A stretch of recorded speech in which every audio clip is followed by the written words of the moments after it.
I think we'll go ahead and get started. Mayor, would you like to kick us off? Sure. Thank you. Well, welcome everybody, and to all of our folks that are here to make this meeting happen, and our officers, we do appreciate you, and to the community that are coming to listen. It's going to be a full 2 days, and a strategic plan is one that I get excited about because it becomes our roadmap. It means that we won't be doing anything and everything unless it's connected to our strategic plan, so we need to choose our words carefully and know what they mean, and agendas come to us with those issues on the agenda, and we just don't pick things that come and go because we have to stay focused. So I'm looking forward to today and our discussion, and let's get started. And thank you for being here today. Thank you. Before we get going formally here, I would like you to meet my colleague, Shannon Flowers, who's joining me today, and I'm just going to give her a second to introduce herself since you all haven't had a chance to get to know her yet. Yeah. Good morning, everyone. I'm Shannon Flowers. I'm very excited to be working with all of you. I'm a Denver native, so born and raised here in Denver, and I live just south on Sheridan, down in Edgewater. So I'm very excited to be working with Westminster. Use your parks and open space quite a bit myself, so I can see why that is at the top of a lot of priority lists. Before working with Barry Dunn, I was a finance director up in Central City, Colorado for just a little over 10 years, and I also worked for the Governor's Office of Information Technology and did some work at the Colorado Department of Public Health and Environment. I was their disease control and epidemiology branch chief, so I oversaw all fiscal and procurement activities. So very familiar with local government and some of the challenges that particularly our local communities are seeing right now. So very excited to work with all of you today. Really glad that I have someone with all this local knowledge with me today. So get going here with the clicker, make sure I know how to operate this. Yes, okay. So welcome. We are going to have a full 2 days, as the mayor said. One of the things that was really interesting, because I interviewed each of you in preparation for this, and I was not surprised but pleased. There were many areas of common interest when I spoke with you. There are some areas where there are differences, but our process today, we're really going to try for consensus as much as possible. We think there's so many places where you have the same concerns and interests and desires for the community, and so we'll really try to help you coalesce around those things, and the places where there are differences, we'll navigate through those as well. So it'll be a good day. We're going to take a few minutes at the very beginning and review the thinking styles and that we went through, so that you have a chance to reflect on that work back in early December and talk a little bit about how has that influenced the way that you interact with each other and your communication with one another. Then we're going to set the stage for strategic planning, and Shannon and I will be presenting what we call an environmental scan, which will provide you with some data that we've gathered.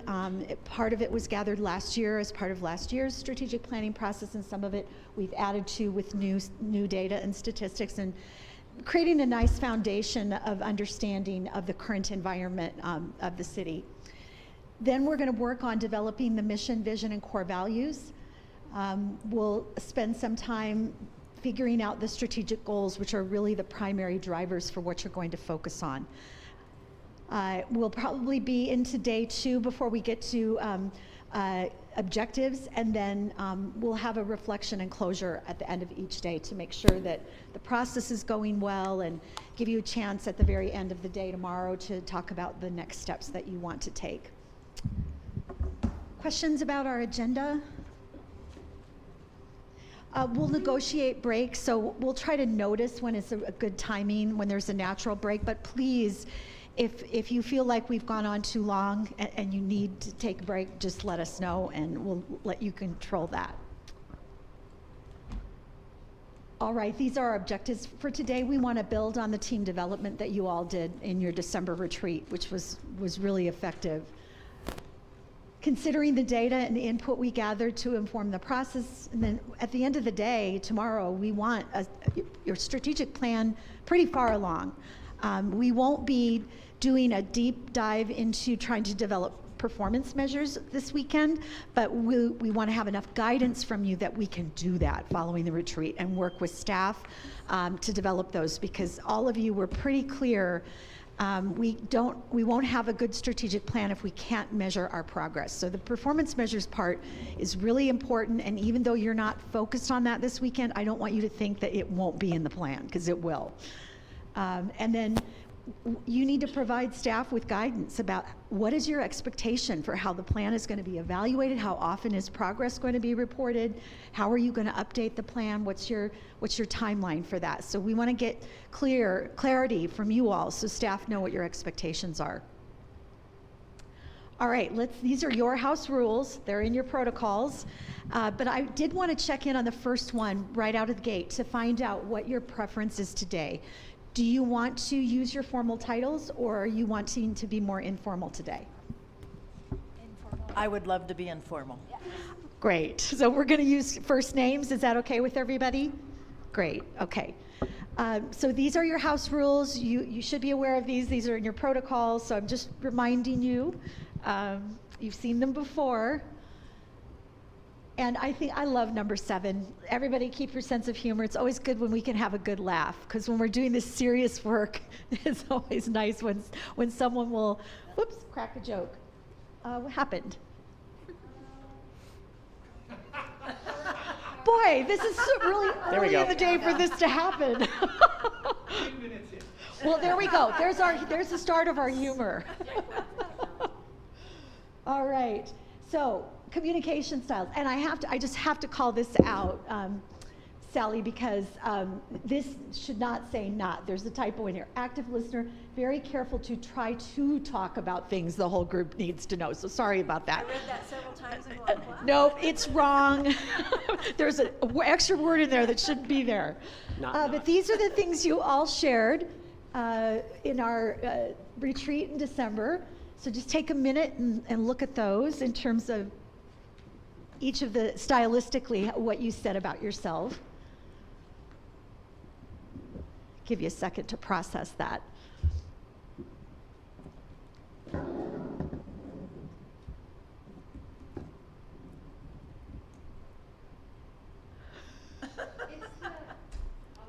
Is it timing out? It's there's something with the U.S. with the import on so it's not you, it's it. It's the computer. All right. Well, I've been known to be a technology disruptor, so it's true. All right, let's look at your thinking styles now.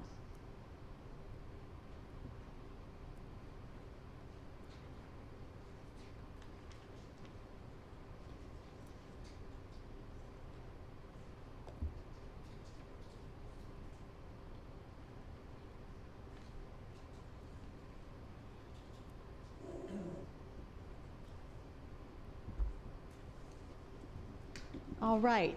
Now, with that kind of review, I'd like you to take a couple of minutes and respond to that first question.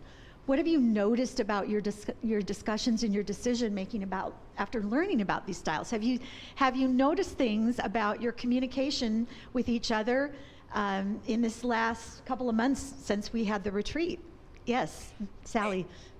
It helps me to, especially Sarah, when she shared with us at our December retreat of how she processes. It would have confused me if we had gone much longer into making decisions and stuff, but now I know exactly where she's starting, where she's going to back up to, and I love it. So thank you for sharing so precisely. I mean, I can get in her head now, and I just wait for that next step. So I really appreciated what you did with us on that, because that's my biggest standout. And it was just great to know what the others too, but for Sarah's especially, it's crystal clear. That's great. That's what I was hoping for when we did that exercise. Does anybody else have an observation on that first question about how it's helped you, influenced you? We may have to put this like in front of the dais so that the public understands when we're going directly at someone and answering a question like this, it's because we believe that's how they accept it best. Right. And then totally different with another person. Yep. So not in everything, but I think there may be some people go, why did they do that? And the person receiving the information went, great, thank you. That's how I want that. Let's move on. Yeah. So you're using these styles to communicate with each other, right? Well, that's great. Any other responses to the first and second questions? How it's affected the way you work together and your ability to get things done? It's great observations. Can I ask a question? Yes. I know I have, with my meetings, I have tried to write quickly what everybody needs to know about, because it's recently, most of the things I go to that others don't are the mobility and transportation pieces. And so is that working? Does that help? I know you can just delete it if you don't care, and I don't need to know that, but do you need anything else from me to understand the meetings I'm going to? Because I've tried to get things out as soon as I attend. So. Great question. No? I thought you were going to lean forward. I'm just stretching. It's early. Okay. I was just going to say, because of my style, it's perfect because they're executive summaries, and that's all I need. So I appreciate that. If I had a question, I'd shoot it back to everybody, though. Yeah, I appreciate it just because I think this has been the most open and transparent that we've had information from just all of our meetings. So I appreciate your emails. Anyone else have feedback for the mayor?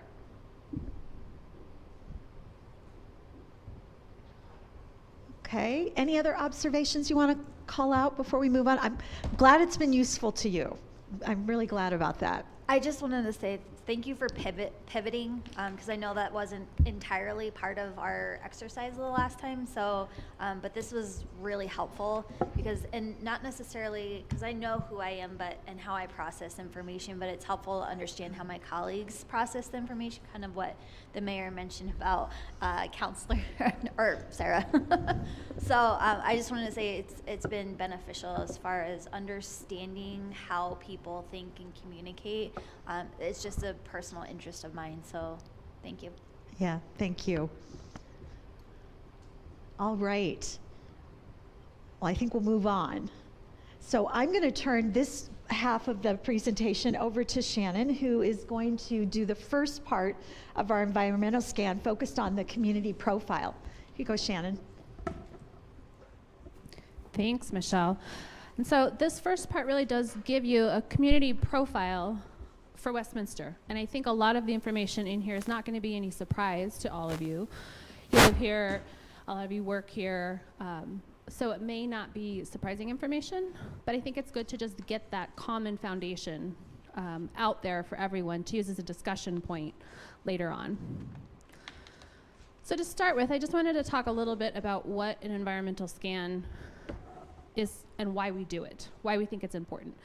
And really the first is to identify some of those potential opportunities and challenges or trends that may drive the city's focus and effectiveness. So it really gets those things out there for you all to be aware of and thinking about and starting to thread the needle with conversations you've had with your stakeholders and community groups and things like that. It gets everybody involved by really, like I said, starting off with a shared understanding of your community. You all see different aspects, you all have varying opinions on what matters the most and what the community needs. This kind of just sets the stage and gives you some common ground to talk from.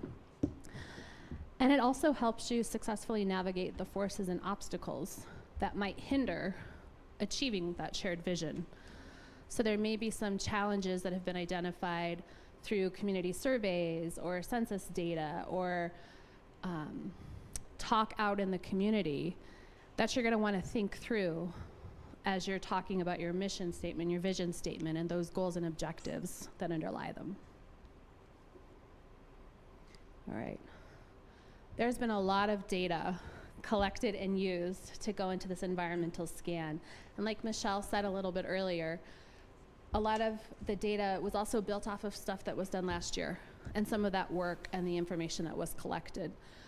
But we didn't just take social pinpoint and census data and community survey data, all of these existing plans that your community, your staff, yourselves have all spent a lot of time putting together, that all got included and incorporated, because that's important information and work that needs to be recognized.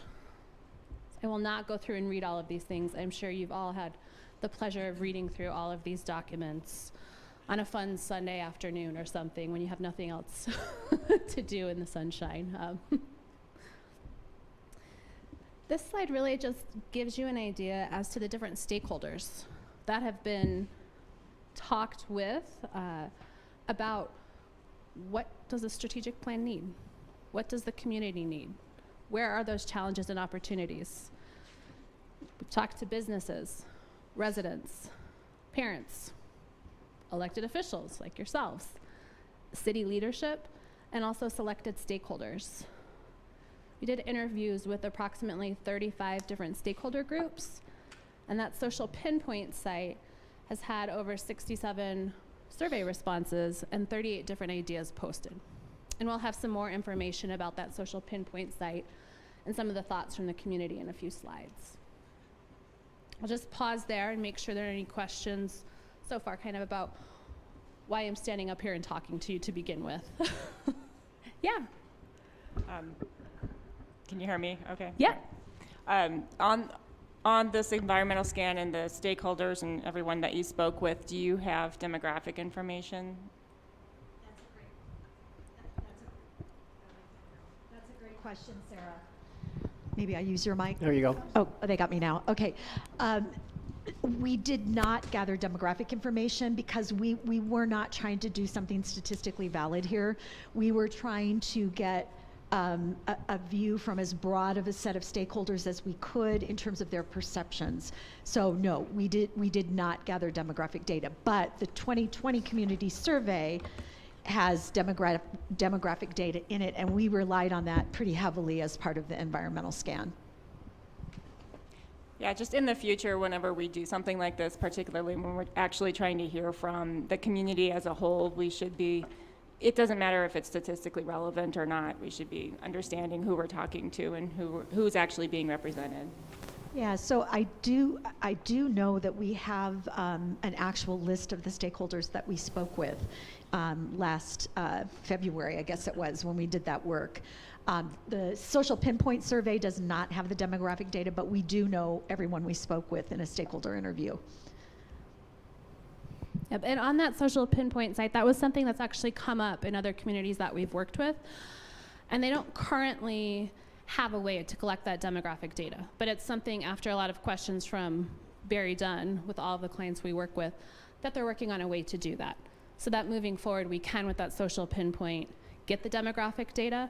So the way we really use that data right now is we use it when it supports other themes that we're seeing, whether it's in the census data or in the community interviews and things like that. Since it's a small sample and we don't have the demographic data, we usually just try to use it as an illustrative point for things we've heard across other groups. Right, so now we'll talk a little bit about things you probably already know, but I think, again, just to set that foundational stage for everyone. Quality of life in Westminster. People love living in Westminster. I have friends and family who are looking at moving to Westminster because of the quality of life. 82% of respondents said that the quality of life in Westminster was either very good or good. And 80% of respondents said the overall quality of neighborhoods was very good or good. Your residents really have positive things to say about living in this community. And I think it's pretty clear. You can just look outside when these shades are up. You know why people want to live here. It's a gorgeous community and your residents really love it. So this is one of those social pinpoint survey results. On a scale of 1 to 5, with 5 being the highest, how do you rate the quality of life currently in Westminster? We've got 44% gave it a 4, so it's pretty great. 9% said 5, and 33% gave it a 3. Not terrible, pretty good, you know. Right. Not only is it a beautiful place to live, but it's an award-winning city. You guys have really done some amazing things. Your elected officials and your staff have really put together some amazing plans and done some great work. Can I ask a quick question? Of course. On this pie chart here, Yeah.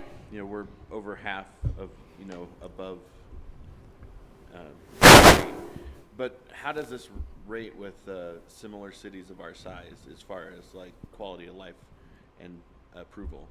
Or do you have that statistic, or is that something we could see in the future?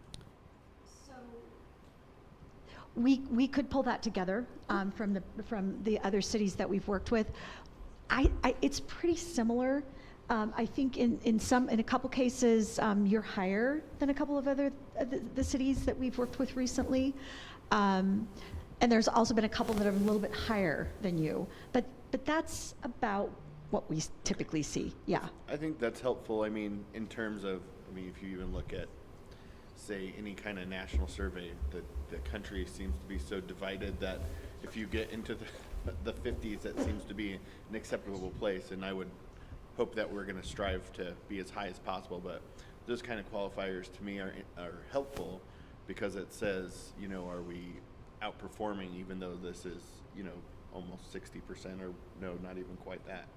But you know what I mean? Like, is Yes. this above, or is this about the same, or, you know, how are we really performing against other people benchmarked with the same idea? Right, and one thing I would elaborate on is to say that we ask this same question in our interviews. So we ask it in the social pinpoint survey, and then we ask it in our interviews. In our interviews, we have the opportunity to have dialogue about it. And so if people don't give their community a 4 or a 5, we ask them, well, why, and what would it take for you to move to a 4 or a 5? And what a lot of people that rank at 3 or lower say is the uncertainty and this sort of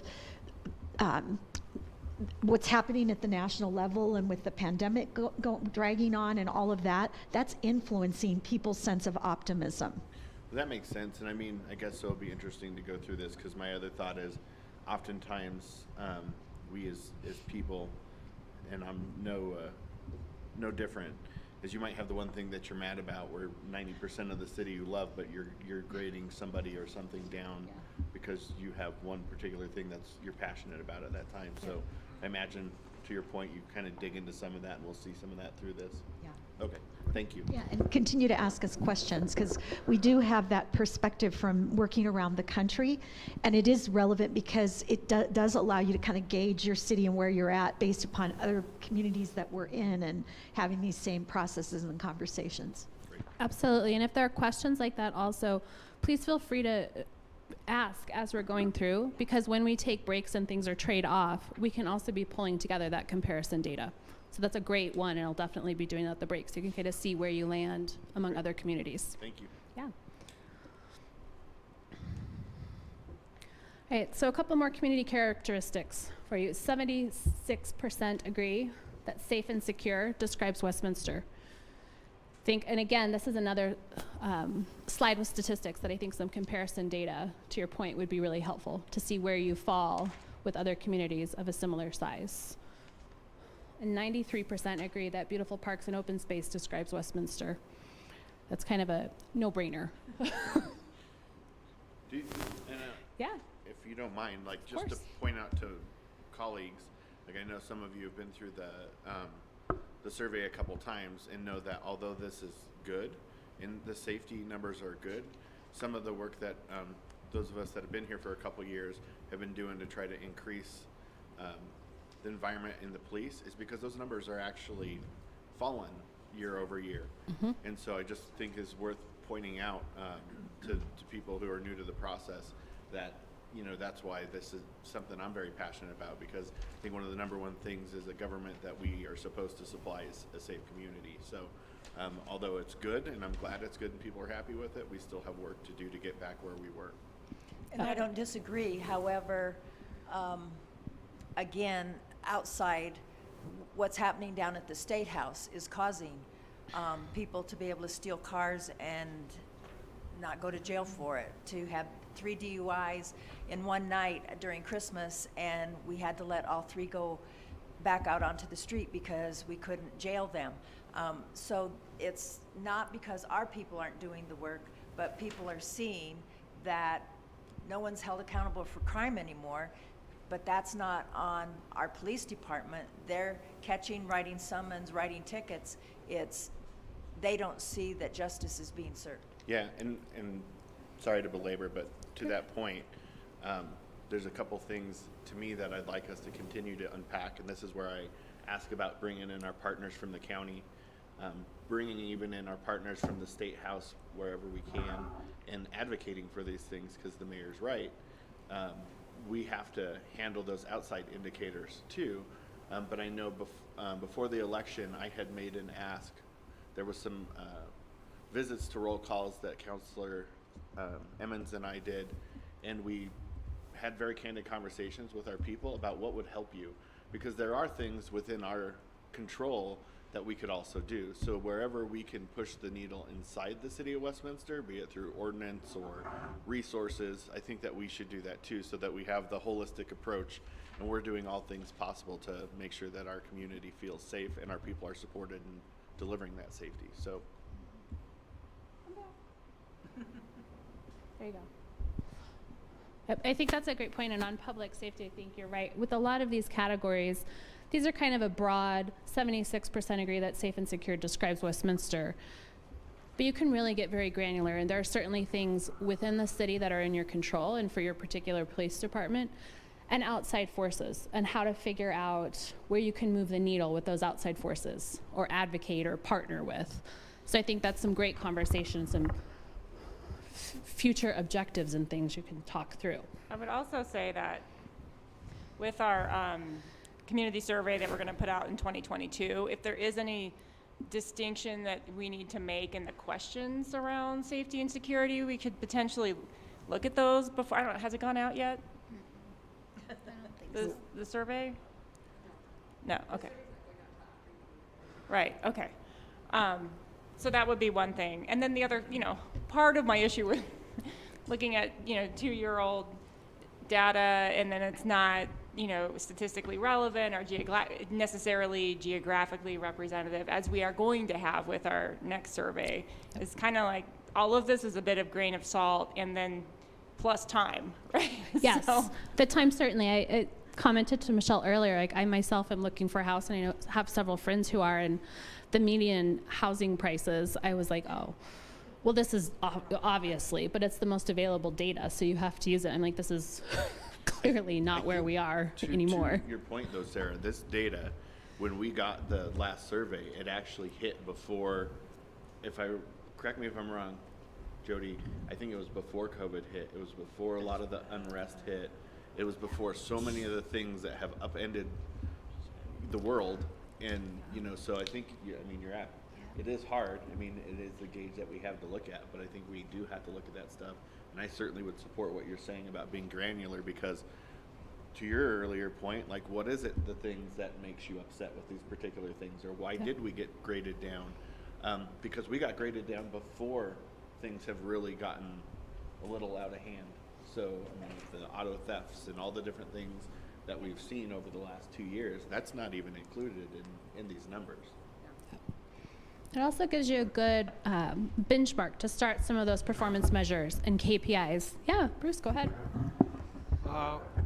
On these surveys, I would imagine for similar suburbs in similar situations, aren't these similar numbers? Some of them will be similar. in this particular survey, there's 3 or 4 of these community surveys there's 3 or 4 different companies that do these surveys for cities and counties, and some of them in the reports very clearly benchmark, and then you can see.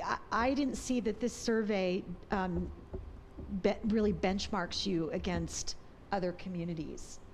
And some surveys have a sort of a national average, and I didn't see that in this particular survey. So I don't know that we can answer that question directly, Bruce. Well, it is just my, experience that says when you have a self-selecting survey that's voluntarily answered, it's going to be answered by 2 groups of people. The vast majority are homers who like where they live and like their city, and a few grumpy people who want to send in their complaint. And that's sort of universal throughout the country. Yeah, and I'm now realizing I misspoke because I've got the survey up in front of me. They do have some benchmark comparisons for certain things. So they have, quality of life benchmarks, and in some places you're similar, in some places you're lower, and a few places you're higher. So we can pull the specifics out as we get to these different conversations, but yeah, I had to go deep into the report, like to page 102 to find that, but it is there. So yes, there is some benchmarking data. Yeah. And this is pretty similar to what most other cities have. So in some cases you're lower, like for example. Well, you're always going to have variation, so I would expect some categories to be lower and some to be higher.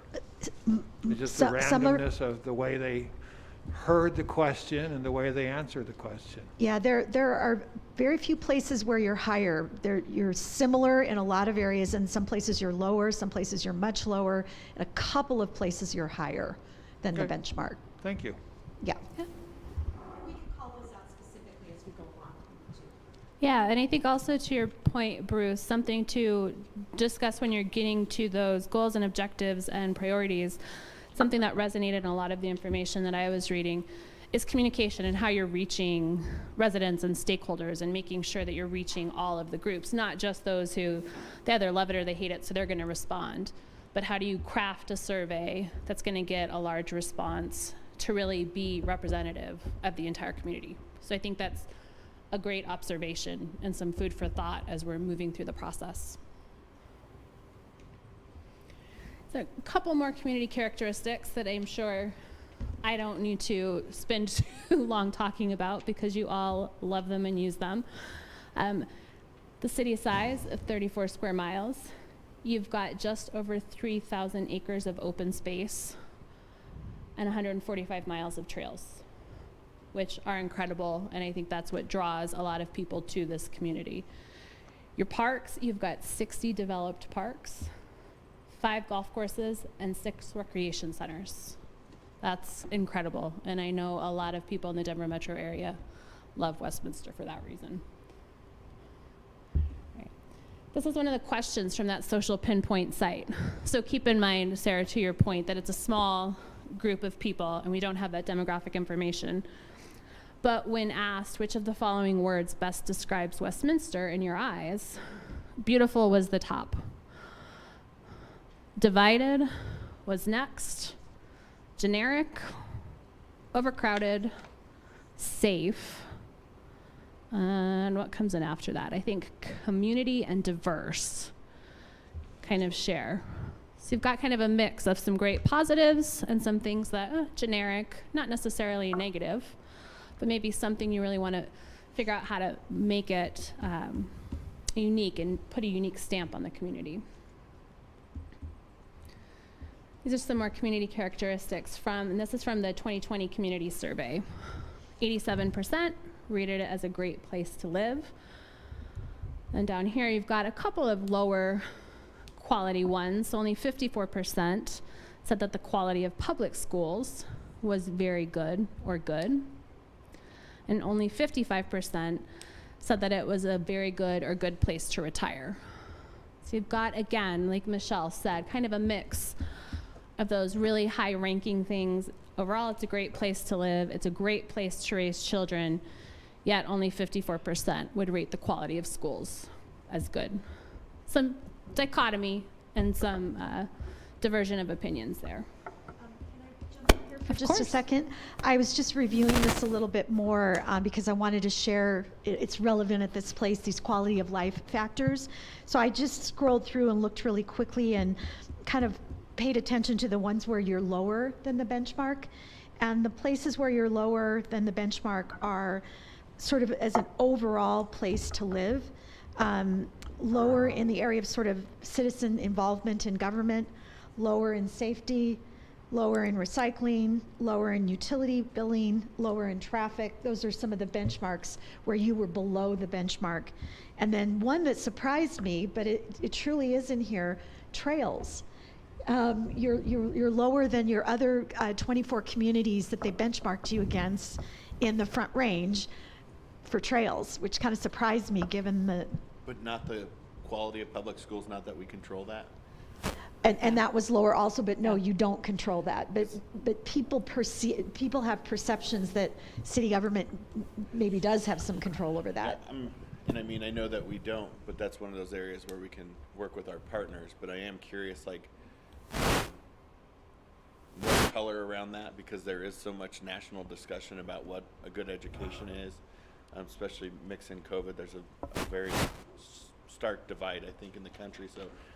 But again, this is pre that, so I'm curious what some of the qualifiers are. Yep, absolutely. Okay. Here's another question from that social pinpoint site. So, survey respondents ranked their favorite aspects of Westminster as follows. So the top up there was your parks, trails, and open space.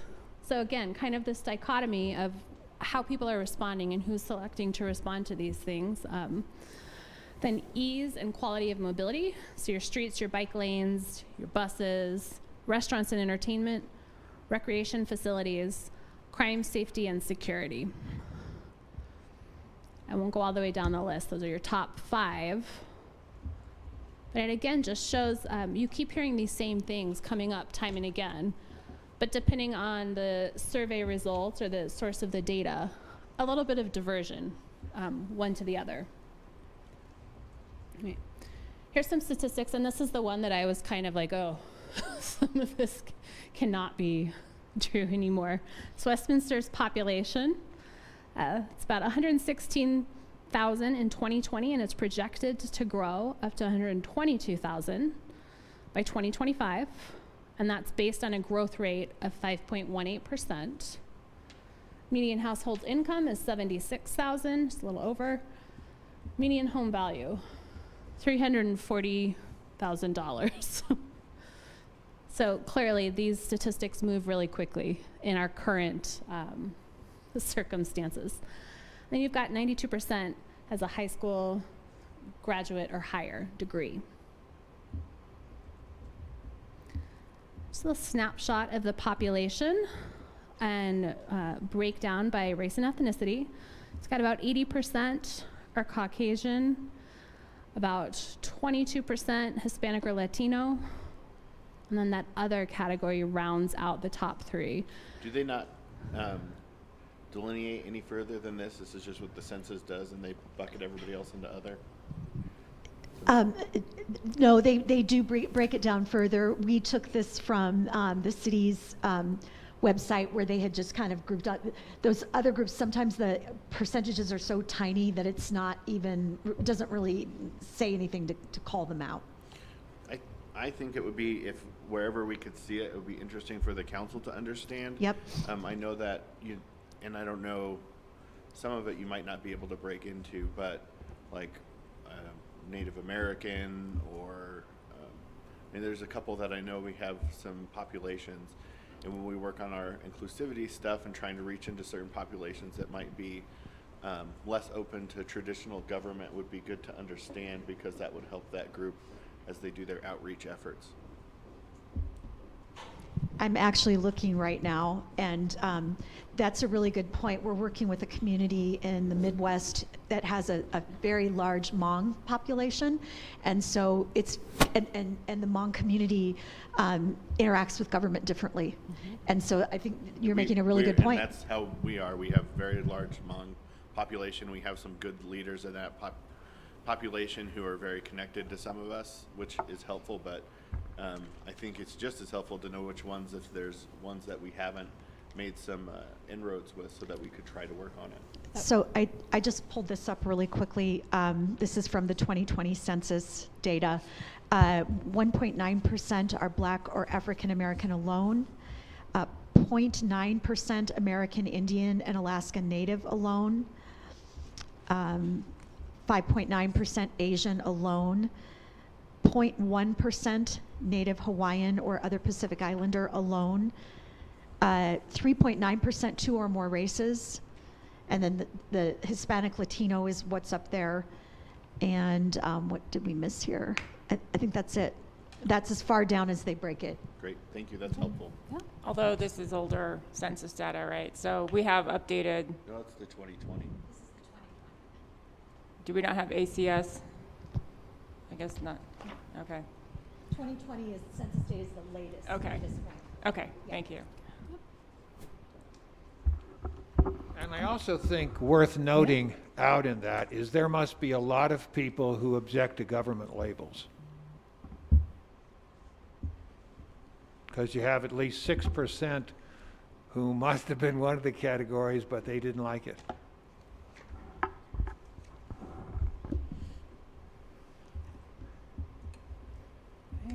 Here's a little bit on employment and the economy. And the employed resident populations by occupation. So your largest category is professional occupations, which I think also to some of your points, like having some information. Oh, don't go away. Jiggle the handle. We'll just do a dance on the court up here. Here's your humor for the day until I fall and break my foot. To have some definition behind what these categories mean would probably be helpful, and some primer information. This professional can really incorporate a lot of different categories. What does that actually mean? Service industry, management, sales and office. Read all of those out. They're here for you. Do we have any kind of numbers about like home-based business or people who are consulting out of the city and what they do? That could be a future thing, but I would be interested in knowing that, what kind of home-based businesses we have. Because it would be interesting to know that. I thought we used to have at least a number. I thought that was something we'd have. Economic development has it, because when Yeah. you do your business license, if you're doing it, there's a box that says, are you a home-based business? Yeah. If is the question for a Yeah. lot of us. And I am. So after one of our strat plannings, and I realized I was supposed to be registered with the city. Like, oh, well then, And it's Rule free. breaker. So it's a pretty easy process. I told him it was easy peasy. Right. A couple more employment in the economy. So the employment rate, you can see, like everywhere else, during 2020, employment shot sky high. It's at 4.6% the last time it was taken. This is a little above the national average right now. The national average, I found two varying rates this morning. One was 3.9 and one was 4.2. But it's just a little bit higher than that. And then over here on the right-hand side, we've just listed out the top 10 employers in the community. Ball Corporation, Maxar, St. Anthony's, Trimble, Tri-State Generation, MTech, Epsilon, Alliance Data Systems, CACI, and Reed Group. Do we have any idea whatsoever of those top 10 employers, how many of those employees actually live in the city? That is an excellent question, and I think that we do. So this source is from the Economic Development Department. I think we can, Michelle, when I'm done with my portion, I'll pull that. Because on one of the data websites, it does break it down by how many of these employees actually live in the community. Yep. So here's some of the stuff. We're getting to the part that I know so well and I love talking about from my former finance director days, is property tax and sales tax rates. So this is not going to be any surprise to anyone sitting in this room. Westminster has a, no, you're stealing my thunder. So it's the HDMI connection, this is the wall. There's not much you can do about Okay. it except for So I'm just dancing for you for no reason. Yeah. Shouldn't have told her. Yeah, really. It's just your humor break every couple of slides to make sure you're paying attention. So your property tax, as you can see, Westminster has a 3.65 mill levy. It's very low in comparison to its neighboring cities. And it is in the 5th place for sales tax rates, bless you, at 3.85 for your sales tax rate.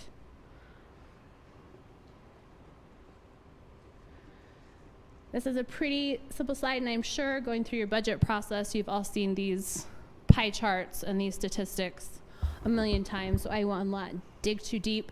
These If I interfund- could back up, Yeah, that's an unfair rating for Broomfield because they're a city and county.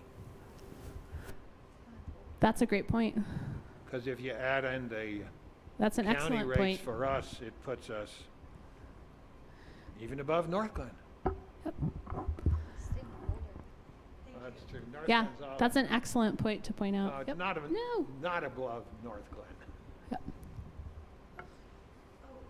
Just so you know, I went on the website and there is an economic profile, a 2022 city economic profile document on the city's website. It shows quite a bit of data, but it does not have the granular data that you're talking about. But that doesn't mean economic development can't get it. But it's not in that report and readily accessible. Yeah. Right. So city revenues, as I'm sure this group is all well aware, the majority of, and I believe these are general fund revenues, come from interfund transfers, and that really is your sales and use tax. What's the difference between, we say taxes 8% and then the interfund transfers? Are the other taxes property taxes, then interfund transfers are sales and use tax? Yep, exactly. Exactly. You've got property taxes, and then interfund transfers really make up, because you have that sales and use tax fund that things are collected into, and then it's a fund transfer over. So this why don't category we is really label sales and them use that tax. Yeah, it's a little confusing, like. Yeah. And then intergovernmental revenue, what? Be like your highway user tax fund. I don't think grants are included in that category for Westminster. They're reported separately, right, Jody? Okay. I think what I read in the budget message last weekend was that it's your highway user tax funds, things that you get from the state. If you have, what other kinds of state fees? Most of it would be grant funds, but I think you must have another way of reporting the grants, and then they get reflected in their separate fund, not here. Okay. Just jump in again. This is the way that the revenues are shown in the city's budget document. So if you think there's a better, more useful way to present that data, I would, ask Jody to work with staff to see if there's a more simple or more understandable way in which to show the chart.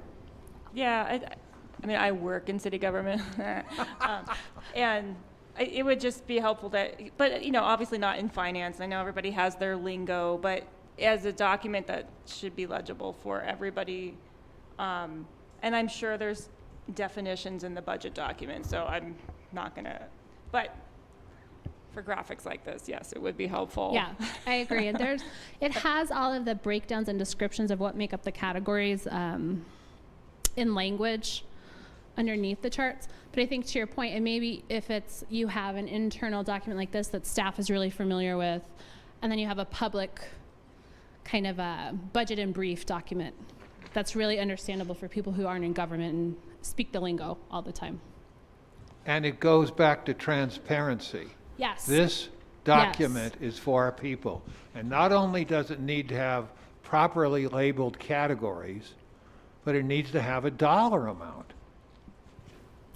Yes, I agree. I mean, just I to agree. give percentages is goofy. Yeah. It doesn't Because send it doesn't any really give you an information. idea as to percentage of what. You don't Right. really know what it's, yeah, I agree. And I think these charts are probably very, as someone coming from staff finance, I was like, oh yeah, these all make a lot of sense to me. But from a public perspective, it doesn't really tell you a lot. This one's a little more clear. Yeah, and this one is certainly a little more clear. And the thing that I like to point out on these, and Michelle has heard me say it in a number of presentations now, is that public safety, you'll see police and fire, they make up a good part of those expenditures. And that's really common. And that also shows the value placed on public safety in the community. Well, I think one of the other things that would be good for the public to understand too is why those are so high. That's, I mean, correct me staff-wise, how big are they compared to other departments? So, I mean, when you have such a big department with so many people and so many different needs, it tells a different story than, oh, the city of Westminster gives, you know, a quarter of their funds to the police. There's good reason for why the funding pie looks that way, and I think it's important for the public to understand why that is and how it relates to the rest of the organization. Yeah, sorry, if I could add to the earlier question, on the city revenues, when we show interfund transfers, almost what that means is that's an interfund transfer from the sales and use tax Right. revenues into the general fund, and it's almost 100% sales tax revenue. So that beige part of that chart is really showing you that our revenue stream is very dependent on sales tax. Yep. And- High but- sales but- tax and and the- lower property tax. The feedback is really helpful because when you look at this chart, it doesn't, that's not obvious to anybody. Yeah, and working inside the government, staff's familiar with that. So they see it, they know exactly what that means, and they see sales tax. Well, and Bruce, if you dig into the budget, the dollar amounts are there, but they're not on the chart, and you have to read the details. So, you're making a good point about. I like Shannon's point about having a budget and brief document that's very public facing, that someone can pick up and read and interpret and understand. They wouldn't be able to understand what this means. Yeah, and gives them some of that context around how does this compare to other communities of similar sizes or similar revenue structures and things like that. So they have some idea. They're not just looking at numbers out of context. And the public safety expenditure is usually the highest portion of any local government's budget. One thing that is a little bit different for you is you invest a lot more in parks and recreation than a lot of other communities do, and the evidence of it is right here. But yeah, the police and fire is always the most significant part of a local government budget. It's expensive to deliver those services. It is. Quick question. Yeah. How much, what do we have budget year over year? This same view, but year over year? So you can see trending information. Yeah. I'm sure it exists, and we can certainly get some of that so you can see what these look like. I'm sure the city has that with budget documents. So I think that'll be helpful for this session to inform this plan. Yeah, to see how expenditures have grown. Absolutely. That's a great suggestion. Sorry, one last question on this. Of course. I'm assuming we put stuff towards reserves. In what category would it be in this pie chart? Good question. Yeah, that's a good question. Interfund transfers. Can I help answer?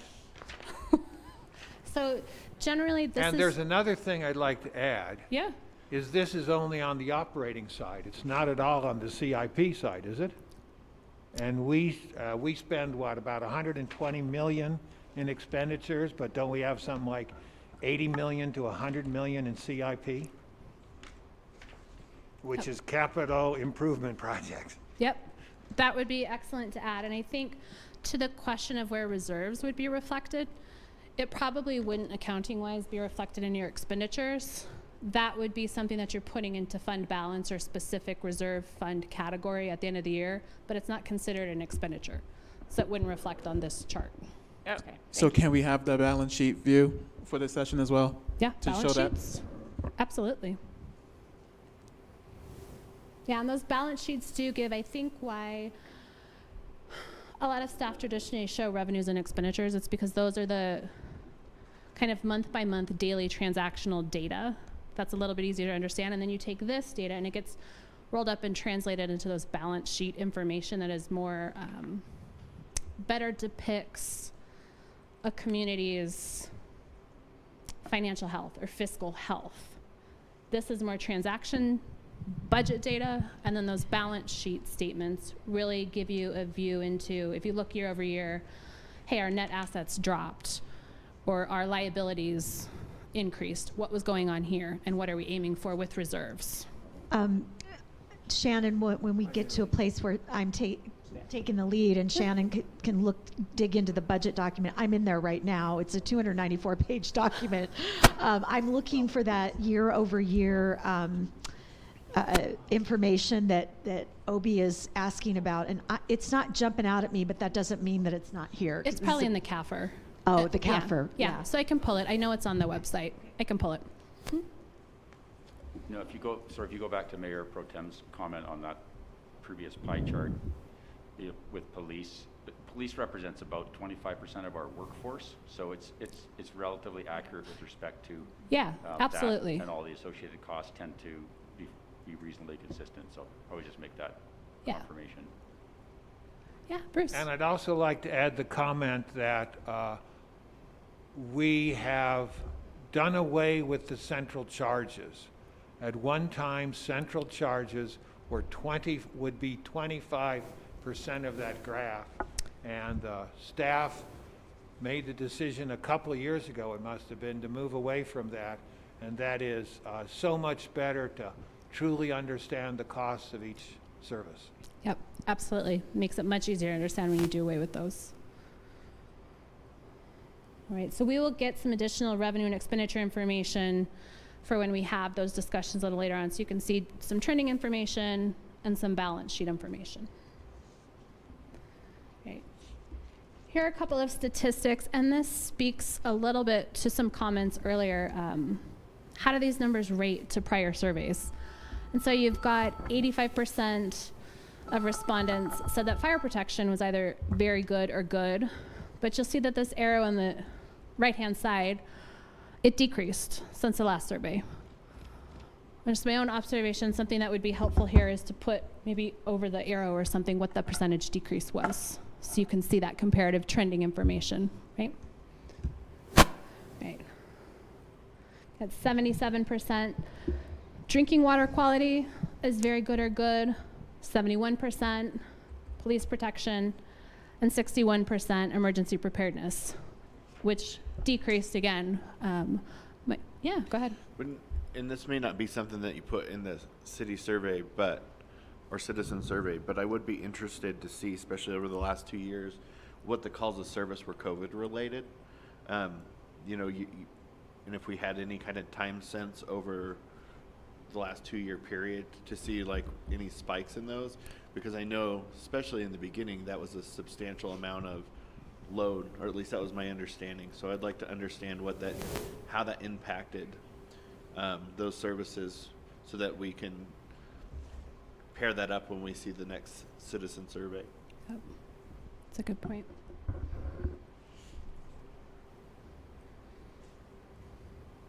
Some additional quality of services survey responses. The ones with stars means that it increased over the last survey result. So rec programs and rec facilities both increased over the last survey. Then your trails, your park maintenance, and your preservation of natural areas, it's like it remained right about the same for very good and good. All right, this is from that social pinpoint. Name a couple of the things that Westminster city government does well. First thing, parks and open space. That's becoming obviously a theme that resonates time and again. Recreation programs and facilities, public safety, providing safe drinking water, and libraries are your top responses here. That is out of, I think at the beginning of the slides, it was 68 respondents. So again, small group, but really supports a lot of the other information and survey responses. All right, and with that, I'll quit making you watch my weird, awkward dances and give it back to Michelle. And in the budget document, Shannon, I think Cody said it was around page 30 of the budget document where there's, I think, some of the year-over-year data. I don't know how far back it goes, but thank you. These are great questions, everyone. All right, so this is stakeholder input from last year. Okay, so it was about a year ago. It was February of last year when we were doing the interviews. Just note that, right? Some things could have changed, but I think some of these themes that you're going to see are consistent with survey data from the National Community Survey. It's consistent with some of the social pinpoint input that we got through the social pinpoint survey, but also the ideas wall on the social pinpoint site, as well as other documents that we looked at. So you're going to see a theme here, right? So when people were asked what is the most important issue, safe drinking water and sewer services was up at the top, followed by street maintenance, and then followed by public safety. And then the top four. I don't think those top four surprise you at all. That's definitely a theme. And then rank your biggest concerns with Westminster. These won't surprise you either. Sorry, Michelle, quick question. Yes. You mentioned this is a different survey, the previous slide, but the... So this is National Community Survey, right? The statistically valid survey that was done. But you're going to see the social pinpoint survey and how much it aligns with the statistically valid survey. Thanks. So this is specifically from the 2020 Community Survey. And just remind me how many people were in the social pinpoint survey? Yeah, it like 68 responses. Okay. But the point being, it's just one data point, and as Shannon mentioned earlier, it's nice to be able to get a real-time view, like right in the moment, right before we go into strategic planning, to see how does it align with all of the other data sources that we look at, and it's in really close alignment, as well as with the stakeholder interviews. So let's go to the social pinpoint. So this should not surprise you. Management of growth and development, that came up as a significant concern in the 2020 National Community Survey. And people are always concerned about traffic and crime and public safety in their community. When we look at the statistically valid surveys done for other cities across the country, not every city does those, but a lot of them do. So when we look at that data and then we do our social pinpoint site, traffic and crime and public safety are almost always in the top 5, and sometimes they're in the top 2 or 3. So this is from the community survey. Again, it showed up in social pinpoint, it shows up in the 2020 community survey. People are concerned about density. You can see when you look at the scale, when asked about the density, somewhat negative, very negative, so 62% are concerned about the amount of density that's happening.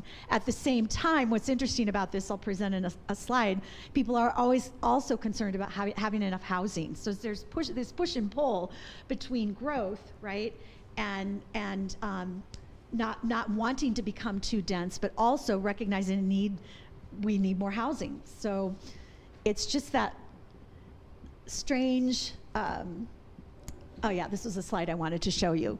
So this just shows that what they call, the survey firm called the front range dilemma, where people would like to have slower growth and lower density, and at the same time, they want affordable housing, jobs, amenities, transit, and they want to have a unique identity for their community. So there's these countervailing forces going on in terms of what your residents are thinking about and what they want for their community.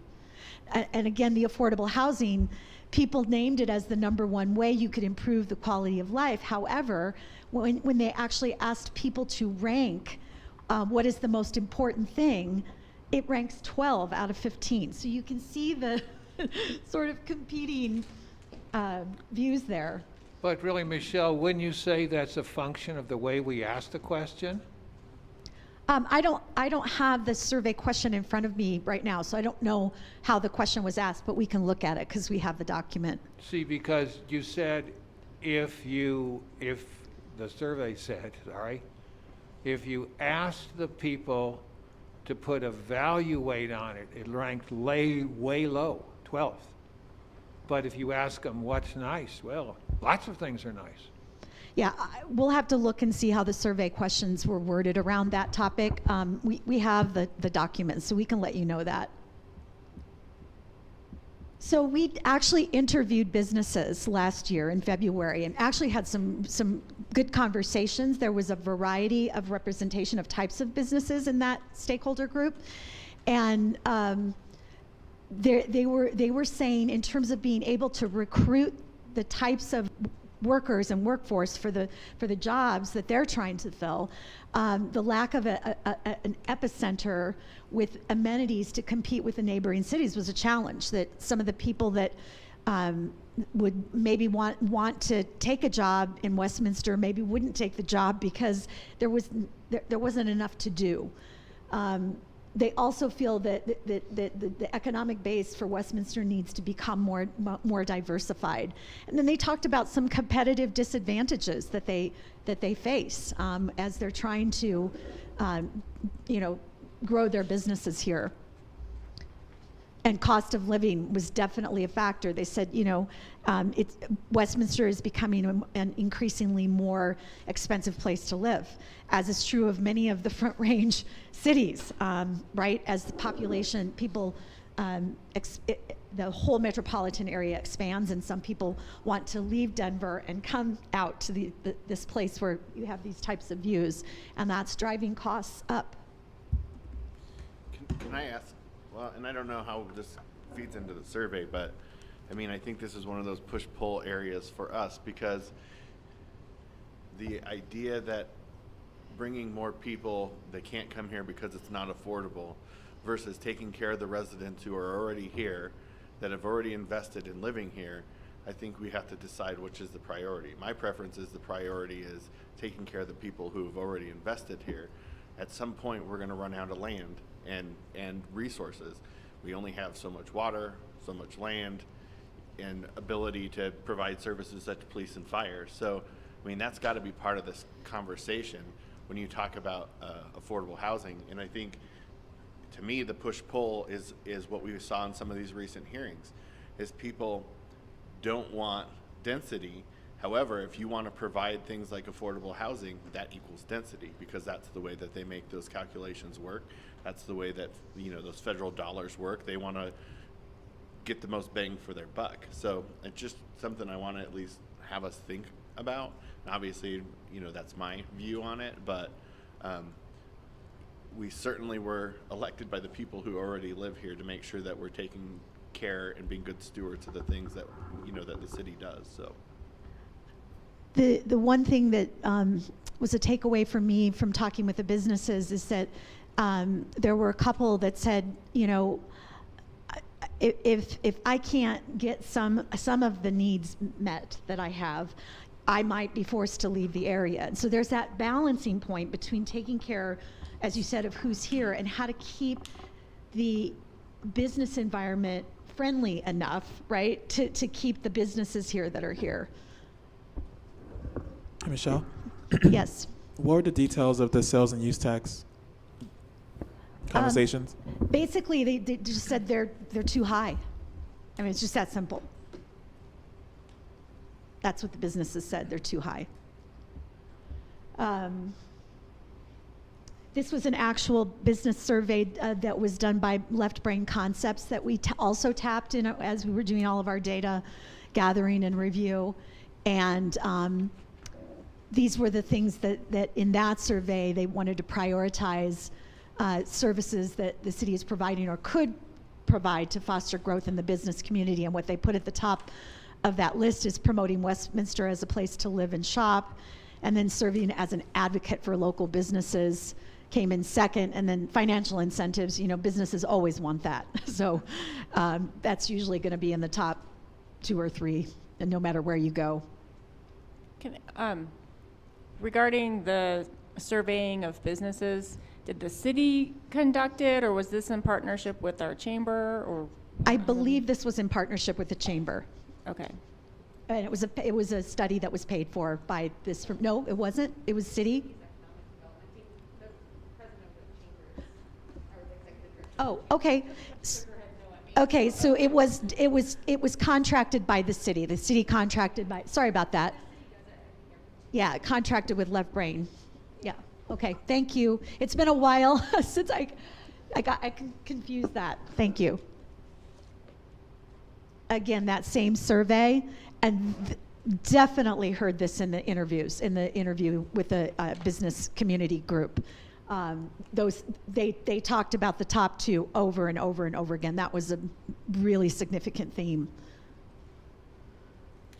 But I mean, this is another one of those things. If you qualify it against everybody else, that's not just a problem for Westminster That's or right. Colorado. That's a workforce problem that is getting worse.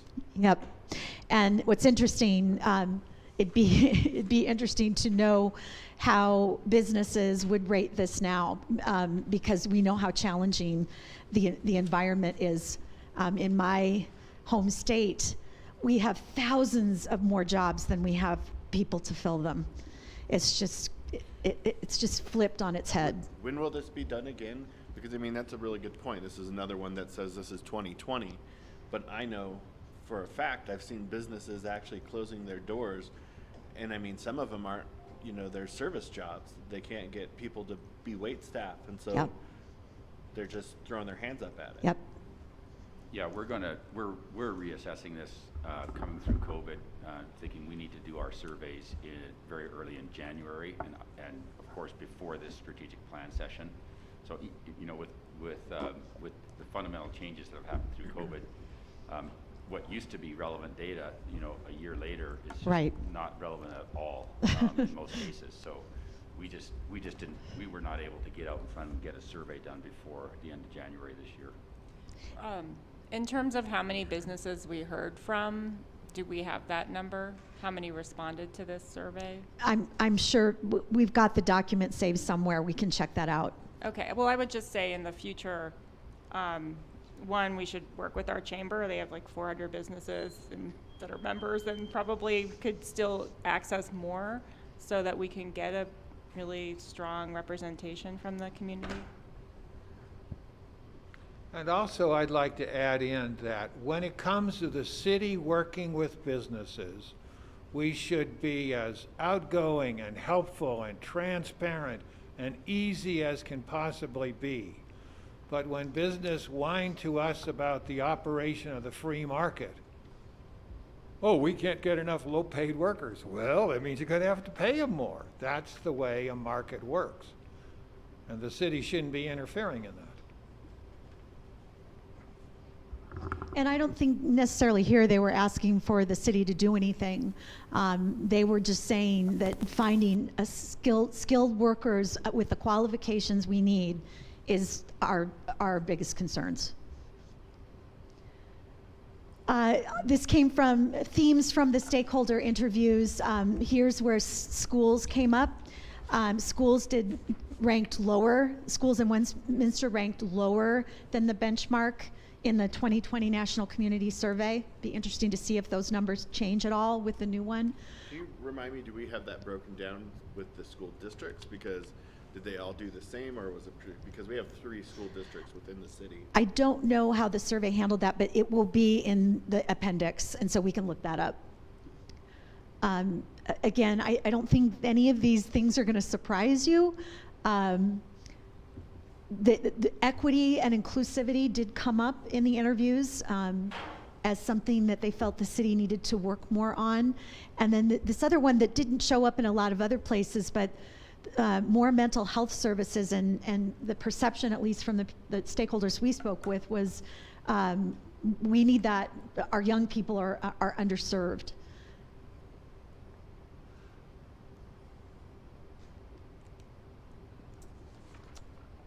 This came from the community forum that we conducted in March.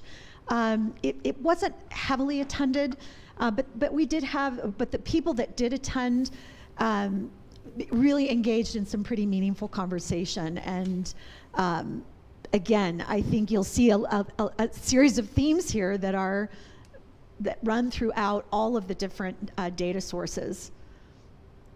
One thing, that stood out for me as a facilitator of this was, the public saying, we would like to understand better and have more clarity about what the city's priorities are. And I think there's a real opportunity for you here in this strategic plan to be very clear, to be very focused, and to convey those things in language that is precise and that is simple, and that people could pick up the document and read and understand what it is that you're trying to do. These are some of the things people posted on the ideas wall on the Social Pinpoint site. You'll see the one on the left that is a major issue that you've been grappling with, the balancing water supply with affordable water rates. That's a significant issue for your community and for you as a council to address. This sense of South Westminster needing more attention, support for the natural parks and open spaces, and then talking about the housing inventory, affordability, all of those components about housing. Then from both places, we kind of asked people, well, what are some of the most significant challenges you see facing your community? And again, none of these things are going to surprise you. There was concern about, yes, you guys have talked about transparency and accountability, and there's definitely this sense that we don't trust our government in the way that we used to, and we won't want to be able to.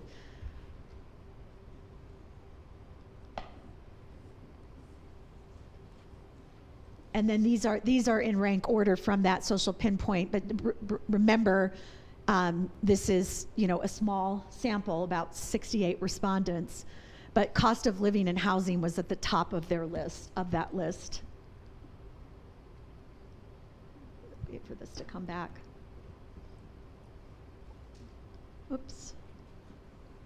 And then growth, streets, traffic congestion, crime and safety, inclusivity, and attention to being able to maintain what you already have, which is core services get maintained and are well delivered. So then we asked people opportunities that the city could take advantage of, some opportunities to improve, a strong desire again around protecting open spaces. There is interest in having some type of a thriving downtown, a core where people can go to do things. You'll see that improving the relationship and engagement between City Hall and the rest of the community. That was definitely a theme about accountability and transparency and trust in government and good engagement between government and the community. And those came from open-ended questions where we asked an open-ended question and said, what do you think? And then we counted up what people said that rose to the top. And then opportunities here, what types of businesses you'd like to see. People want to see that innovation, the small locally owned retail providers, and then locally owned restaurants and craft breweries. People feeling those are good types of businesses to align with the place that Westminster is. And then, they like, that shouldn't surprise you, they like the parks and open space. And the people who responded to this survey by far and away said they liked Arvada's Old Town, that they think that's cool. And so these were the top 5 things to improve the quality of life that came through the 2020 community survey. Um, you can see there, building affordable housing is number one.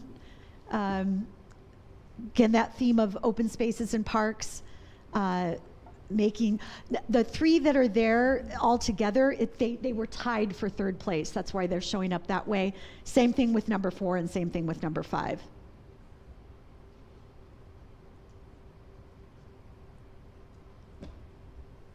All right, so quick little discussion here. What stood out for you? Did you learn anything new? Do you think something's missing in terms of a view and perspective you have from talking with your constituencies that wasn't in there? Is there something that stood out in terms of what will shape your thinking as you think about your strategic priorities today? Yes, Dave. I think that one of the things that's been frustrating over the years is some of these are molded by the way we've asked questions. And I think that the aging infrastructure is a concern, but it's a concern in a way that the way that the city has framed that discussion has been self-defeating. And it puts us in a box where we have to work against pressure that maybe we self-created. Not saying that those things aren't important, because I've never heard anybody say that it's not important. And I know that we're at a point where we're going to move forward and tackle the important things that we need to tackle in order to maintain quality infrastructure, improve what needs to be improved, and deliver safe drinking water, and do it in a way that's as affordable as possible. But the reason I bring it up is the last couple surveys, if you look at them, the way that we've asked things and the way that we've portrayed things in the public for the good intentions really caused stress on the city and the community in a way that I don't think was necessary. We could have had a better discussion about options and stuff, and I know that we're doing that now, but I just can't not say it, because I mean, I've watched it, and I know City Manager Andrews, I've brought some of this up, and you've acknowledged where we can do better, and I've seen improvement under your leadership, and I appreciate it. But I think that that's a challenge to make sure that we keep that front of mind, that the way that we present questions and ask things and present problems, it's really important to make sure that we understand the impact of the listener and what lens they might hear it through. Because they might hear something very different than what we think we're saying. And I think that has made the work more challenging. So I think I'm optimistic that we've acknowledged some of that and are moving forward, but I think it's kind of an elephant in the room as far as like what we've been dealing with. And I certainly welcome any critique of that assessment, but I think that's somewhere where we certainly can improve on communications. Yes, Bruce. Yeah, I'd like to bring into a sort of a wider view, and one that the survey was done about 3 months ago with. That was the election. And I think that for me had some very powerful things. First and foremost is Westminster is and should be a suburb. And that has real consequences attached to that definition. It should be lower density. It should be car friendly. There should be places to park your car. There should be capacity to drive your car on the street to the stores. And I think that's been lost for quite a time. And even though it's not universally shared on this council, I think when we set our strategic plan, that should be at the very top. Thank you, Bruce. Obi, other comments? So just wanted to second what Dave said about the surveys. It's past surveys that has been a constant critique of the way we word it, the validity of the surveys. We talked about this a few weeks ago at the study session, but so I think the city has those notes, but that was significant. And I wanted to add as input into this session. So Luke Zarzacki, I think he's here. You see, is that him? He just wrote an article in the window that published this week. I saw it. That he interviewed several different types of residents in Yep. Westminster, and I just wanted to read some things from that summary to summarize that. And it's interesting how closely they are tied to these past results and from the election too. So I heard the same things from the election as well. So leverage Westy Rise more powerfully. So that was a group of 40 to 50 people that gave input into how we can improve the quality of life in Westminster. Simplify the language in the strategic plan, Richie. So it rings true. Prioritize more inclusive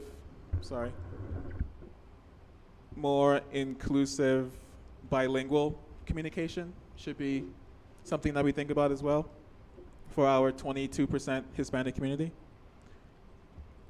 Continue print publications. So from a communication standpoint, they want email newsletters, they want more print. So we've talked about that as well. The food desert.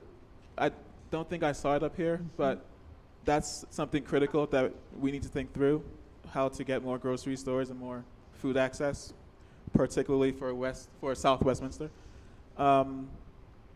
They talked about lack of supply for affordable housing, the rent is too high, approving PDPs under 10 acres, address the density, which you've talked about, bring back city events, so from a recreation standpoint, more things to do. So I think you mentioned that we need more activity, more culture.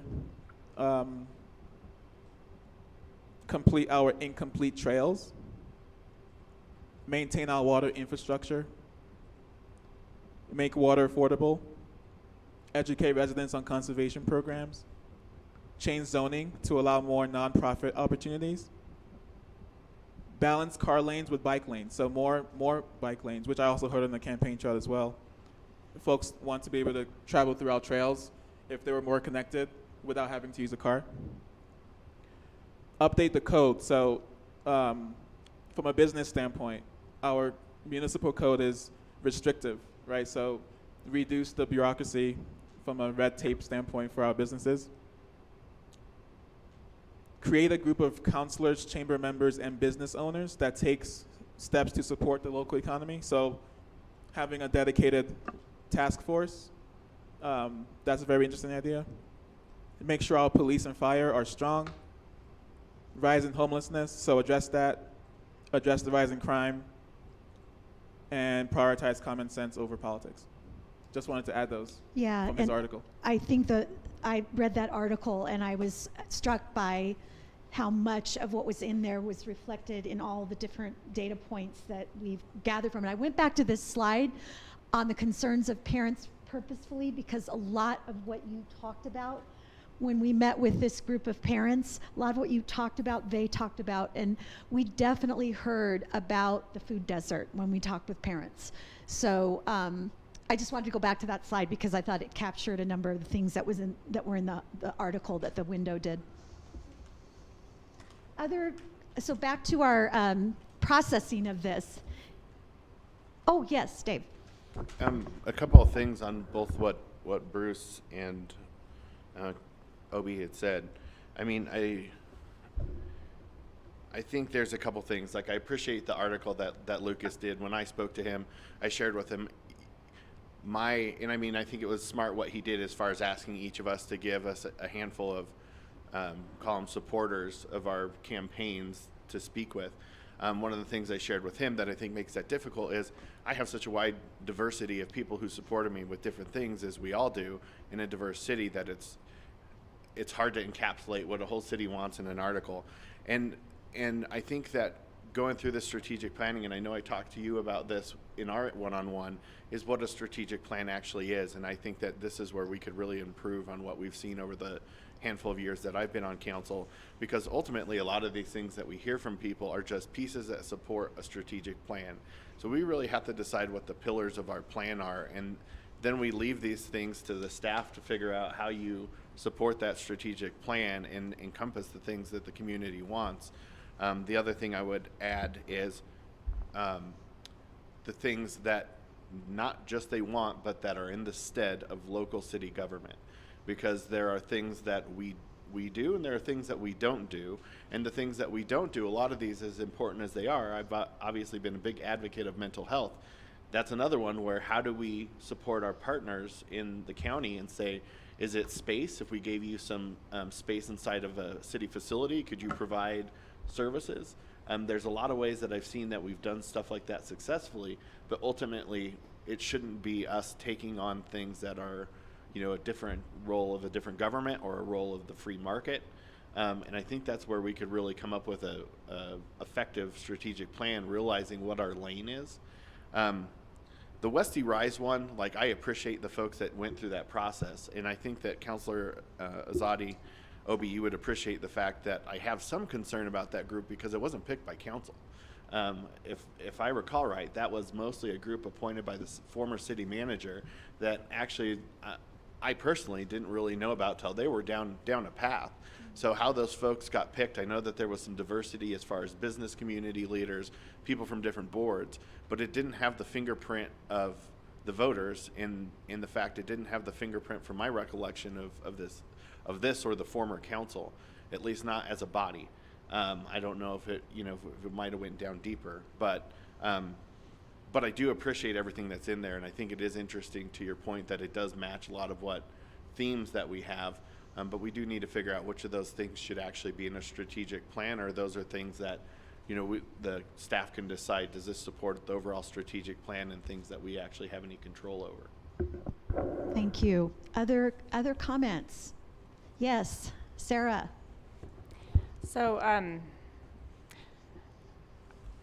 think for me, what was interesting and what I think we're all going to have to figure out how to address is that dichotomy between people wanting to have more affordable housing in the community and then being reticent to have it next to them, or and to think about it, but it's that's a broad characterization. I mean, we all live in the community and we all are sensitive to what happens right next to us. So, but I think that we, when we talk about being a suburb, there are many ways and iterations of suburbs. There's more urban, there's more rural.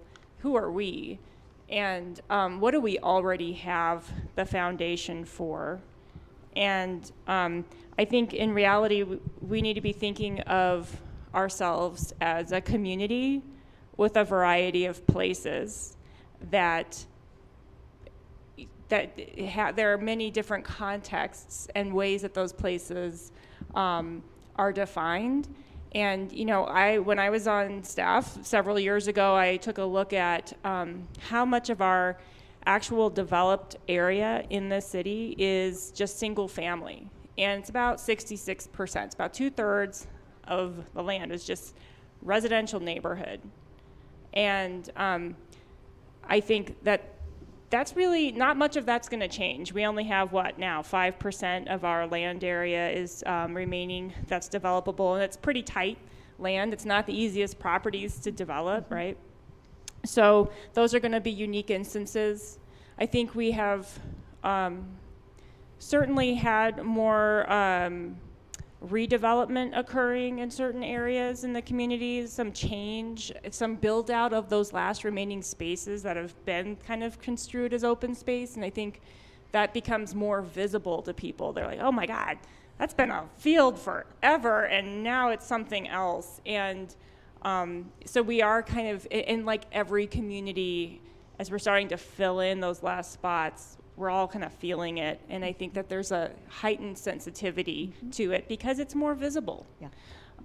So I think, we have to be thinking about that, and also continue to be good stewards of our community. We've been elected by quite a variety of people, and when they're asking us to reduce water rates or make sure their community stays the way that they feel it should stay, or that they want a place to go, like a downtown or whatever, whatever, a lot of these, things that they're, or build more affordable housing, make it a place where they can have their kids live. We have to be making choices that try to accommodate all of those requests and still be able to think 20, 30 years out in the future too. Because we all have kids, or we recognize that there's another generation that's going to come in.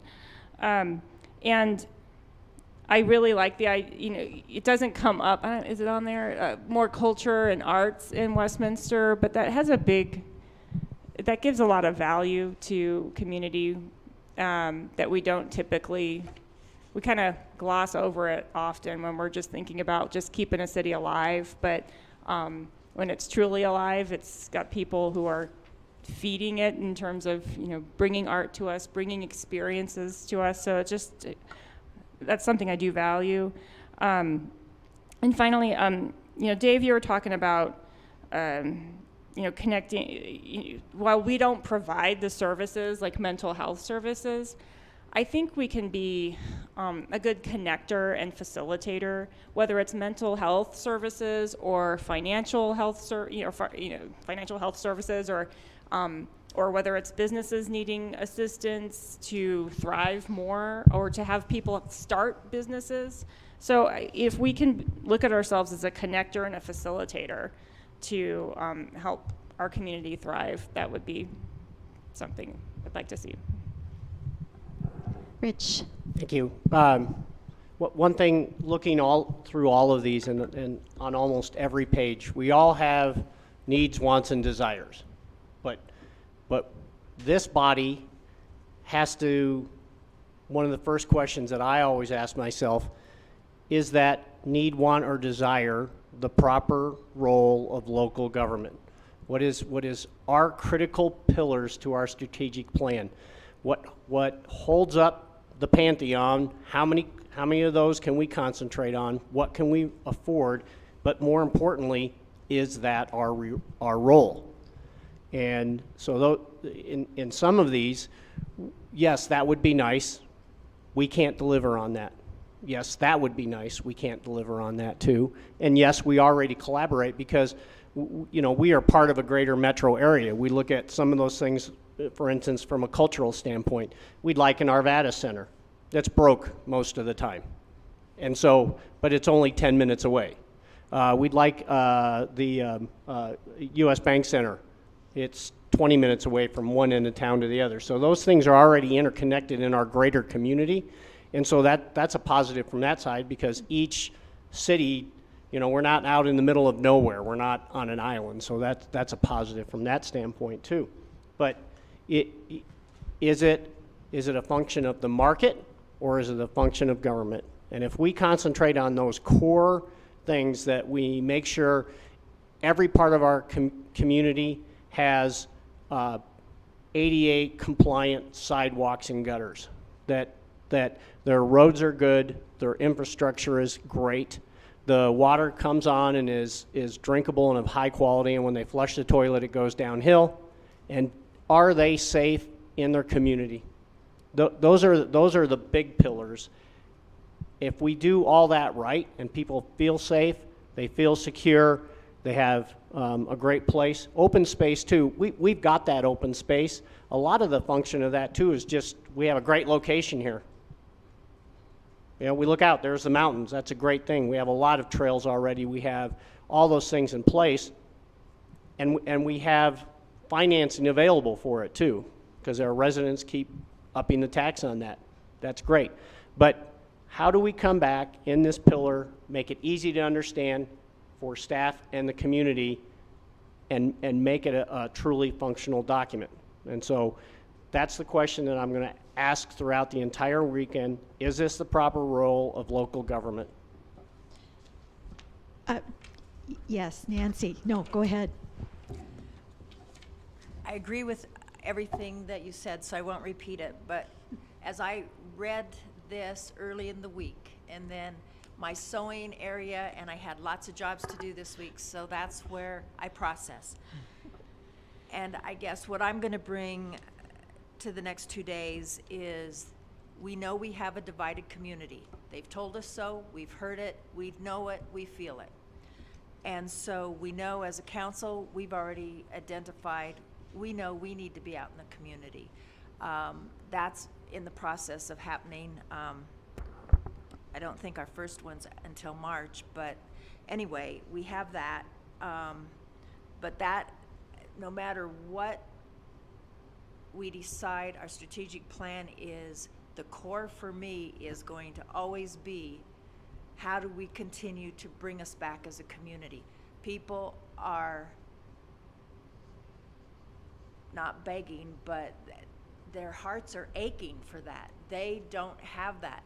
And so even when we plan events, I don't care if we get 30,000 people from outside this community. That's not going to be my focus this year. My focus is bringing the people we have in Westminster together, letting them, I can't wait for, I think they have a tagged as a global something or other. I call it an international fest. I can already taste all of the different foods that could be around there with all the different nationalities I know live in this community and have great bakers and cookers, and I can't wait for that. But I want our things to be this community learning to come together, talk to each other again, and yes, working on what our strategic plan is, but with that in mind, everything's going to be about healing and bringing people together. Thank you. I want to just give a little bit of perspective here. Dave, you had asked us to bring some of that in, of what we hear and see around the country as we do strategic planning with other communities. And the 2 points that Rich and Nancy made are the things we are hearing the most. Local governments, both city and county governments, are under significant pressure to deal with social issues because they're in the community, right? And they're not designed and funded. Exception to that is at the county level, where mental health services are typically done, and public health, right, is at the county level. But setting that aside, there's tremendous pressure for city governments to take on, and so all city councils are asking this question: how far do we go, right? It's like, how much do we move into that space of involving ourselves and frankly putting funding towards those types of issues, and the ones that have not typically been core to city governments. And then to Nancy's point, just we've got to help our community heal. We have to have a community that can live together and work together. And those two issues just are the most nexus issues that local governments are dealing with right now, and it comes up over and over and over again everywhere we go. So I just want you to know you're not alone, and I think those 2 points are just at the center of where we are. And some of those things, the pandemic contributed. The pandemic continues to contribute to some of those things, as well as the tenor of the discourse at the national level. So. I just wanted to bring that perspective in from the other places that we travel and cities that we work with. Yes, Lindsay. Thank you. I can't add to much more of what my colleagues had said. And to Rich's point, I think the sole purpose and thought to not only a strategic plan, but to understand why we exist. And I think that is and I think you and I talked as far as the purpose of a strategic plan, right? I think the core piece of missing this is understanding your mission and your vision. And for me is to really define, why does Westminster exist, right? And so around that, what's the proper role that we serve for our residents and for our businesses? And so for me, that it will be a core focus as we go through the next 2 days, working through providing that service, but also defining that service and what that really looks like for us. So looking forward to that. And then, looking back at I think staff put together the categories from what everyone heard from their campaign runs the last year. And some of the themes, even though these data points are a year or 2 years old, and I have to remind everyone that we've fast-tracked this process from what typically is in the springtime for strategic planning to January, which makes sense as far as completing a strategic process for the year of 2022 instead of doing it what seems to be almost mid-year. But so having those data points and then understanding through the key themes that were brought forward from elections, they align a lot with what was said, right? Water, growth, engagement, outreach, public safety, neighborhood support. And so all of those are reoccurring top 5 themes for our community. So something to kind of connect and bridge as far as current data. So Thank you. Are folks needing a break? We've been going for close to 2 hours now. I'm seeing heads nodding. Could I bring one thing up quickly before Sure. you break? And this is back to there was 2 sides of it. There's cars and bikes, and we've tried to accommodate that, and that's one where I feel like there's been enough places where you've changed roads, 100th and Sims being the ones I hear about the most, that I was not favorable what they did with the bike lanes. I would be curious to know, because, you know, those general traffic studies, and I think this is going to get into things that are going to come back to us, such as the uplands and the property off of Sheridan, because when we approve those, we're still going to have to decide the traffic pieces. And so I was reminded to myself of the argument I had about 100th and how much I disapproved of what we did there as I sat for 15 minutes just to try to get from, you know, right past Garrison to Wayne Carl Middle School. And this is the point I tried to bring up when we were discussing that as a city, is those times a day when people are dropping off and picking up, it's so crowded that it's actually, in my opinion, dangerous. And I can't tell you how many people I see riding bikes, because I don't see people riding bikes in those lanes. I'm sure that they do, but I'm on 100th enough that, you know, if it was that widely used to cause such disruption, you know, that I would see a couple of people. But, and I'm sure Councilor Seymour, you see the traffic there too. I feel like that is one of those pinch points now, where we were trying to accommodate more connectivity, which makes sense where it makes sense, but have all the places that we've done now that we have. And the other one that sticks out in my mind is what we did on Yates. Have those prove to be valuable and safe to the community. So I hope that, you know, that's something that, obviously I don't want us to get into like this road, that road, because that's not really what we want to do.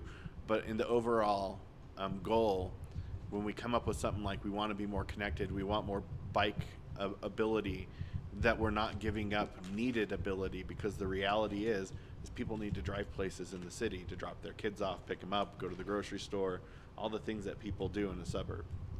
Thank you. So with that, we're going to take a break. Let's take 10 minutes or so and then reconvene, and we'll get going to work on the mission statement.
Okay, all right. So before we jump into the mission work, Shannon had some time to do some research and find some things that you were asking questions about. And so I'm just going to ask her to share what she found, and then we'll go on with the mission discussion. Yeah, thanks, Michelle. So one of the questions that Sarah asked was about reserves and whether or not it was reflected in those slides. It's not.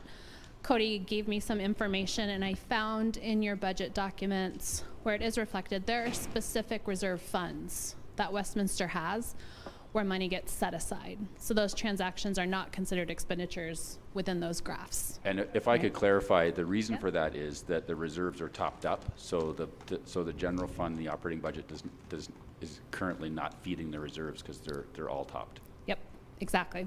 Yeah, and so it's pages 36, 51, and 53 of the budget show those specific reserve funds. Jody, what do you mean by topped up? They're at maximum. The reserves are full. So we can't put any more in there? Correct. Well, unless we lifted the limits of the reserves. But so the reserves are at 100%. Except those are self-set values. Correct. So It could be changed. Okay, keep going, Shannon. All right, and then about trending information and some of the questions that you had, there's a lot of great information starting on page 140 of your annual comprehensive financial report. Yeah, it used to be called CAFR, now they've switched it, and it's AFCR, just to make things more confusing with the government lingo. But they've got 10 years back of trending information for revenues, your expenditures, and fund balance information. So happy to go over that in more detail, but I don't know if Jody and staff want to talk to council about that internally and look through those figures. They've got it all in numerical data. There aren't charts for trend analysis, but you can see all of the figures specifically in there. Well, and then also in the annual financial report, Sarah, this goes to the point you were making about the way that the revenues were presented. The annual financial report has the revenue data in a pie chart described in a way that people could grasp, right? So we should have had the graphic from the financial report to make it more clear, not the budget. We were wanting to present the accurate information from a dollar perspective, but the information as presented in the annual financial report is so much clearer. So that's a great place to go for information, I guess, is what we're saying. And the 2020 one is the most recent, Yeah. right, Shannon? Yep, Yeah. the 2020 is the most recent on there, and I think it gives you some really great graphs as well about program expenses versus program revenues. So you can see the differences between those two things for public safety, for utilities, and things like that. I would definitely recommend, if you haven't, I already said you should have taken up your whole Sunday afternoon reading through budget documents and all of those things on our list. So take another, like maybe a Saturday night to read through your annual financial report, because that information at the end really gives you that historical perspective and some of the comparison data that everyone was interested in. And I'm happy to go through more details, but I feel like Jody and staff will probably want to put together information for you. Thank you, Shannon. That's really helpful. So we are going to have a couple things coming up here. We're going to start with your mission statement, and we're going to do that as a large group discussion. And then when we get into the vision, we're going to break you into 2 small groups and do some, okay, good. Where's my clicker? Here it is. So Lindsay actually did a great setup for this, because she was focusing in on what is our purpose, what is the core purpose of our city government, and that's a threshold question that you've got to have clarity around, even before you can build a vision statement, because you got to understand what is the purpose of Westminster city government, why does it exist, what does it do for the community. So that's the description of a mission statement. It's your organization's purpose or reason for existing. And it's a public statement of the contribution that the city promises to make to help accomplish the community vision. And it answers the question, why do we exist? What do we do? right? So this is central to the core services conversation that you've continued to have really over the last year. All right, so the current mission statement is up there. Our job is to deliver exceptional value and quality of life through spirit. That's the current mission statement. So the questions we like to ask when we're looking at an existing mission statement and determining if it needs to be changed are these two questions. As you reflect on the statement, does it accurately describe the purpose of the city? And then second, does it describe, what you do, why you do it, how you do it? And if not, what needs to be changed? So let's start with the first question. How do you feel about that mission statement in terms of, does it answer that first question? No. Bruce says no. Sarah, you had your hand raised. Yeah, well, I think it's really vague, and I'm trying to understand what exceptional value means. And I think quality of life is great, but I would add something like our job is to be stewards of the community and our long-term resilience as a community, and ensuring that we have a high quality of life and long-term fiscal resilience and environmental resilience. Like that's our right. We're not trying to like just make a city for today. We're trying to make a city that's long-lasting and everybody wants to live in and continue to invest in.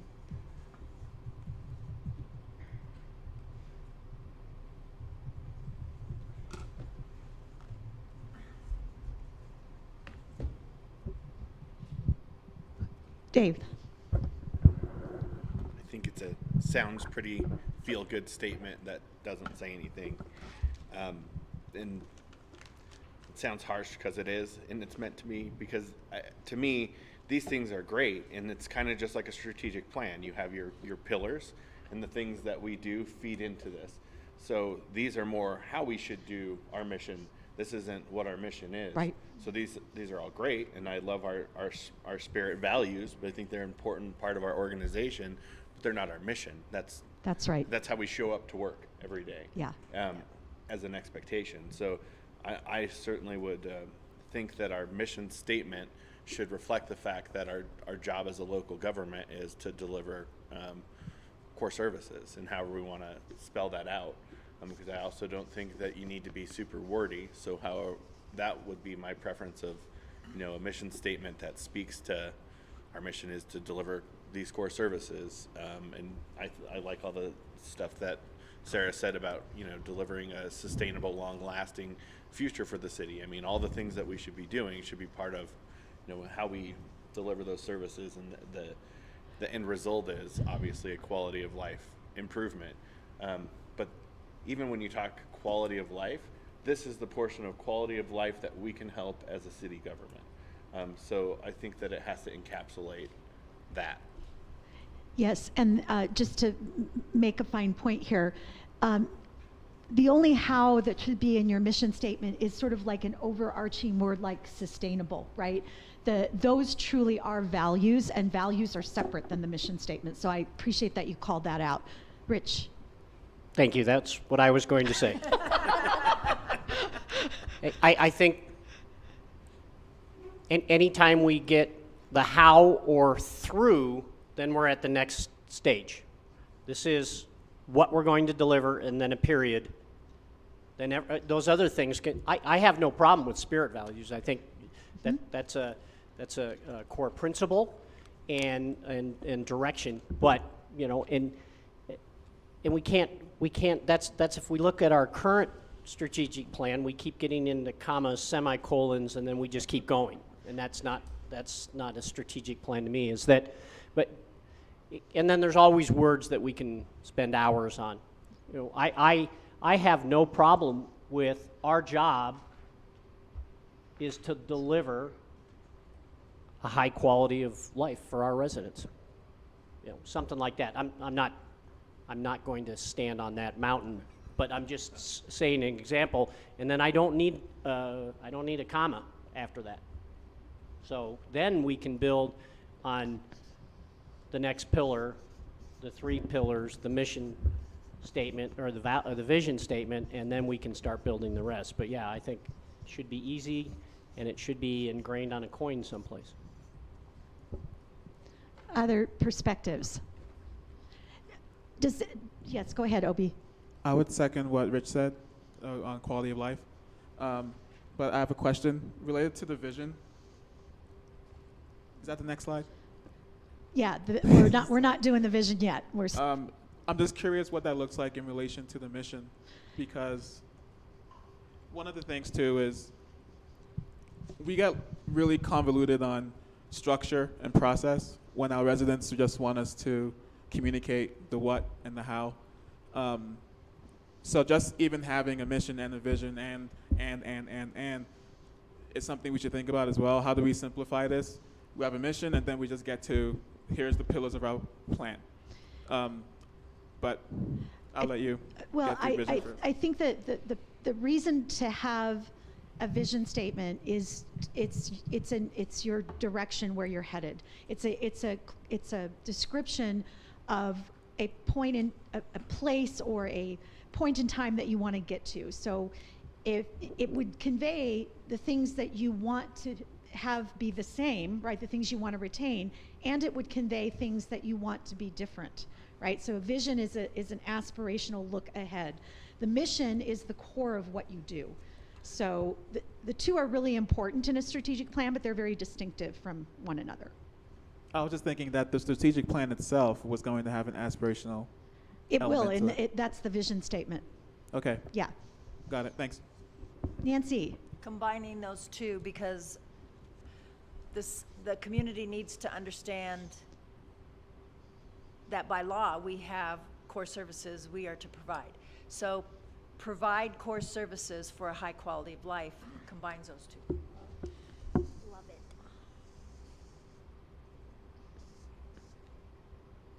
Yeah, that just combining those into one thought, because then you get both of those things. The core services gets conveyed, the things that you're mandated to do, and then the high quality of life at the same time. Yeah. Other thoughts about the mission? Bruce? How about Westminster is a really desirable suburb that is green, safe, uncrowded, convenient, and enduring.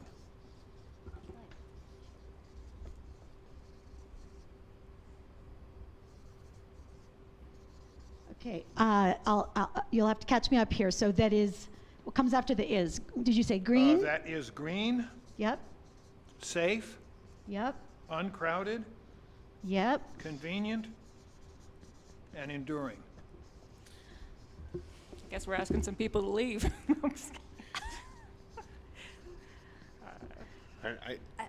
I would say you get into trouble when you use words like green, though, that mean different things to different people. Yeah.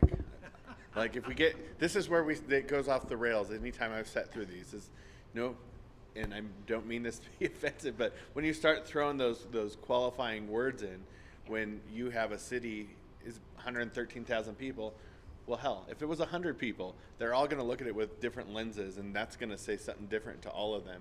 Where a simple statement like, our job is to deliver core services that allude to better quality of life, I think everybody can understand that. And then in their mind, they pick out the things that they like about Westminster that does those things. So I think that's getting too specific. Yeah, and that seems more or less like a vision, right? That's not why we exist. So right now we're focused on our mission as far as why Westminster, which is providing a quality of life and core services. It's always good to have something to hammer on, so hammer away. Well, I think there's definitely a vision statement. I think that's, but the only thing that I would point out for our delivery of core services to provide a high quality of life is that we're also a place of business too, and I'm just like, it's a little bit resident focused, So I would just ask us to, is there anything else that we would want to add to the mission to recognize the sort of the entirety of the city and what we're... So much to your point, because I really appreciated the comparison for a strategic plan that could be a model for us. And I really think that, there's bits and pieces of this that we could pull from, and their mission is very succinct in that they say that we take pride in our responsibility to protect and improve the high quality of life for those we serve. And I don't want to just kind of pigeonhole residents in that, because we also serve our businesses and other community aspects. So I feel like maybe we could say for those we serve, right? And I think that kind of maybe encompasses your... Yeah, but when you say for those we serve, that is truly all-encompassing of residents, businesses, any stakeholder, even frankly visitors that come into your community, right? Yeah. I like that.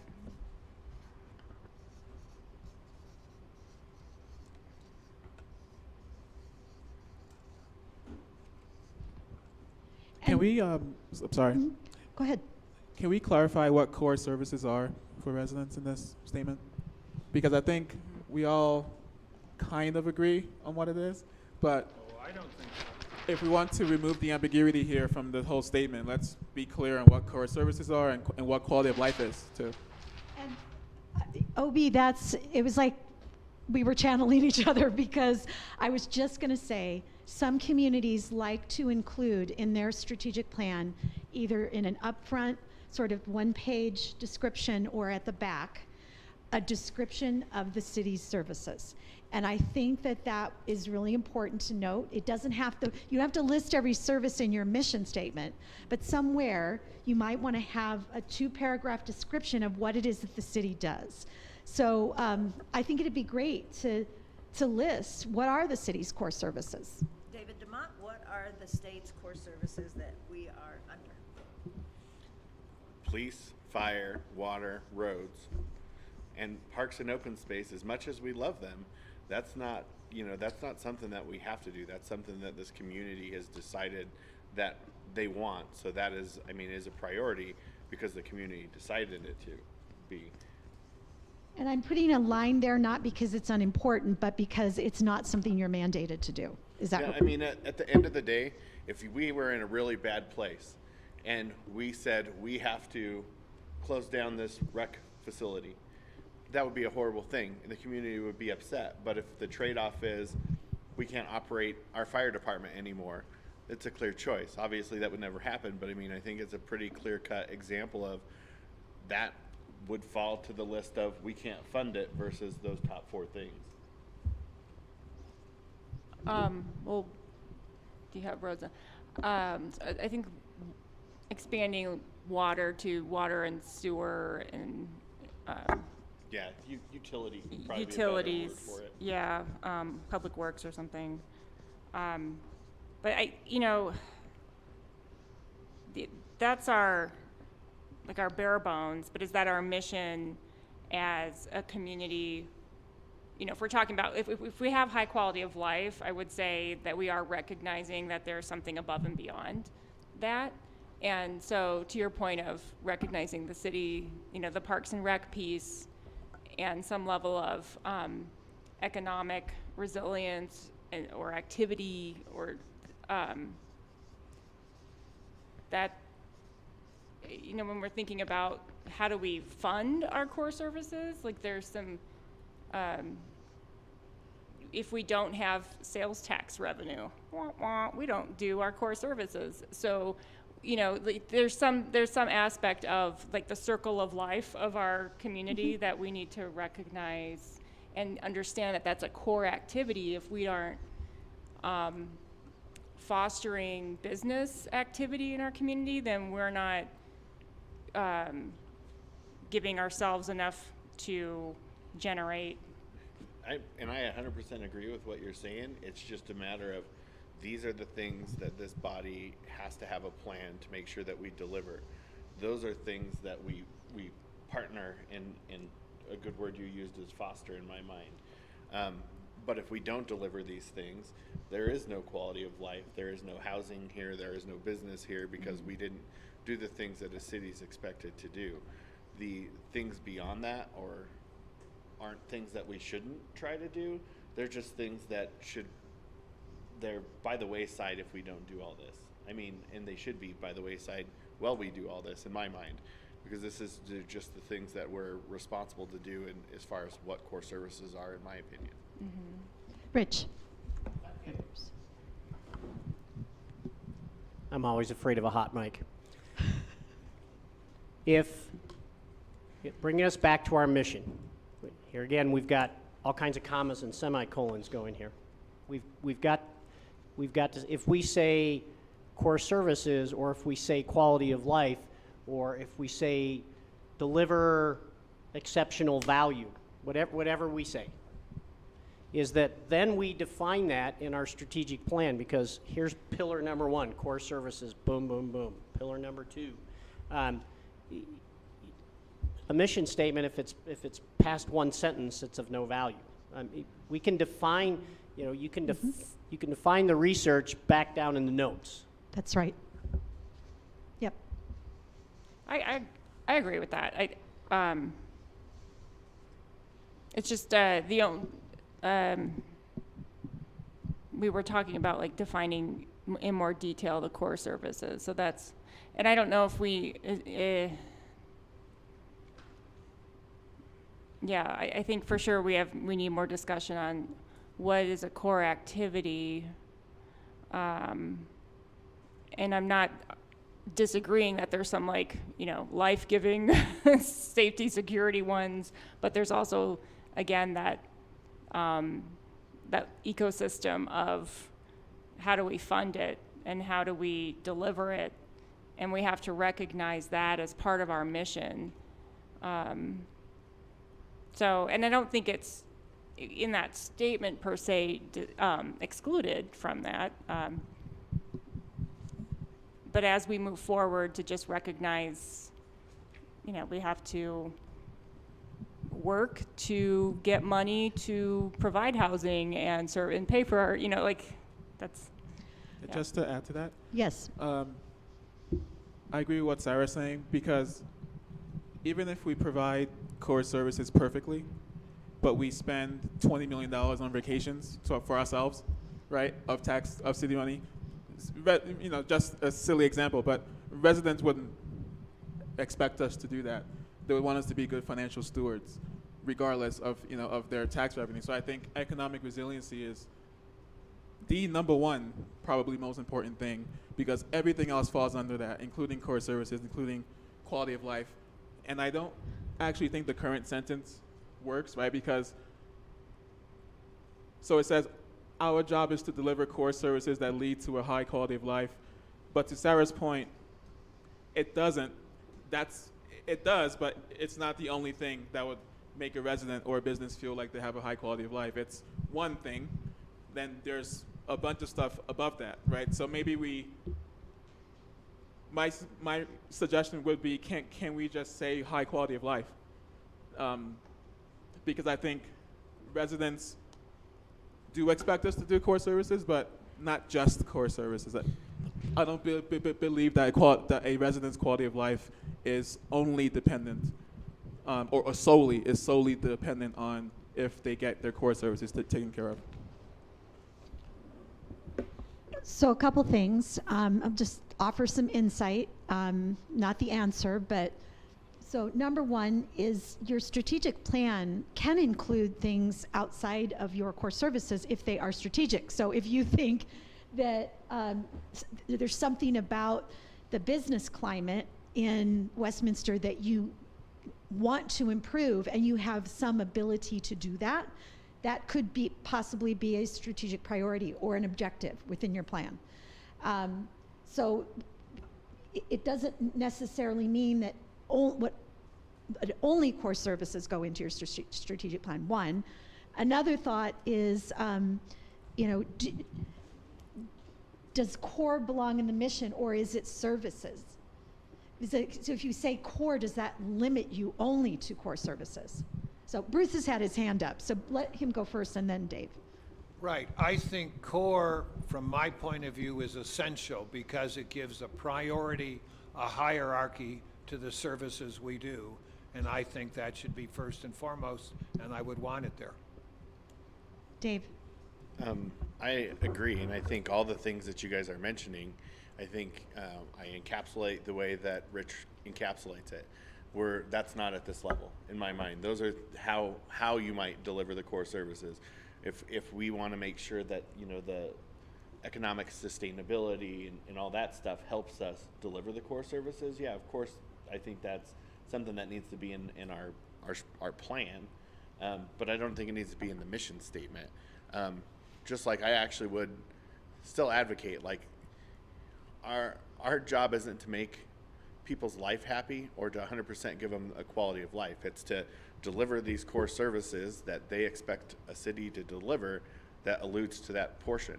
I mean, there's so many other indicators outside of quality of life. One that they put big priority, every single city survey I've ever seen, is schools. That's not inside our control. Right. So it's not something we could deliver. So it's not that I don't think that those things are important or that residents don't want them. It's just, it's actually, I think, as a resident, because even say prior to me getting involved, there are some things that I would have probably assumed a city did do that they don't actually do, or the crossover between schools and local government, that there's a big divide there. So I think in some ways it's helpful for the residents to understand, here are the things that you should expect your city to do that's inside their stead. So I'm pretty set on the fact that core services has to be part of the mission statement. So what's interesting is how quickly you arrived at the statement, right? We're almost all the way there, and I think where I'm hearing some differences of opinion is whether the word core should be in here or not. And I know I said we really want to try to take a consensus approach to this, and because that word is so central to the discussion, I think if we can't get to consensus, then we may have to vote. And we may need a show of hands to say, does core stay in or does it go out? Does anybody else want to say something about what we've got drafted so far? And your thoughts and perspectives about whether core belongs in the statement or doesn't belong in the statement. And Barry Dunn doesn't have a stake in whether it's in there or it's not. We're just trying to facilitate you in getting to a statement that could go in your strategic plan. Yes, Sarah. I just have a question with respect to mission statements. I'm thinking of like a mission statement that a school district might set out, and would they say their mission is to provide core educational services to their students for high quality education? Or would they, because I'm just thinking about this, and does that preclude like special education or gifted education or any of those things that we all kind of expect from our schools? And so just bringing that to our statement as a city and what we're supposed to deliver in terms of core services, I think I'm not opposed to having core in there. I think it's just how we expand upon core services as we move into the strategic plan conversation, to just be aware that there might be some ads, right? Like is that a bad example? I don't think it's a bad example. What I can tell you is that a lot of what is involved in special education is federally mandated. So that would be a core service. I don't know if talented and gifted programs are federally mandated. I probably not, but I do know that special ed is. So, it's a great question.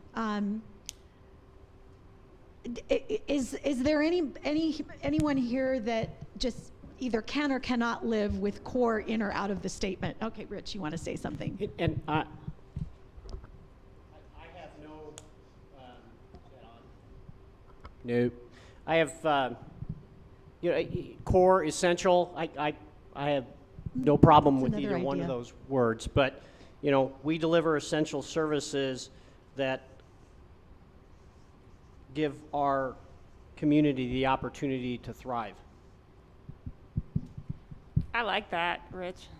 I like the word of essential, and I like the opportunity to thrive, because the community, the opportunity to thrive, because one, we could define what community is to, you know, the point of saying it, sorry, I always forget that's on, to the residents and our businesses, that's community, right? And then to thrive is like, yeah, their ability to, you know, create a business or maintain a business, or to, yeah. Well, and then the thrive part, it then gives, you know, in their mind, because I know every morning they're going to wake up and think about this mission statement,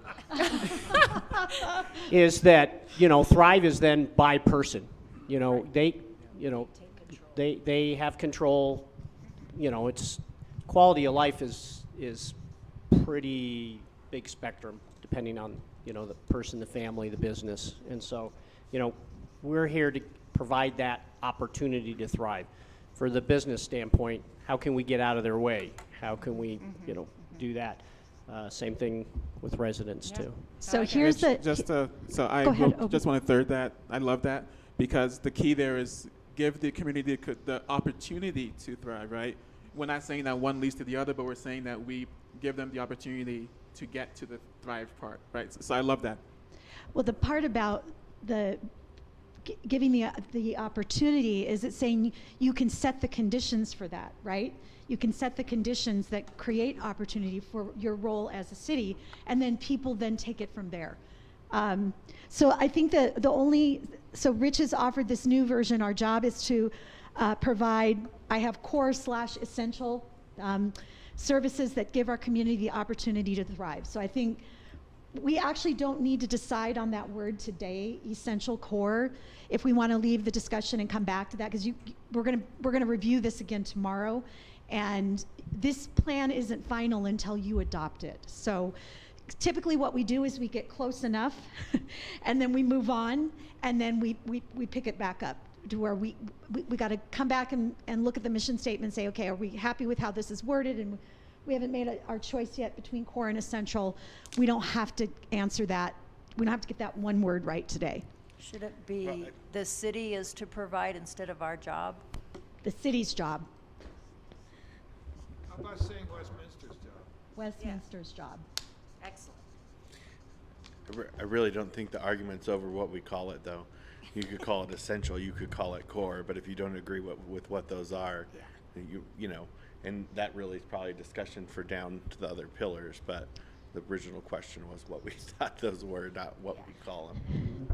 Yeah, and I think that does get into the pillars discussion, and we will come back and revisit the mission statement tomorrow, because you need to have further conversation. Well, we need to create your vision or get close to it, and then driving from that vision, mission and vision discussion, then you're getting into your, what we call strategic priorities. You can call them pillars, you can call them whatever you want to, but that's where you're going to tease some of that out.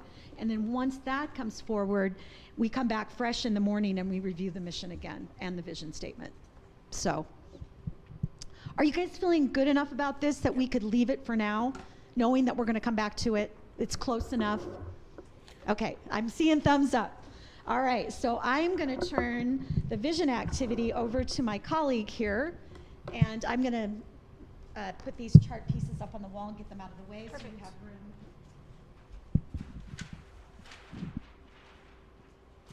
Go ahead, Shannon. Okay.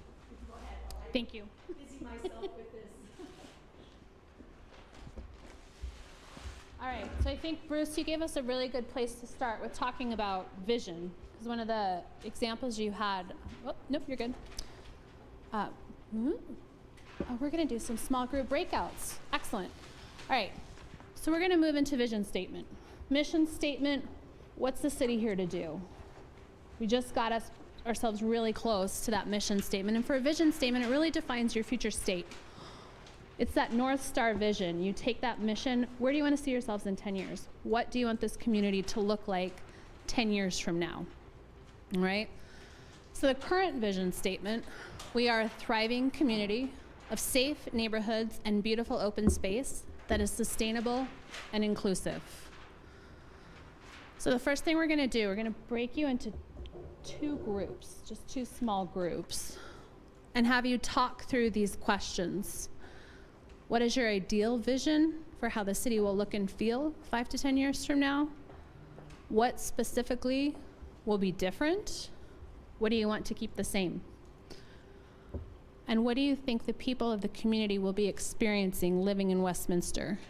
What does life look like in Westminster 10 years from now? So really, what about the community that you really love right now and that you heard from that environmental scan do you want to carry forward into the future? And what things do you think need to change? That's where we want to reflect on. So I don't want to assign small groups. I think you guys can self-select just 2 small groups.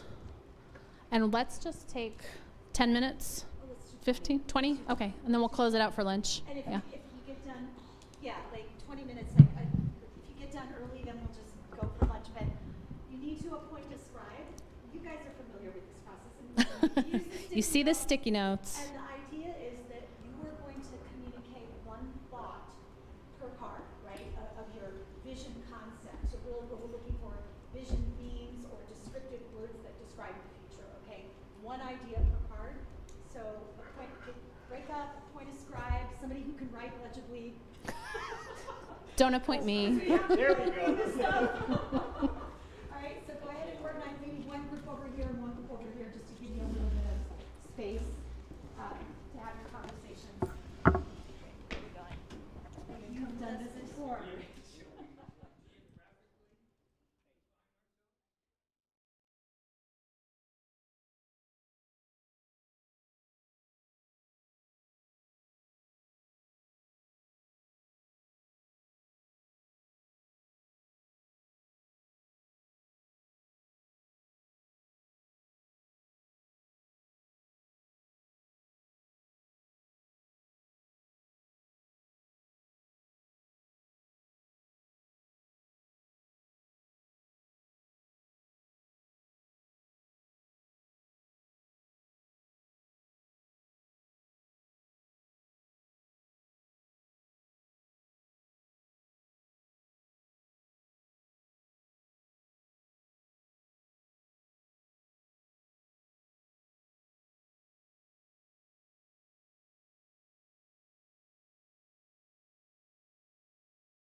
Michelle, you jinxed me by saying these things aren't sticky.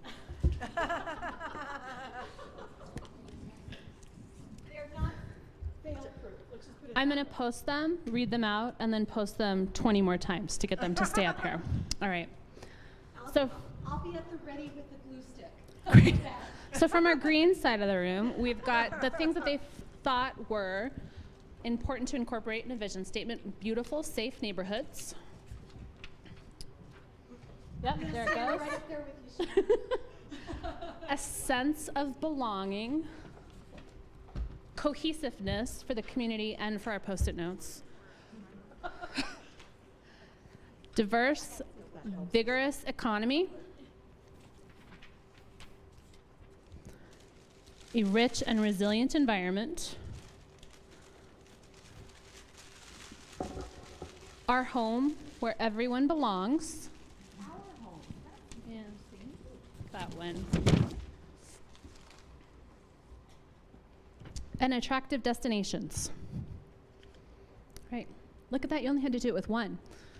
So diverse, vigorous economy, a sense of belonging, rich and resilient environment, attractive destinations, beautiful, safe neighborhoods, and our home where everyone belongs. Those are great ones.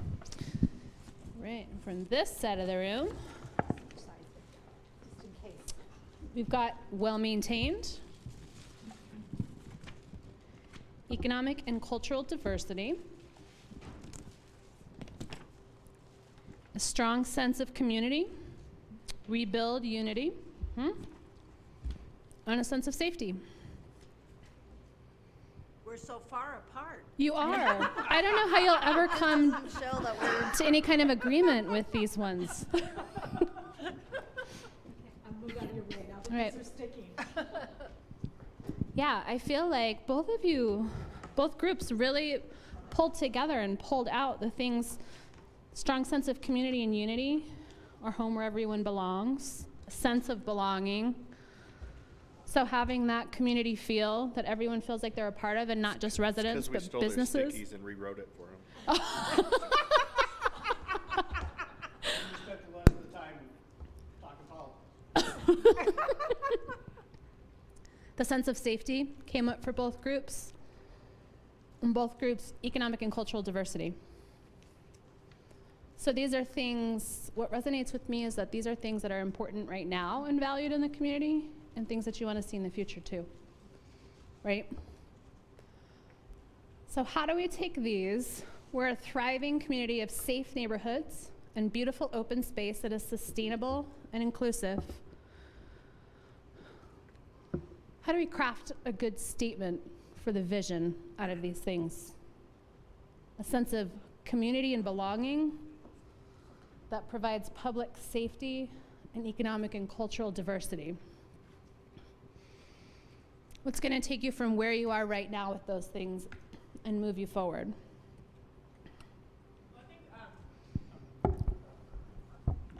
Sorry. I think it might make sense to describe the physical first and then the qualitative second. So maybe we could order things on the,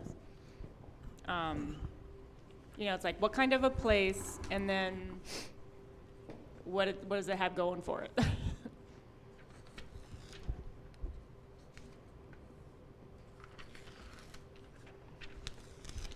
Just pardon me while I do a little reorganization here.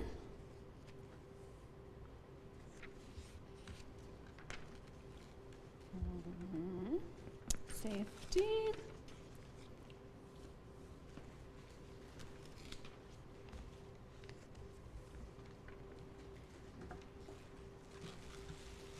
This one, rich and resilient environment, is a bit of a floater. All right, so your community, it's well maintained, it's attractive, it's beautiful, it's safe.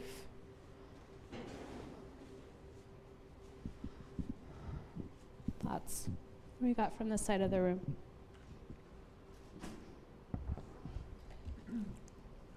So like, let's see, a city with beautiful, safe neighborhoods and attractive destinations. Oh, we didn't put that up there, did we? So I think, we talk about the neighborhoods, but I'm always going to say, where's the business part of it too? So that's why I like saying neighborhoods and destinations. And then we could say, so beautiful, safe neighborhoods and attractive destinations with, whatever. I like the economic and cultural diversity. Maybe switch it to say like a diverse economic and cultural environment. I don't know. That's economically and culturally diverse. Supports economic and cultural diversity. I like, I do like to acknowledge our environment, because everybody, like, if we don't say open space, like, people will come up and slap us. Like, so. No violence. That comes at 3 o'clock. It's on the agenda. I've been too writing down Okay, good. what you said, so you can just keep facilitating it all, Okay. and then we can chart it if we need to. We're just brainstorming right now. So just on the open space, because our group talked about that too, about whether or not to have it in the vision statement, and I think we kind of alluded to the fact that that might be defined as maybe essential service, right? Like the Parks and Rec side, and then getting down into the weeds as far as that's what we provide is the open space piece of it. So we ultimately ended up not having that as a focus of the vision, but knowing that it's a part of an opportunity later on to focus on. Okay. Well, we didn't have it necessarily stated, and we put in like, rich and resilient environment, kind of alluding to the rich environment being like open spaces and parks and all kinds of variety of how to, thinking of Stanley Lake or, like all these, like that I feel of as being like this rich with diverse activities for, in open space. So, and resilient is like alluding to our ability to handle like wildfire and water, flooding, and things like that. COVID.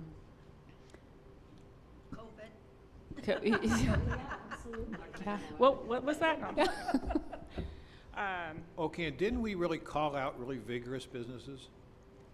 So we have diverse and vigorous businesses. So I think trying to relate that it's healthy, right? So we weren't sure, like, is it vigorous or some other word, but the idea was Vigorous, healthy, vibrant. Yeah. How about of the successful? Successful, yeah. Like somebody come up with the best word for it, but that. Well, no, I was thinking that we have attractive, beautiful neighborhoods and successful businesses and an attractive Successful, destination. Bruce, that's what you said? Successful businesses? Yeah, vibrant, successful, vigorous. It's kind of trying to provide like. Yep. Why don't we use successful instead of vibrant or vigorous? Just a quick comment there.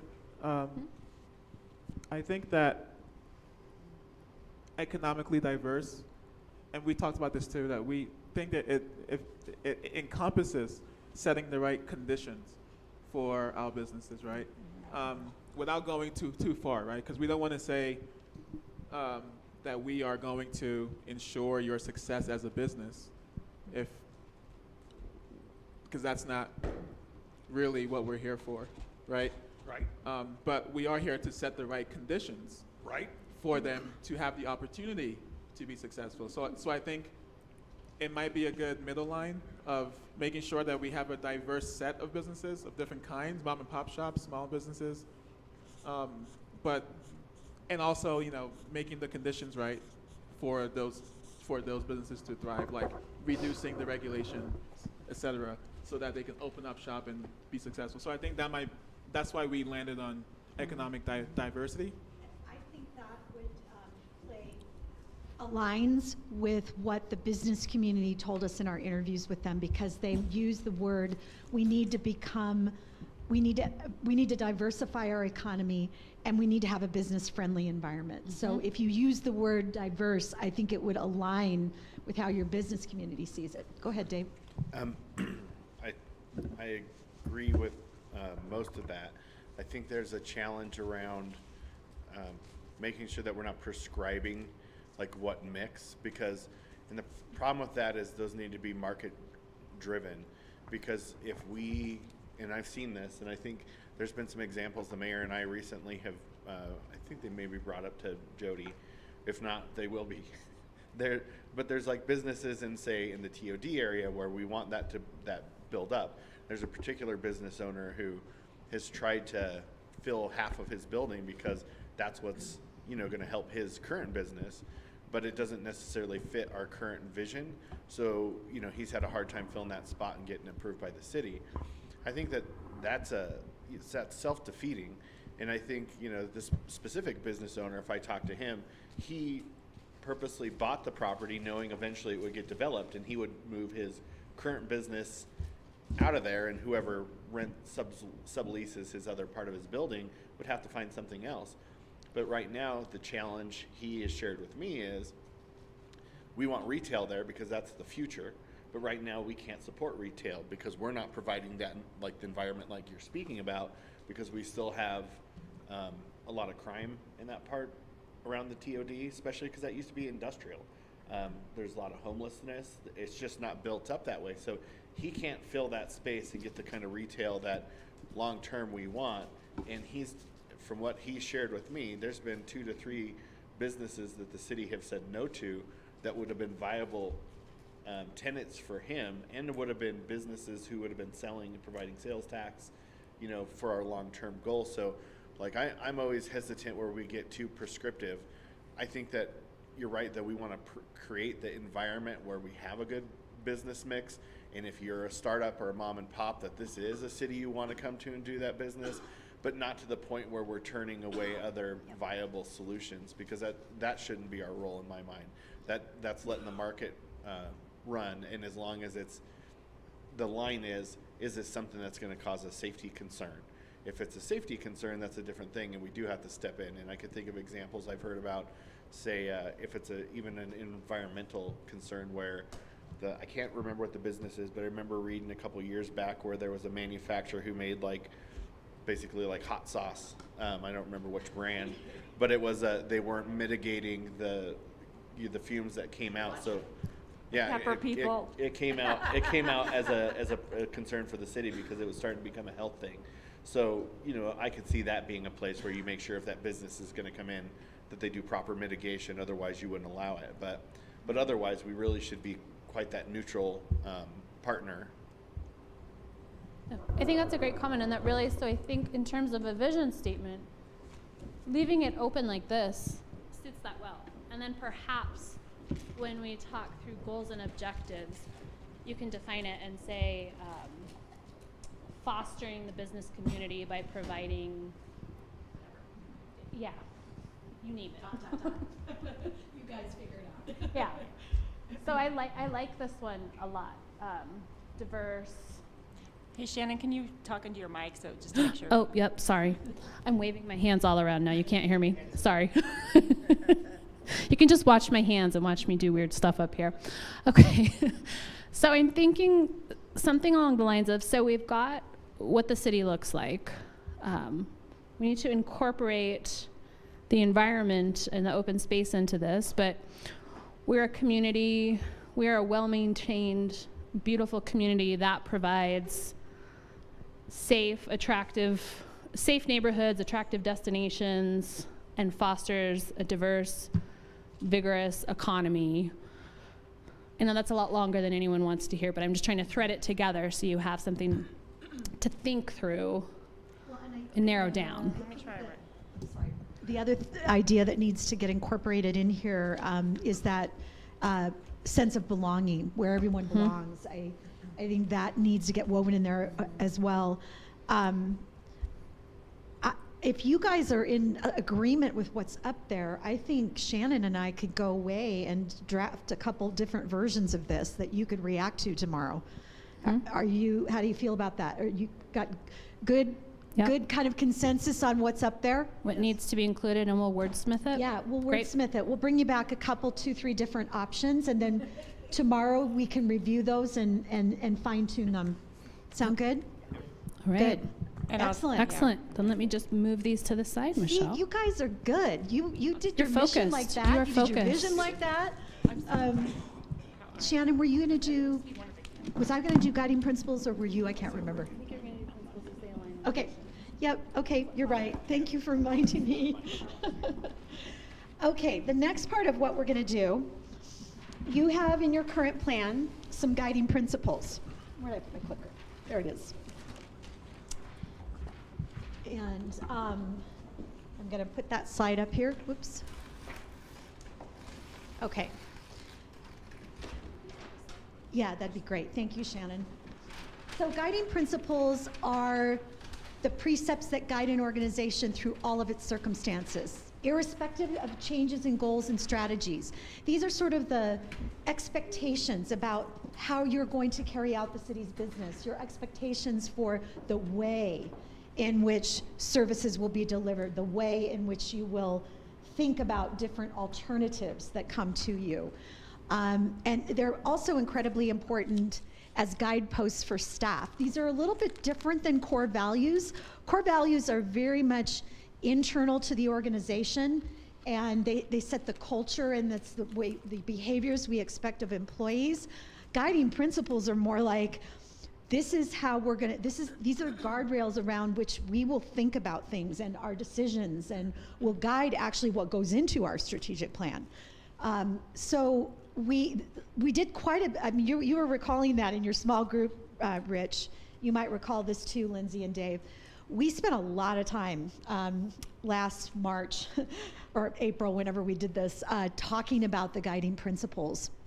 And I'm not telling you that to say that you shouldn't change them. I'm just letting you know there was a lot of thought and a lot of discussion went into these. Your 3 members who were there at the time can illuminate you on some of that. But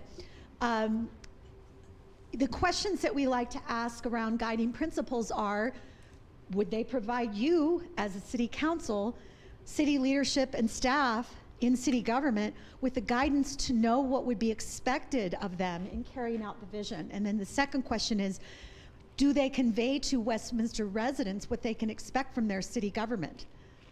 So when you look at those, based on those 2 questions, what is your reaction? Go ahead, Dave. Even though I know we did a lot of work on these, I still feel they're too fluffy, call it, because I could put anything I want into those buckets. And if we can fit anything in it, knowing that we can't be all things to all people, I think that leads to a less, what's the word I'm looking for? We're not being as focus driven, I guess, on the things that we need to be, because there are important things that we have to do, and we want to make sure that we don't have just our hands a little bit on every little thing. We need to have a full grip on the important things that we need to do, I guess is the best way to put it. Yeah, and so Dave, one thing I would add to what you said is, so I'll just give an example of how I think of a guiding principle and its usefulness. Let's say that we want to do something different with the way that we police. I'm just making this up. I'm not saying that Westminster needs to do that, but innovation could be a driver of how you go about doing that. So it's, to me, this is more in the how we would go about delivering service rather than the what. So I don't know if that's in addition to what you said or different than what you said, but it's really more about the how. It's like infusing the how around innovation in the different ways in which staff would go about the work, or making sure that every decision we make and every alternative we consider we're looking at it through the lens of fiscal sustainability and financial stewardship. I'm just giving that as an example. And I see innovation as one of those catch-all words that everybody's using and has no meaning. Yeah. To me, what I've seen sometimes called innovation is common sense. And it's not innovation. So sometimes things are used there to be able to put a whole bunch of stuff under it and justify it when I don't necessarily believe it's needed, it's innovative, or... And an example of that, and I'm sorry to jump back in, but since I started this is like the adaptive reuse conversation. To me, that's innovation. Like if you're taking something we already have, that's being a good steward, that's being innovative, that's, so however we can come up with guiding principles that actually say like, and actually that's a really good one to figure out what a principle would be for us to look at things like adaptive reuse. Because at the end of the day, how many times have any of you heard about all the empty space? Like that's a major beef of residents. And to me, that's like sustainable, and there's so many different things, but like having that kind of guiding principle that says, if we're looking at building a new facility, are we already looking at what we're doing and what we could redo in that same space? Or are there other spaces that we could reuse and not just, have a brown field that we're building up? Mm-hmm. So, well, and to Nancy's point, and Rich, I'm going to say one thing and then you. To Nancy's point, I have seen city councils and communities move away from the word innovation in their vision statements for the very reason that you just stated. So I think we're going to start seeing it less. Go ahead, Rich. Thank you. And I think one of our residents, Carol Campbell, who was here earlier, said to us Monday night, what do some of these words mean? And this is a highly educated person. So if we should get away from that too. One of the things that she brought up was triple bottom line and cause-driven holistic solutions. We knew what we were talking about at the time because we want to get to the root causes of things, and we should say that. And then innovation to me a lot of times just means expensive. So one thing I can give you as a piece of guidance is that you don't have to have guiding principles. Not every city puts guiding principles in their strategic plan. They rely more on the... Right.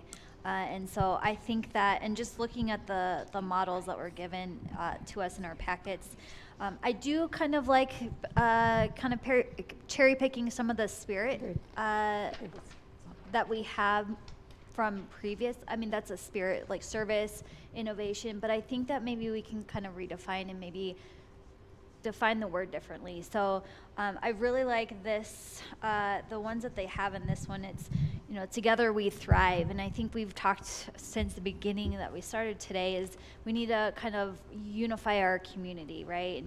And that could be that teamwork piece of the spirit, because teamwork is in that spirit acronym. And so maybe we've redefined it as together we thrive, and that's mainly staff and community, we're thriving together, right? Another one is service is our obsession. I really think that Westminster staff needs to get back to the customer service piece of it, because I feel like that's lacking. And I mean that as far as know who you work for, because we as a council work for our residents, and so do the staff.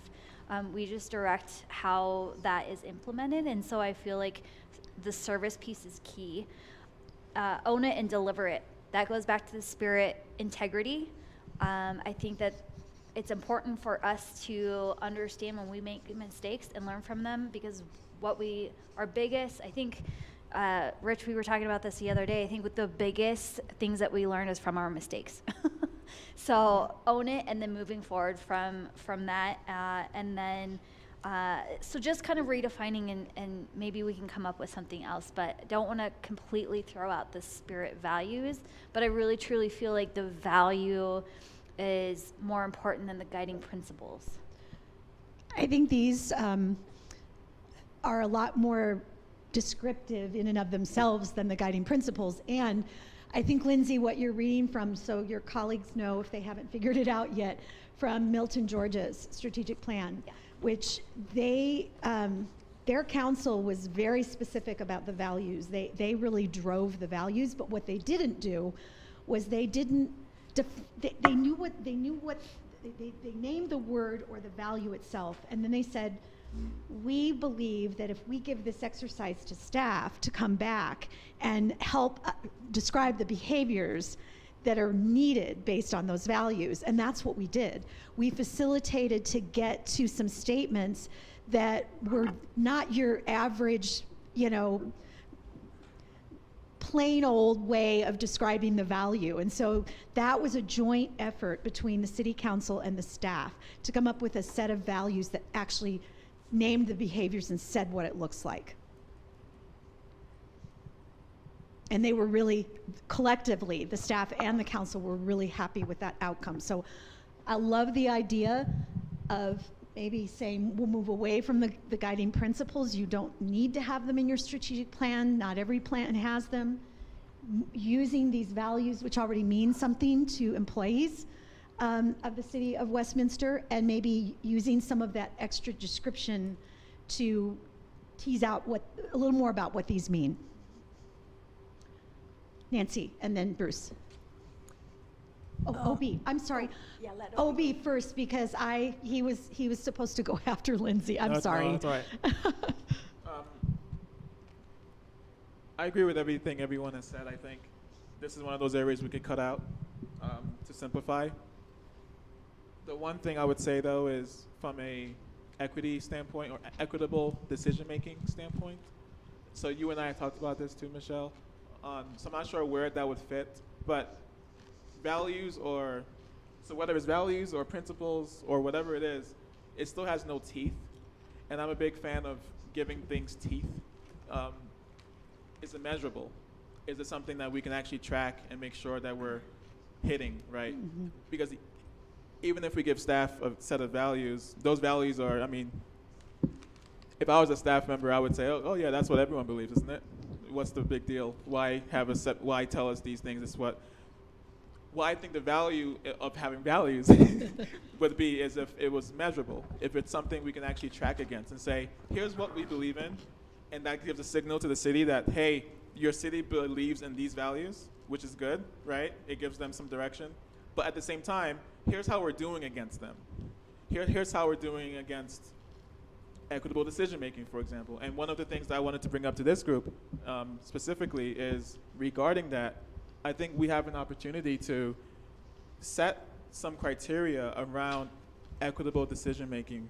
For example, does this development or does this project impact, or how does this project impact South Westminster, right? Because when we talk about disparity, that just means the difference between the whole population versus the subgroups of a population. And if some subgroups are not represented or are not feeling heard or don't have their needs fully taken into account in a decision, that's where things get off the rails, and that's where we lose the unity and the connectivity that we want.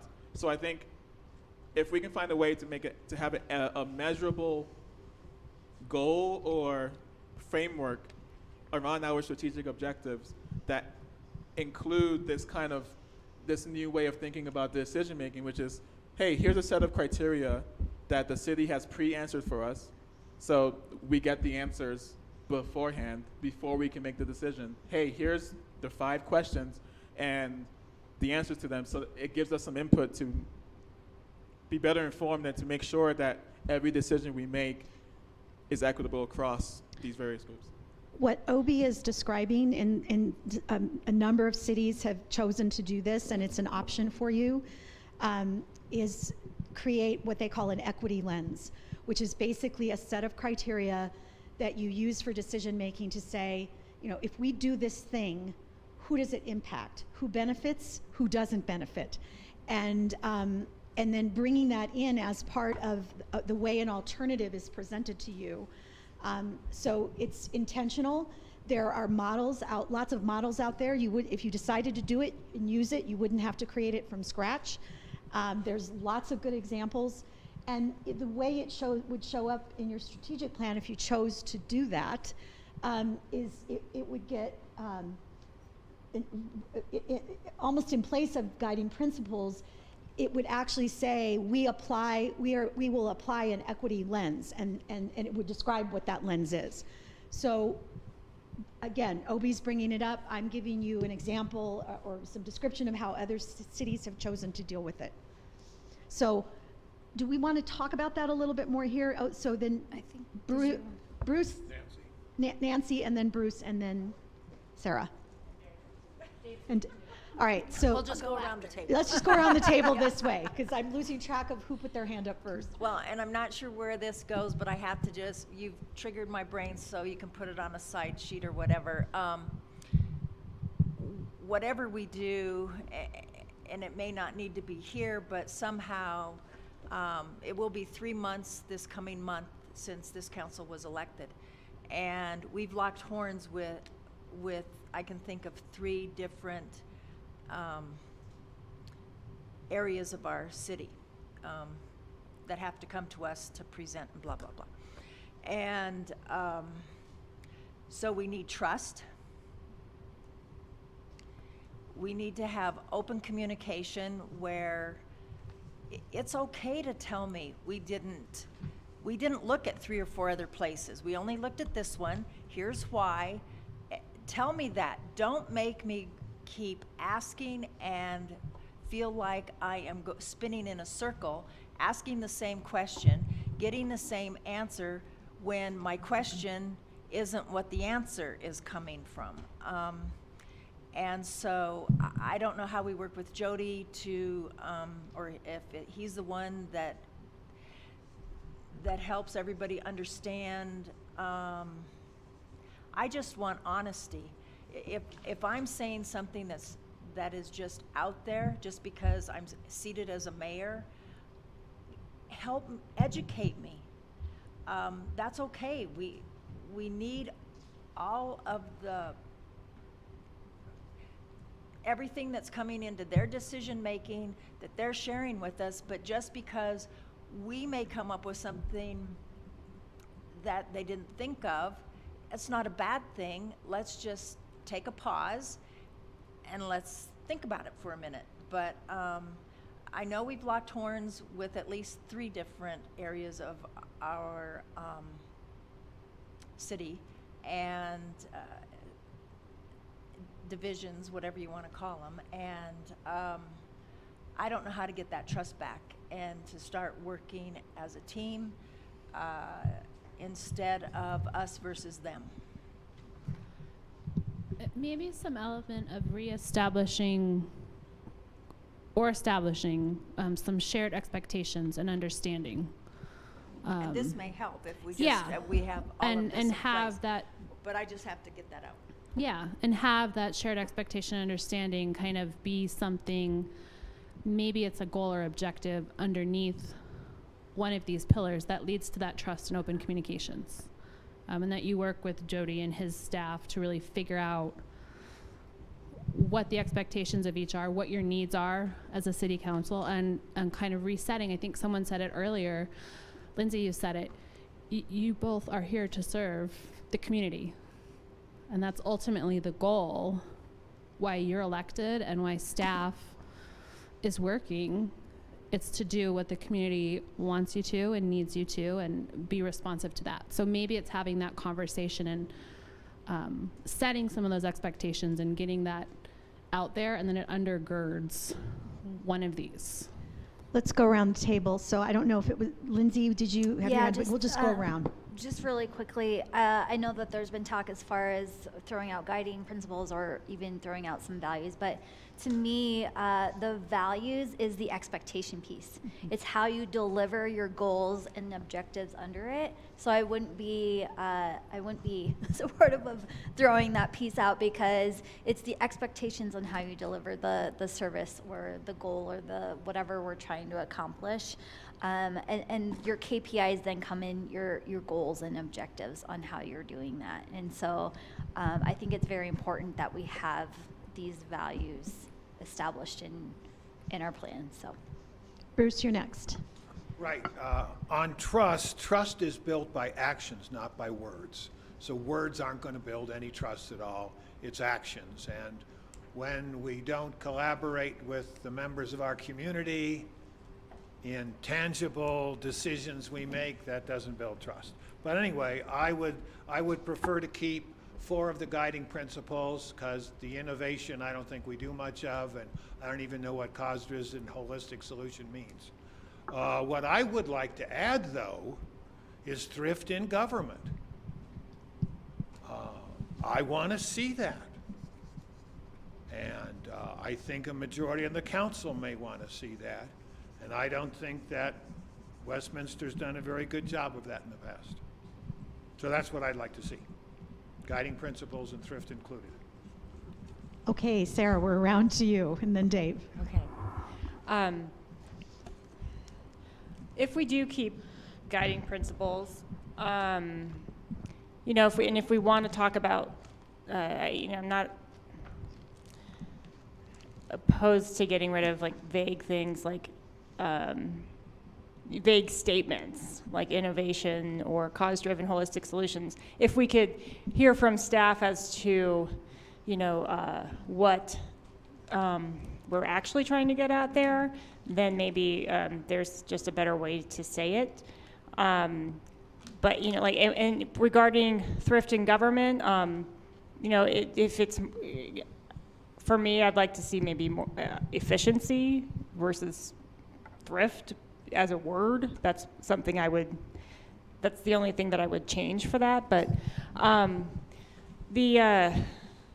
but I do like the value piece, though. So I could be, and you know, some of these guiding principles can be reflected in the values. Yes. And having worked under Spirit, I do find it actually of good value, because one of the things, you know, that I really valued working at the city and just under those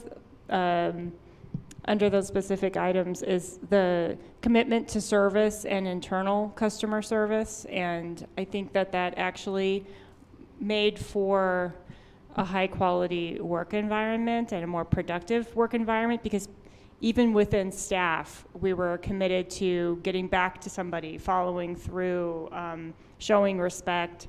And that's actually really important. So with respect to how those translate into values for how we get our work done as a city, I think, here we go. The service piece, both internal and external customer service. Pride is good to the extent that, you know, Need a P in spirit. I don't know. Make it work. Maybe proportion or something, just kidding. You know, whatever. But I think some of the things that I'm hearing from others, and I wrote down as you were talking about values, was accountability. And so that's kind of covered under responsibility in a way, but I think it's a little to be more direct about accountability, because that goes back to what Obi was saying in terms of what are we measuring our successes, or what are we being transparent about, you know, impacts and things like that. One thing that I don't know is that well captured in those is our desire to have better communication with the community, better transparency, and to the point of and representation. And when I talk about representation, it is just who are we listening from? Are we ensuring that we are hearing from everybody? And that could be, you know, as you start to articulate what, you know, representation is also about, like, you know, equitable process for how we go about hearing from our community or making decisions. And when I think of teamwork, I think of the great partnerships that Westminster already has and that we can build upon. So going back to, I think Dave, you mentioned this earlier, like, are we connecting people to mental health services and things like that. Like, really celebrate our opportunity and ability to just be a partner. And, you know, with respect to the equity criteria or lens, I think that, again, to me, goes back to representation. So I'm not sure, again, like pride, maybe pride can be turned into, you know, that sense of belonging and ownership, and that we're all searching for. So, yeah. I'm going to start with filling in the P, though. Partnership. I mean, we've been saying it. I've heard it multiple times throughout the day. I mean, really, that's much more measurable than pride. Pride in your work is great, but did we do the task at hand as a partner? When the resident calls in to ask what their bill question is, or whether they called in to ask what they can do about, you know, water runoff, are we working with them as a partner? When you talk about customer service, I always have appreciated the way that Rich has approached that, knowing in the business world that he's in, and frankly that I'm in, you know, most customers have the opportunity to go somewhere else. Our customers do not have the opportunity oftentimes to go somewhere else. If it's a, you know, development or something like that, they can choose a different city or a business that wants to come here. But the residents who live here, they're stuck with this organization, and I think that puts a higher level of scrutiny that we need to have on the organization because of the, you know, frankly, the work they've chosen to do. You know, they chose to apply and chose to do a job in the city of Westminster. So I think, to me, this is measurable with the right leadership to say, okay, we have a complaint from a resident. Did our interaction with them follow these values? Because if it didn't, if we're doing the right thing, then there should be teeth behind that, not necessarily in these words, but in the fact that we're holding accountability to our values. And I know in the past, that's one of the things, like Sarah mentioned, that longtime employees have appreciated about the city.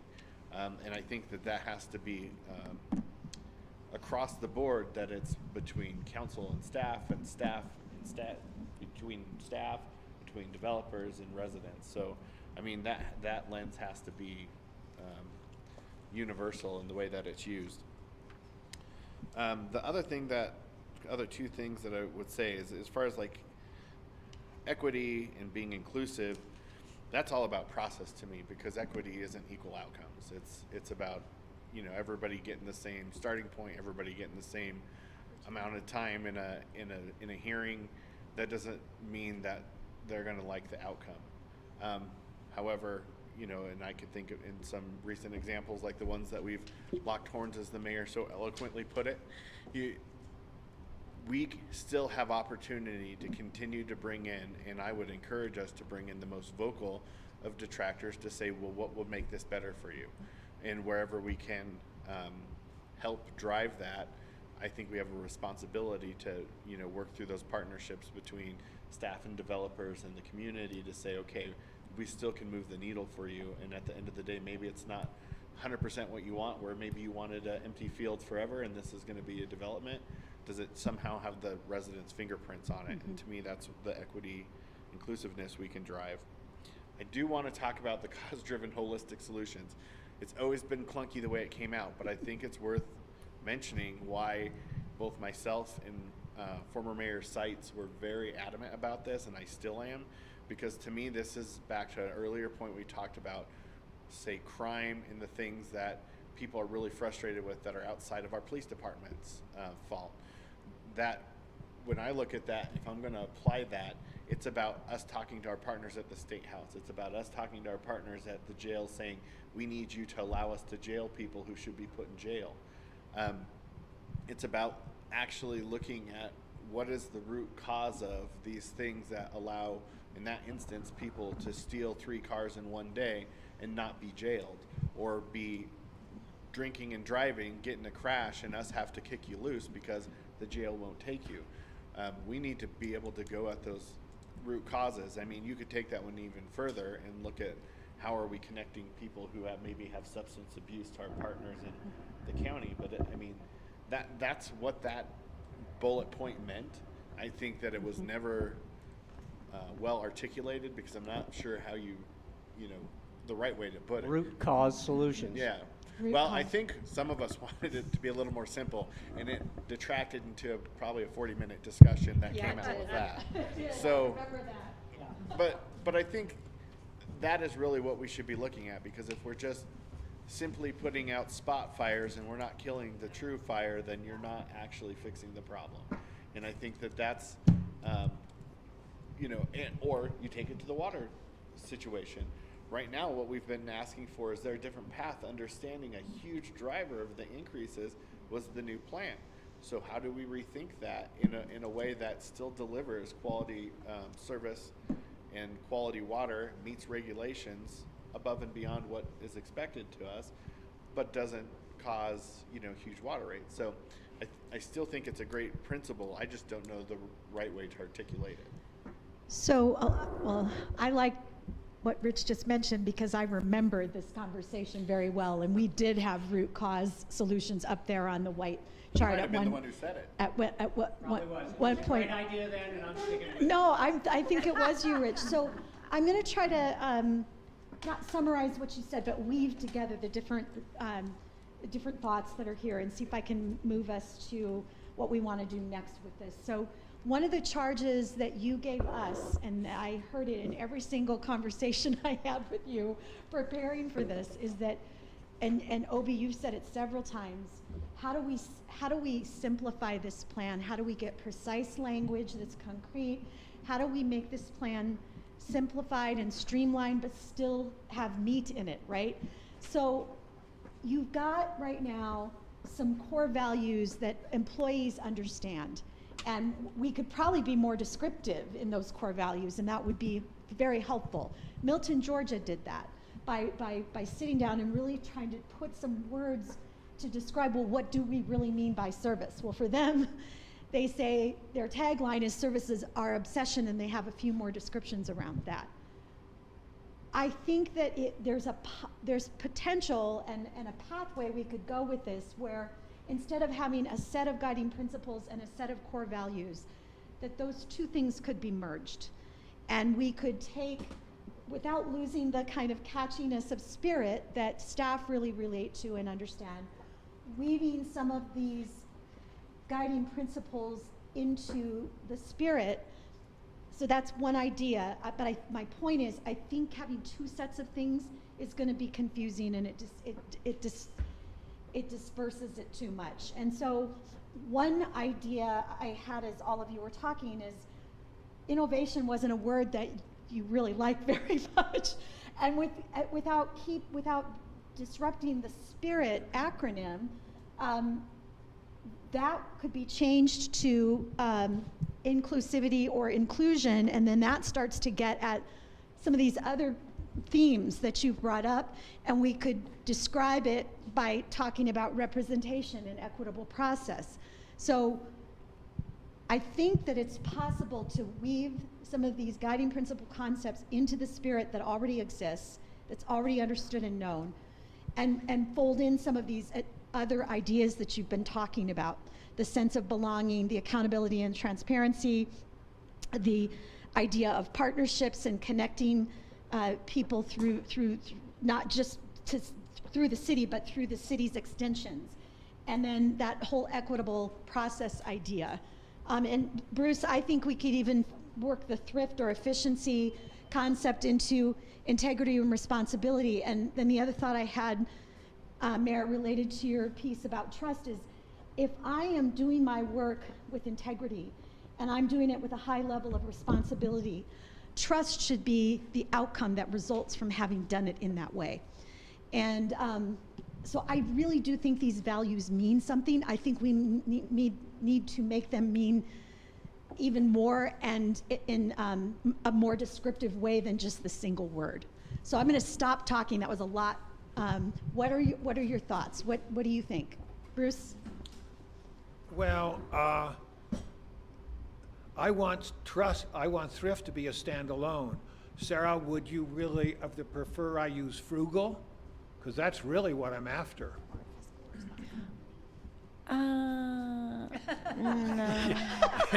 Frugal's a much harder word than thrift.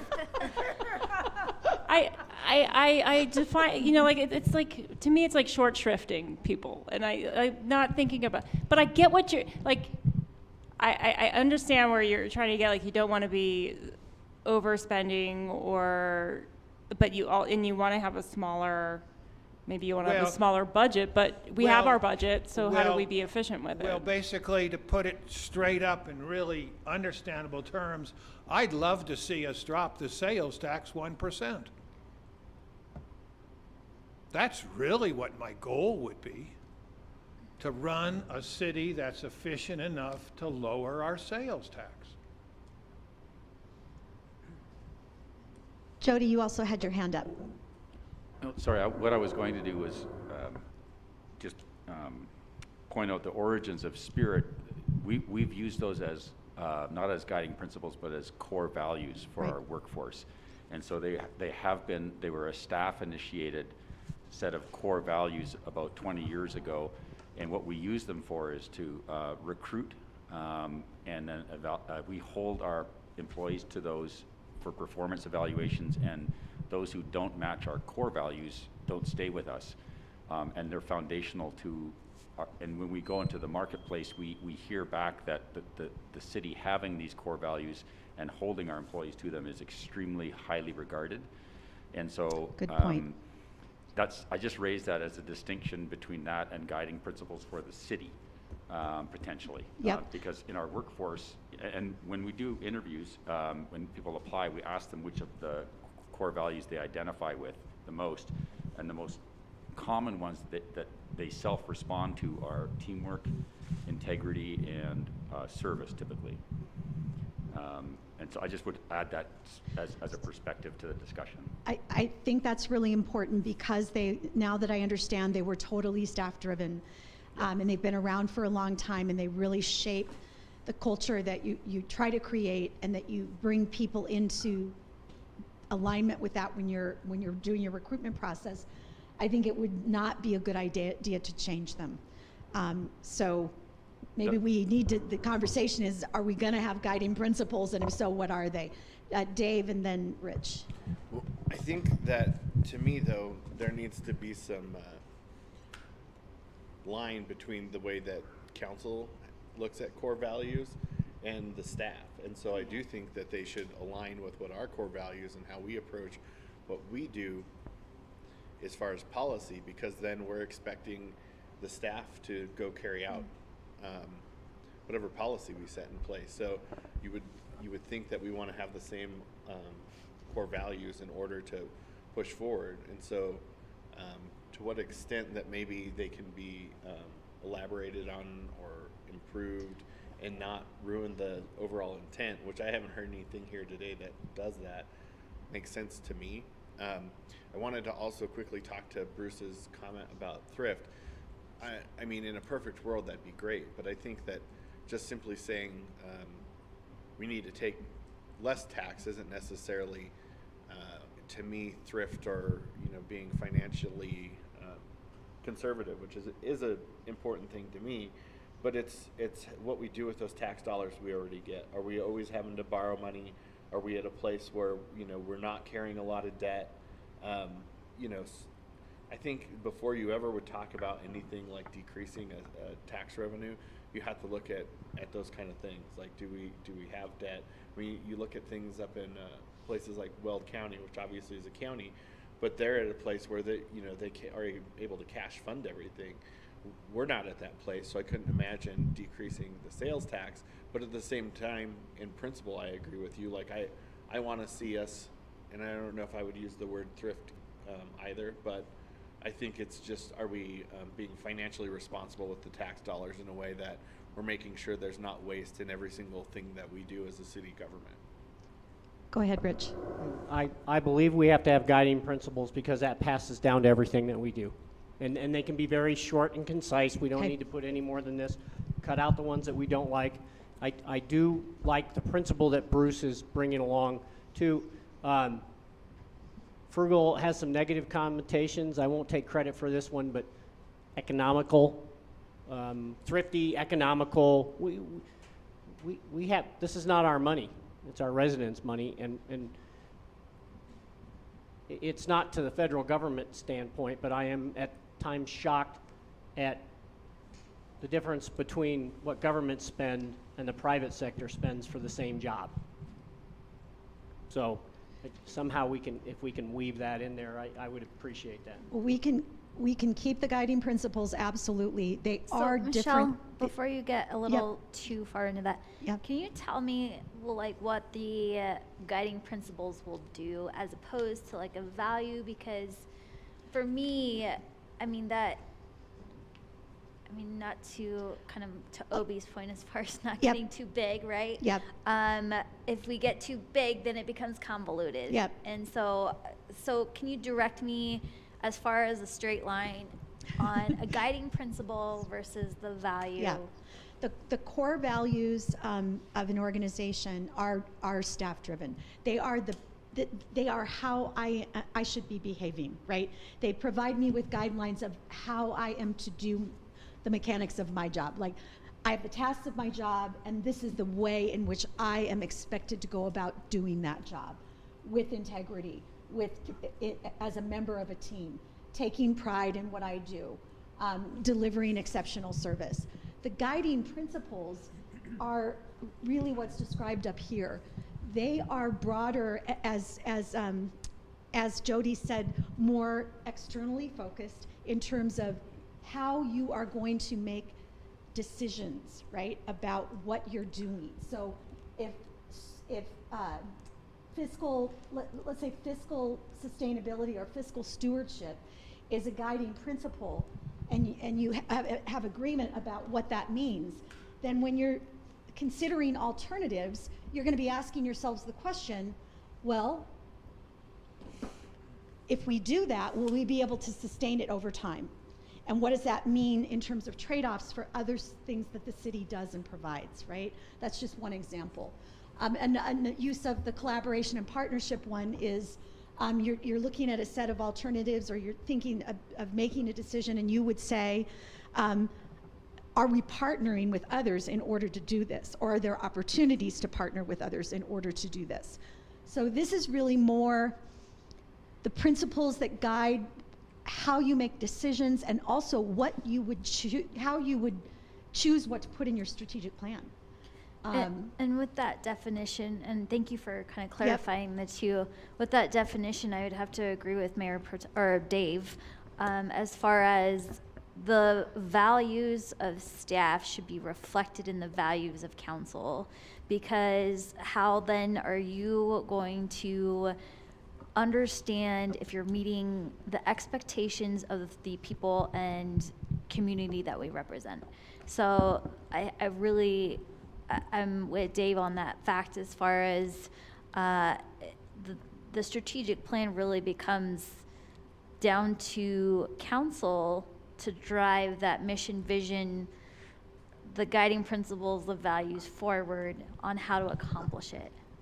Well, I think if you decide you need core values and guiding principles, at the very least they need to align with one another. So you have to be able to see the parallel construction between the two. Obi. So just to go back to what you had mentioned before of combining, right, of building in the principles into the values. And I'm not sure now that I know from Jody that these were staff driven and they're very important to staff and staff created them, that could create a lot of havoc to just start mushing them up and throwing them out. I don't know that I would make that recommendation now, knowing that it was completely a staff-driven exercise that means something to them. It just sounded like that would actually fulfill that one requirement of making sure that staff aligns with council's. That seems like a natural solution to that, but I think so to get back to what Bruce was saying on the financial stewardship, I think that it sounds very much like, like the equity note, for example, the equity criteria, where you call it a lens, meaning every decision we make should have certain lenses that we make the decision through. One should be budget related. Is this a sustainable thing that we're about to do. The other should be equity. Is the outcome from this decision equitable across our communities? That sort of thing. That might be just one way of looking at the budget side. There's a client that we're working with currently that has, they're a little bit different than, every community decides to use different language, but this particular client uses core behaviors to describe the ways in which they expect staff to act, and they only have 3. I'm not saying that you need to go away from spirit. And then they have 4 what they call strategic lenses. One of them is equity. One of them is stewardship of resources. So they did it a little bit broader to say it's not just our money, it's our staffing, it's our facilities, it's everything that is a resource that the city has. The third one is sustainability, and they added a 4th one. What is it? So stewardship of resources, equity and inclusion, sustainability, and there's a 4th one they just added, and I can't remember what it is. So that's another way to approach it. And instead of calling them guiding principles, they're calling them lenses, because they're looking through their decisions through those lenses, and they actually have a set of criteria for each of those lenses that help with their the staff work that's being done and brought to them, and then the actual decision making that they do. It sounds like that would be much more accountable, right? That makes the whole process much more accountable. Well, that was the goal. Yeah. That's their goal. Okay, so now that I'm just listening to all this, one, I would not support diving too much into the spirit definition that the staff is led by. Yep. I know what I was thinking of was when I was building off of those, is I was trying to think of like, what do we have set as values that we could replace, like the guiding principles piece, but the spirit stuff, I think it would be helpful if you guys read the definitions of spirit and just had a, because it's kind of more, it is more organizational values and how people work internally. So it might, before you want to, cut them, I think they've been working well, and so have that in mind. I do like the guiding principles in general, like, especially now that you define for me the cause-driven holistic solutions. Aside from a little bit of wordsmithing, I think they still stand pretty well. The innovation one, I mean, if people have concern over, maybe the vagueness of it and what do we actually mean by that, happy to see that better defined. But collaboration, partnership, and unity, stewardship. I liked the stewardship of resources, actually, because that kind of does cover a lot of the, like the fiscal and environmental piece. The transparency, I think if we added something about communication or representation on there, but maybe that diversity, inclusion, and opportunity for all kind of covers that. I don't know, like as we go through this, it's good to discuss everything, but I'm happy to kind of keep the principles in general where they are.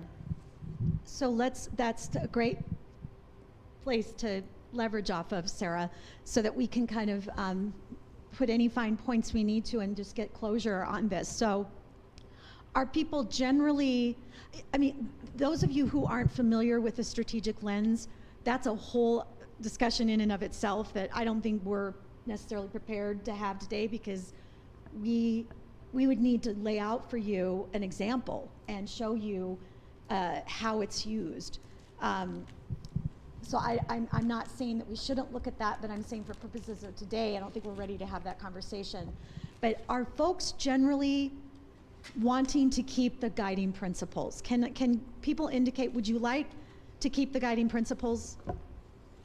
I'm not saying the ones that are there necessarily, but the idea of guiding principles. Sarah's saying yes, Bruce is saying yes. Rich is saying yes. Who, I think only if it's measurable. I know that the objectives will be measurable, but this level needs to have some more teeth to it. It doesn't mean anything to me when I read these words. well, and I think that's some feedback you got from the community too, right? That got mentioned earlier, that what do these things really mean? I want to dig into that a little bit because I guess I want to understand what you mean have teeth, because to me it's still like a guiding principle is almost still like a core value in which I'm doing my business. So like what kind of teeth do you mean that it needs to have in it? Like give me an example of one of those and what kind of teeth you would want in it. So I think going back to that lens conversation, and I thought that we were going to have an example today, or was that me? I'm not sure if I was supposed to bring one. But an example would be for diversity, equity, inclusion, and opportunity for all. If there was a set of criteria with that prevents someone from not doing it, right? Because by laying out principles like this, we are automatically assuming that what we don't include in there is not important to us, which is not the case.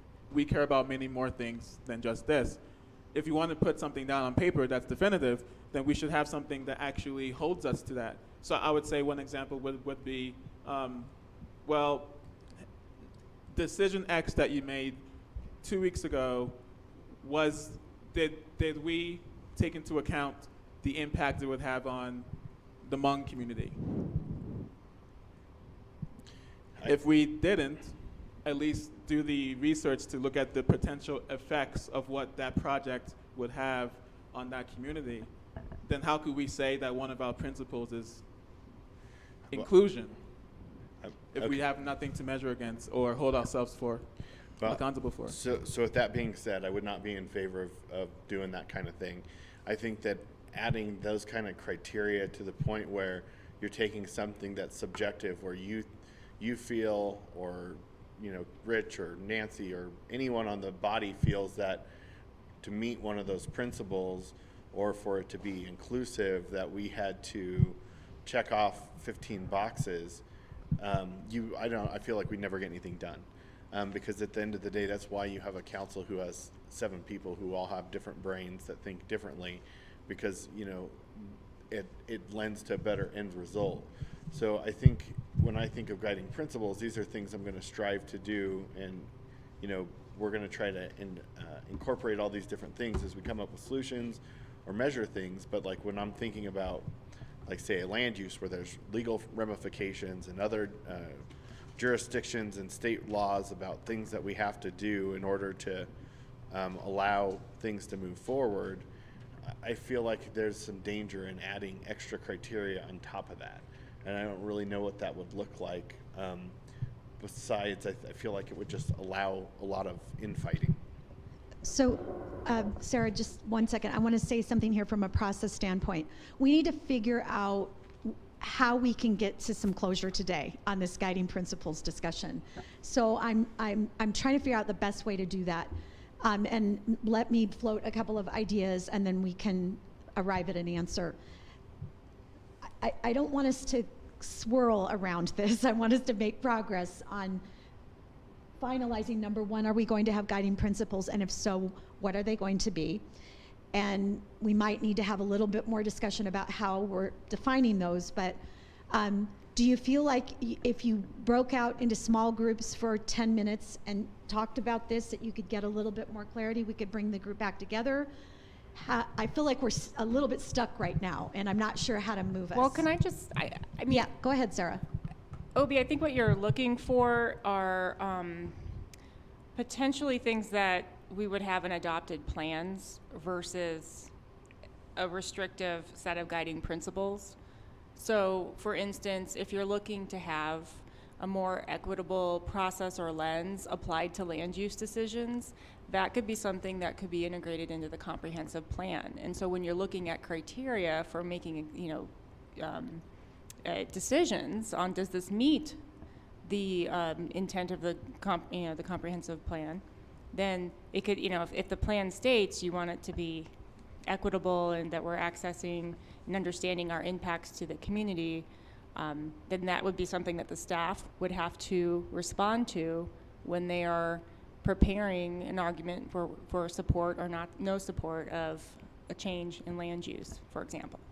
So this I think is just too broad to try and add teeth to, and that the next layer we can start to, with our goals and objectives, get a little more definitive, because maybe one of those objectives is to integrate equitable process and impact analysis into our land use decisions, or whatever other decisions we have. Yeah, and I think what I hear Obi really saying is, how do we make sure those things happen? If we say that diversity, equity, inclusion is important to us, how do we make sure it happens? How do we make sure that if stewardship of resources is important to us, how do we make sure that we're doing that? That's what I hear Obi asking. It's like, how do we make sure we actually live by these guiding principles? And I think that from a principle standpoint, if these cascade down into objectives, like Sarah's saying, right? They should. Which they should, right? And we can ensure they do in this weekend. Then at the objective level could be that. Mm-hmm. Okay. Now, with that said, to what you were saying, Dave, I don't think inclusivity is subjective. I think it's objective, and the problem is that we think it's objective, and the problem is that we think it's subjective. Not we, but there are too many groups of people who believe this, that it's a subjective thing. My point was simply, when we say unity, for example, that doesn't mean anything. We know we don't have it. We've talked about that today 100 times. We have an issue with unity. What does that mean? So as long as these do cascade down into measurable objectives, then I'm okay with that. Bruce, and then I want to get back to my threshold question is, how are we going to bring this to closure? Go ahead, Bruce. Well, on the teeth matter, I think it's each members of the council will then be the teeth, as it were, and challenge when we think we're falling short of our principles. I think that's where the teeth is, because we're the only people who can hold each other accountable, while the voters only get to chime in every couple of years. So it's us who will be the teeth. There are no other teeth but us. And I think it's important to have, the principles, because that's what we say we're doing. And when it comes to unity, once this council speaks as a voice, that's the voice, even though we may have been in a minority on any of those decisions. So with what's there, I heard quite a bit of, we don't like innovation here because it's kind of a buzzword. Yeah, go ahead, Nancy. Yeah, if we could change innovation to mean something that means something, and then better define cause-driven. What you said, I agree with, but that isn't what that tells me with the cause-driven holistic solutions. So innovation, to me, it's, what did I write down? It's initiative. It's somebody taking the initiative to look at things differently. I think in each of our departments, there's people that work there every day that see things, if you want to talk about thriftness, that probably could give us a list of 10 things in their department that they see we could do differently if we had a way for them to share those initiatives so that they could make suggestions. I mean, there's some places that give bonuses for people that find ways to save dollars in their budgets, but innovation doesn't get it for me. So I'm okay with going ahead with the principles if we can tweak some things. Yep. So another question. Rich said root cause solutions as opposed to cause-driven holistic solutions. Does root cause solutions make sense? No. Still Yeah, I think doesn't? I'd still need it defined just a little bit more. Yeah. Let us sleep on it. Okay. We'll put this raw material into the PowerPoint next to we'll put the stuff you've brainstormed into the PowerPoint against the existing guiding principles and bring it back to you in the morning. Does that sound good? Because I don't know that we're going to get much further with it today. Is that going to work? Yeah. Okay. I'm not trying to rush you through these things, but I also think that we reach a place where we're not getting anywhere, or any further. Okay. So let's stop there on guiding principles. And Shannon, do you want to move us to strategic priorities? And I'll make room for you to put the vision pieces up because we need those for that discussion. Any way we could get a quick break before we go into that? Yeah. Take a quick break and then, stretch, move around, and you'll be ready for the next discussion.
Nancy, we need your whistle.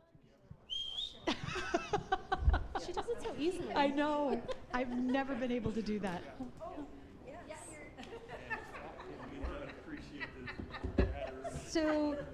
So in the spirit of humor, I want to say something before you start, because in the spirit of humor, we are having a little conversation with Nancy, reflecting on the guiding principles, and Nancy said, I need to go to my sewing room. So we told Nancy we expect her to go to her sewing room this evening and come back and report out to us in the morning. Yeah.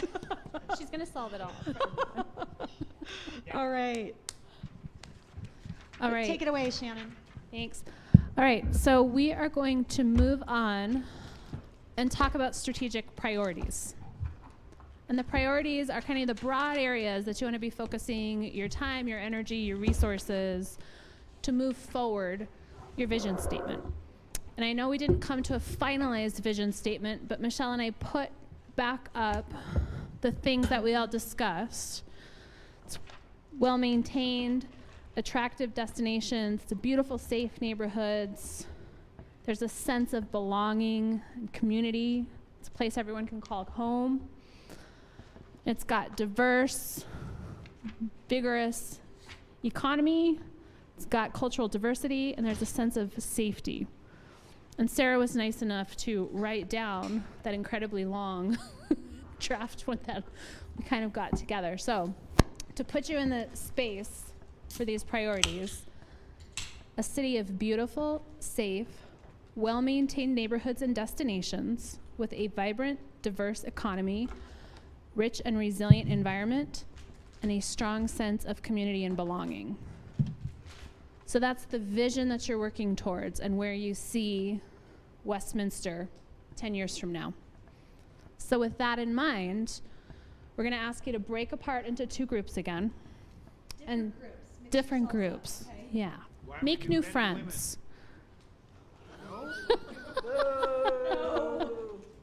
We'll clearly come up with the better one. That's a challenge that I heard. 3 groups. I'm not going to be part of these. He's just going to roll his chair all the way to the back. We just want you to think about the things up here and that vision statement that I just read. What priorities does the city need to focus on to get there and to move that needle forward? And in terms of the next 2 to 5 years. So it doesn't need to be completely achieving the goal, but just moving that needle and moving things forward. Where should you focus? Hey. And we've learned that touching the I know. I really feel like it's the small dance I do that brings it back. There it is. There we go. So we're looking for 3 to 5 strategic areas. You don't want to overwhelm yourself. And these are kind of those, I think some of you were referring to them as pillars earlier. Yep. Same thing. So those pillars that are kind of then, once we get these established, you'll go into your goals and objectives and those more measurable things that staff will be carrying out on an annual basis and reporting back to you on. So we'll break into 2 groups and have like 15 minutes to chat and come up with 3 to 5 priorities. I wouldn't mind seeing you work 3 to 5 pillars or strategic priorities, whatever you want to call them. I wouldn't mind seeing a little bit of description, like if you come up with a 2-word or 3-word strategic priority. I'd like to hear a little bit of conversation about what's included in that, right? So there's a little bit more description below just the priority itself. So make sure your group has understanding of what you mean by it, right? If you said, I'm just making this up, improved mobility. Let's say that was a strategic priority. It probably won't be one of yours, but let's say it was. Well, what's included in that? How would you describe that to somebody on the street, for example, a resident? Okay, does that make sense? So I guess I'm a little confused because some of our pillars for strategic priorities have already been set in the vision and mission, right? So those should kind of align with what we just did for the last half a day. Yep, and then what you would be doing, Lindsay, that's exactly right. What Okay. you would be doing is pulling those pieces out of your vision and saying, regarding, let me pick one here. We got out of your way. Regarding attractive destination, you know, how do we want to name that? So what is the strategic priority that moves us towards an attractive destination? Got it. Right? Okay. So you're pulling from your vision and identifying those priority areas that will allow you to achieve your vision. Got it. So if some of the same words from your vision show up in your strategic priorities, that's okay. There's no problem with that. I'll go over to the dark side on that. Right. Mix it up and let's do 15 minutes. So 2:15.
I know this group over here had some great conversation around the priorities, and I'm guessing this group did too.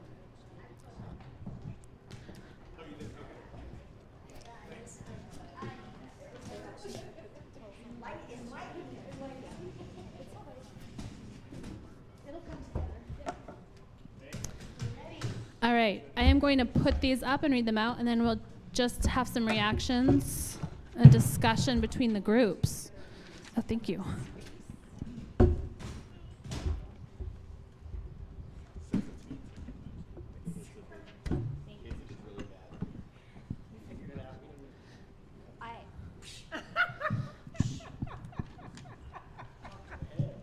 All right, we've got financial.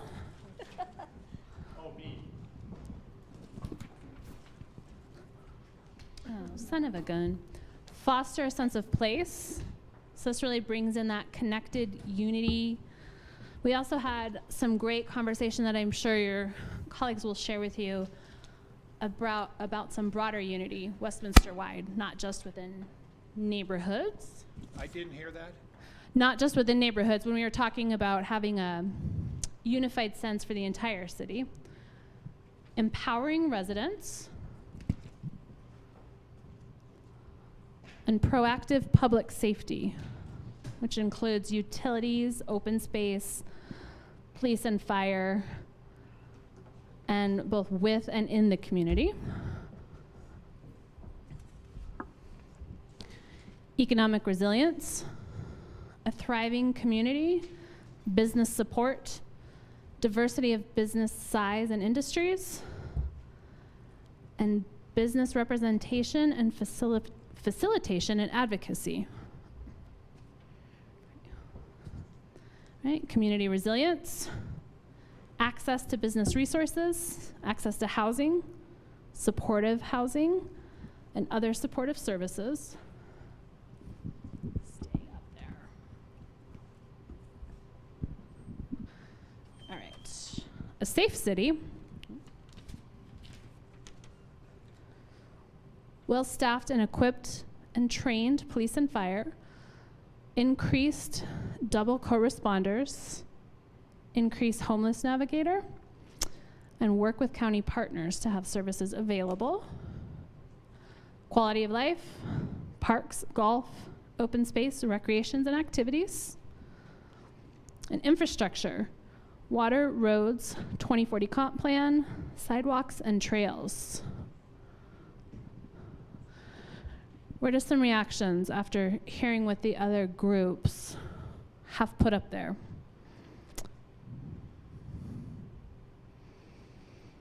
I see a lot of overlap.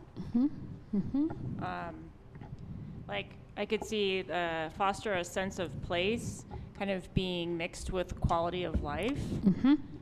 Maybe with more of the, I can't see what those bullets are. Parks, under golf. No, the under connected unity and identity for neighborhoods in the community. Yeah, and like, you know, and parks and open space could be kind of folded into that. And then like empower residents / community resilience. I could sort of see those tying into one another. The proactive public safety seems like a combo of the safe city and infrastructure ones that we had. Yep. I don't know what the financial one. I would just want to know. It's just like financial. We were so we they tried were really to trying define to get away that, from right? Like, stewardship. we didn't like stewardship, but we didn't like responsibility, and we didn't like thrift, and we didn't like all. They couldn't settle on the right word, but something around responsibility or. I said responsibility, but no one else liked it. Oh, look, we got 2 out of 7 on that now. All right. So I am going to move these around a little bit. Quality of life. And foster a sense of place. Empower residents.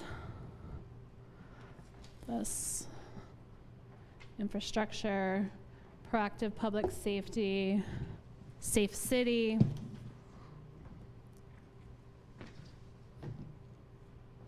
I'm going to put financial over here. Economic resilience down with financial, I think, can fit nicely together. And community resilience and empower residents. Do those look like how I've organized them fit together? Kind of go along with what Sarah said. Thoughts from anybody else? Is there, I can't see that far without my glasses. I know we talked about structure being in place to support businesses and residents as far as like services, and that even goes into like permitting and all those kind of things. So we had a discussion around making sure those are properly staffed and available. Yep. That makes sense. So this business support and really fleshing it out underneath and goals and objectives to make sure you have the right framework and support system to do so. Yeah. Like availability, like, right? Yeah. Like, for example, the idea that we all seemed to like was moving the city to like a 980 where you have alternating Fridays maybe, so that you actually have coverage on Friday in certain departments that you don't today. As an example of an idea that someone floated. Okay. Rich, you had your hand up? I didn't know the cool 980 term though. Just helping you out, buddy. Okay, thanks. Why, just go ahead. Why wouldn't we just go to 5 days a week? I think actually, my company does 980, and I'll tell you some of the benefits. One, I think it would be less of a change for the staff that work there already, but also it actually allows people to take less days off to do like little tasks such as take your kids to the doctor, take yourself to the doctor, dentist, those kind of day appointments that otherwise you might end up taking like a full day off where maybe you don't need a whole day off. So it helps in my business life, it helps my staff kind of juggle things a little bit differently in a way where they're not having to, ad hoc things when dentist appointments and stuff come up. Not that you couldn't use paid time off, but it's a nice value for employees, and I'll tell you it works very, very well in my business. Well, I don't have any problem with basically flexible work schedules, that's fine. But isn't it the public who we're serving, and don't they need to have a reliable kind of thing? So in a sense, having Monday through Friday is probably more rememberable for the public than... I once upon a time was probably in the same mindset. I personally am not, because it also extends the workday an hour. So we have longer work days on those days when we work. So I have found it to actually increase productivity in my team since I moved to that schedule. Yeah, and it doesn't preclude the city being open 5 days a week. Yep. It's just how you staff. It's rotated. Sorry, Counselor. I was just going to add that, the origins of the compressed work week were actually to extend the operating hours for small businesses and businesses coming in for permits and come at the beginning of the day and the end of the day. So instead of 9 to 5, we're 7 to 6. And I know the contractors really like that 7 a.m. start. And also the 6 p.m. close, because there's people coming in for their passports. After they finish work, City Hall is still open. And then we still arrange for inspection services and such to occur on Fridays, of course, policing, fire, all our essential or core services. But that was the background. I just thought that's great. And it does, I've seen a lot of cities and counties move towards that 980. It allows for more flexibility with staff scheduling and does give some longer work days to accommodate others who may work Monday through Friday too, but need to get in to get business done with the city. So Really, basically, we could do a longer workday anytime we want. I mean, we're the ones who set our hours open. Well, this accomplishes both of those. Yeah, I would just say, as a former staff member with kids, 7 to 6 was awful, and I'm sure you know that. But it doesn't mean that everybody. So then, wouldn't it have been better to be open to basically have the city open from 7 to 6, 5 days a week, and then the people in departments do the time amongst themselves? Yeah, I would say flexibility is always better, and if there's that desire from our community, from our businesses for like 7 to 6, then either it's like Monday through Thursday we're 7 to 6, and Fridays it's shorter hours, or I don't know. I'm sure there's a lot of ways to work it out, because I understand that piece of it, and I know it's difficult to change up what the city is used to, but I also know that not everyone's in love with it either as an employee. So I think having that best of both worlds might be good for everyone. So I would suggest that if that's something people are interested in having a conversation about, we revisit it during goals and objectives, because it's a pretty finite point. Okay, Rich. What I wanted to say was, if any one of these strategic priorities, you know, we have some empower residents, financial resilience, whatever we put down though, our residents have to be able to look at and go, I get that. Mm-hmm. It's got to be that simple. So then we can fill in all the other stuff. But we got a little carried away in our objectives because we wanted to make sure it was very clear. We want a safe city. Our residents right now especially are going, yeah. Yep. But also at the same time, that it's clear and direct, but that it has some qualifiers. So what I've heard Councilors Adi or Obi say, you know, since you've been on council, you want things that people can measure against. So like I think we do have to, without getting too out of hand, dig down like we did with some sub points of saying, here are the things that we're going to tackle that equal safe city. Yeah, and we've had a couple of communities where they have, 3 to 5 priorities, but we just had a client in California that they had sustainability, but they wanted to focus on financial sustainability, so sustainability was the priority. Then they had financial sustainability and call it environmental sustainability, to kind of be able to drill down in and get some really specific objectives and help residents and staff really understand where these priorities were going. So I think you could certainly do that here. You've got economic resilience, well, maybe financial stewardship, thrift, whatever that word that fits in over here. And then maybe there's a prong that is specific to your business community. Yeah, I see some people nodding their heads. Yeah, go for it, Bruce. Don't we, by calling them out, place them more important? Like, I mean, none of us have said anything about the courts, but that doesn't mean we're going to let the court and the judicial system fall through the cracks. Right. I mean, that's important, but So almost everything the city does, is important. So Yeah, absolutely. And this is not to say that when you put together a budget or something, funds are only going to be put in these buckets. You're, of course, going to be supporting all of those core services that we talked about in your mission statement. And really, this is where you're either going to continue or maybe start new initiatives or put together new plans to support this work. Right. The strategic plan doesn't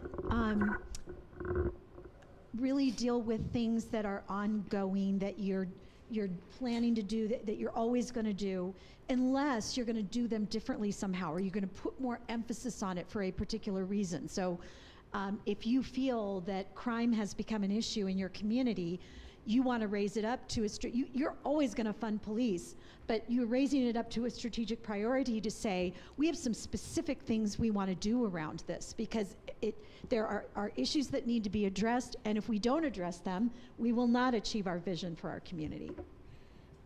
So, and I'm glad you brought up the courts, because actually, if I think about it, when we talk about core services, I can't think of a time that anybody has brought it up aside from when we start getting into the nitty gritty of things and talking about the fact we need a courthouse and that we like our mental health court. So I think we absolutely need to list that out as a separate core service that we provide. Yeah.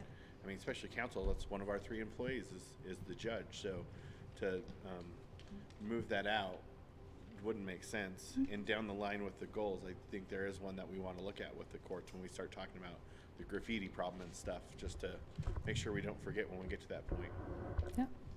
The other thing I was going to say, Bruce, is that the strategic plan helps have you, helps convey a longer-term aspirational vision and then get really tactical in terms of what we're going to focus on in the short term. So, you know, under the public safety strategic priority or safe city, in this year and next year, you might focus on certain things, and then 2 years out from there, you might have a whole different set of objectives that you would have under your safe city priority area. Or maybe after 3 or 4 years, the priority area might change, right? Because you've made enough progress, and now you're going to focus on something different. So the point being, the plan is a living document. It needs to convey what it is that where you're going and what you intend to do in the short term, and then it needs to be updated, right? So that and then based on, you know how you're doing on your progress based on some performance measures that we're going to come up with, right? So you can track your progress. So basically what you're saying is right now we have pretty general categories. But I mean, what you're saying is, if we want, we can be much more specific. That's what we're going to do tomorrow. We can only have 2. And what we're going to do tomorrow is be really specific within the strategic priorities about what the actual objectives. Yes, you could go with fewer than 4 or 5 strategic priorities. We tend to recommend 3 to 5 because we've had, in all of our years of doing this, it's been really hard for anybody to get less than 3 strategic priorities when you're trying to run the city and pursue a good future vision for your community. But yeah, if you could have 3, you could have 4, you could have 5. Thank you. Yep. Anyone else have any other thoughts? I'm also thinking, as I'm looking at resilience popping out in 2 places, I'm wondering if you like having a community of resilience, empower residents, and Michelle and I can also go through, and once you agree, if it's 3 of these you like, if you want to add another, if you like these and you just want us to wordsmith what they sound like, but do you like having economic resilience, community resilience, or is just resiliency I think a resiliency priority? in general should be a priority. I think about what we went through with COVID. Had former councils not had the foresight to set us up to be able to sustain that sort of impact, which is why we had the resiliency in order to sustain that, we wouldn't have been in the position that we were in. We would have been laying people off and shutting services down, and we did not have to do that because we were able to go into funds that were put aside. So I think that needs to be there, and I imagine we're still in a position where we're rebuilding on what we had to draw off of. I can't recall exactly where we're at in the budget. Jody, you probably know closer than I do, but it's certainly something we should do forward, even if it's catch up or if we're just continuing that practice. Thank you, Shannon. And can somebody help us with empower residents? Yeah, I think it should become beautiful neighborhoods. Yep. What was that, Bruce? Couldn't hear. Beautiful neighborhoods. That's Just another- like beautiful open spaces, beautiful neighborhoods. Does anyone from that group Yeah, I think Nancy want to was. give a little bit more Yeah. background on this empower? That's his baby. Yeah. Yeah, what did you, Nancy wanted to hear a little bit more description of what was meant by and what your discussion was around empower residents. You said beautiful neighborhoods. So speak more onto that, because you had Okay, more. Really, basically what it was is that I think our water rates were consciously and objectively chosen to use marketplace forces to force individuals to use less water, just by the really application of price. Just like if I want to sell diamonds for a high price, I get a monopoly on diamonds, and then I only let a few out. And I think De Beers has been doing that for 80 years. Well, we have a monopoly on water. We wanted a high price for water, so that's what we charged. And by that market intervention, we've pushed a lot of homeowners and residences out of the amount of water they would have used. And it's had a profound impact on our neighborhoods. And I want to change that. I want to have fairly priced water, like so many of our sister cities have, and allow each neighbor to make his own choice about how much water he wants to use and can afford to use. And so, basically, I want lower water prices. So, but can't that go under quality of life where we have water number one, or which one has number, infrastructure, has Yep. water as their first thing, and that could go under that quite easily, because we know there's several things underwater that needs to happen. I wanted it to have the significance of one of the 3 to 5 priorities we choose. Which I don't agree. I obviously don't disagree with that at all. But when we fix that, I mean, that can be When we fix that, we move on. right. But to have that as part of our strategic plan for the future, because we're dealing with it in the current. You know, it could be an objective under whatever we want to call it, but I don't see it as a specific pillar. Yep. Oh, yeah.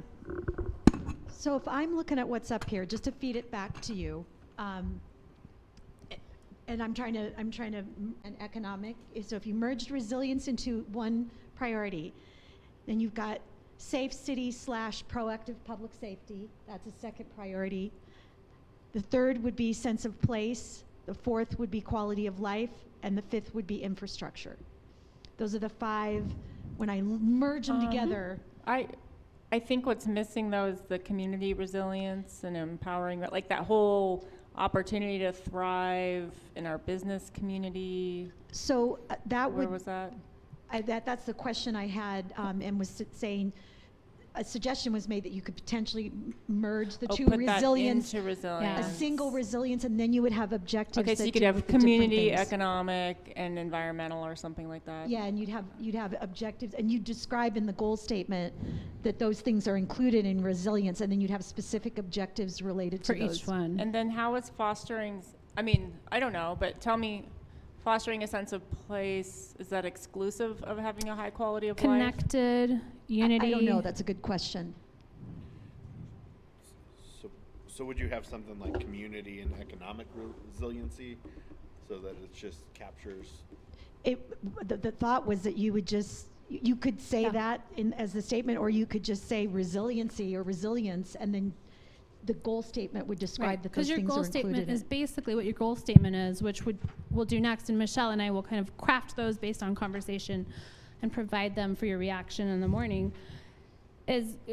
Your goal statement is going to define your priority, and it's going to say we're a community that wants to focus on economic and community resiliency by providing financial stability, whatever it is.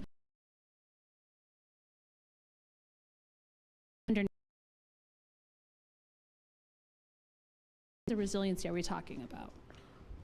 That makes sense. I just want to make sure that the statement is inclusive of those things. Yes. So Yep. that it's like kind of to the earlier point, when you just use buzzwords and then it's like, that could mean What does a this million even mean? things. Yeah, So absolutely. No, it has to be descriptive.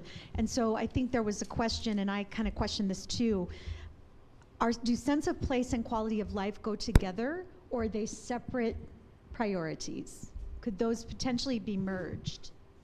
I think that they're separate, because to put the right emphasis on that sense of community, on creating the conditions that give the residents the ability to feel that they are part of a community, which implies trust and all these, and unity and those things, is very different than the conditions that help their quality of life, right? Because not all residents, for example, would say that community is one of their requirements for quality of life. They may care more about water rates than unity. So I think those are very two distinct categories. That helps to have the explanation. So when I think of sense of place, I'm thinking of physical place, but thank you. Can you read the things that are under there? So for quality of life, No, I know those, for foster sense of place, connected, unity, identity, neighborhood / community. And there was some good talk in the group when they were writing this one down around not just having a sense of community within your neighborhoods. Westminster is really large. You have a bunch of different neighborhoods that are pretty unique.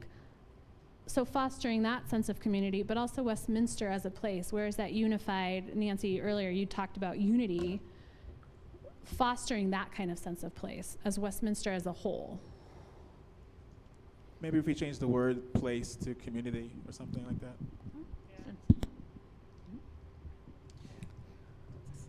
I have a question. Does community resilience and quality of life, are those two together? If we're talking about, it looks like you wrote housing access and business resources access. So quality of life, as defined on the green one, was pretty focused in on open space and parks and amenities.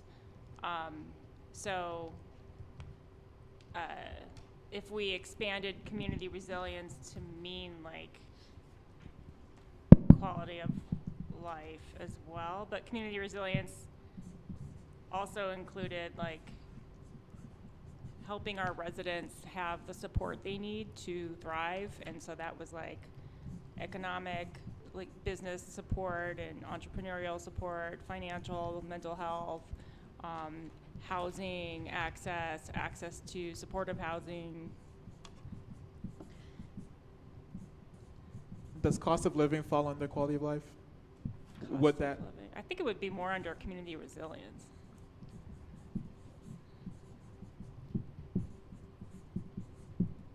Unless, we expand quality of life to mean more than, Yeah, this is why parks and stuff. organizations usually tend to have 4 or 5 as opposed to a smaller number. I know Milton ended up with 3.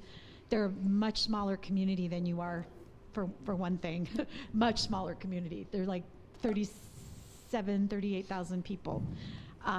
But this is why it's hard to get much down below 4 or 5, because if you start to collapse them, then there's so much in there that you start to lose some of your specificity, and then it starts to become meaningless again. So the trick is how to find that sweet spot where it's descriptive enough and it's not too broad. Michelle, and I'd also like to ask the group, have we addressed in this the concerns of the growth that's going on in the city and the management of that growth and the overcrowded perception? Is that contained in here? The 2040 plan's under infrastructure. Yeah, we included comp plan. Okay. Yeah, I think it could probably, Bruce, fit under infrastructure and quality of life too. May have some goals or objectives, That's a good point. Yeah, that would really around And transit density. Well, the comp plan it's comprehensive in nature, so it does cover it's gonna a lot span. of Yeah, these. it could have been Yeah. put across Yeah, all the pillars. yeah. and know that there's sometimes overlap below the pillars, right? They're integrated sometimes and interrelate with one another. So, sometimes some communities have big debates about, well, where does our affordable housing strategy go? And some people can make a case for it going under quality of life. Some people can make the case for it going under safe community, because how do you have a safe community if people don't have a place to live, right? So you can make a case for different places to put things, but I think the important thing is that you understand what these are and that the goal statement describes what this is. Mm-hmm. Not to wordsmith, but I'm going to do that. For the economic resilience, can we, and maybe somewhere in one of our pillars, have maybe economic preparedness? Because I just feel like resilience is another buzzword that's been out, I don't know, over the last 5 years or so, that I think being prepared instead of bouncing back to, and it kind of goes to Dave's point as far as if we didn't have those measures in place prior to that, we could bounce back, is that we're actually being still proactive and prepared in making sure that we are able to bounce back. So I'd like to kind of shift that to say maybe we're more prepared and not and not Yeah. reactive. No, I think right? that's great, and that really fits along with, you said proactive public safety. So you don't want to be reactive, you want to be planning for the future and be able to be nimble, and maybe you want to do the same thing. Yes, you want to be able to be resilient and recover when things happen, but you want to be prepared and proactive ahead of time. And I see that more of like, just as kind of a goal for us as a city, because I think we've seen just within COVID and with recent environmental factors such as the fires in our neighboring cities, the Marshall fire, just taking a closer look at how prepared we are for those potential catastrophic instances. But wouldn't that be Word Emmons now, not wordsmith? Oh. There you I wanna go, be counselor. precise. Clever, There you go, clever. counselor. Ba-da-ba. Word Emmons. Looks like we've got a new master of the dad joke. Well, and Lindsay, we're gonna be looking to you when the strategic plan hits its first draft form. We're gonna be wanting your Emmons smithing. There you go.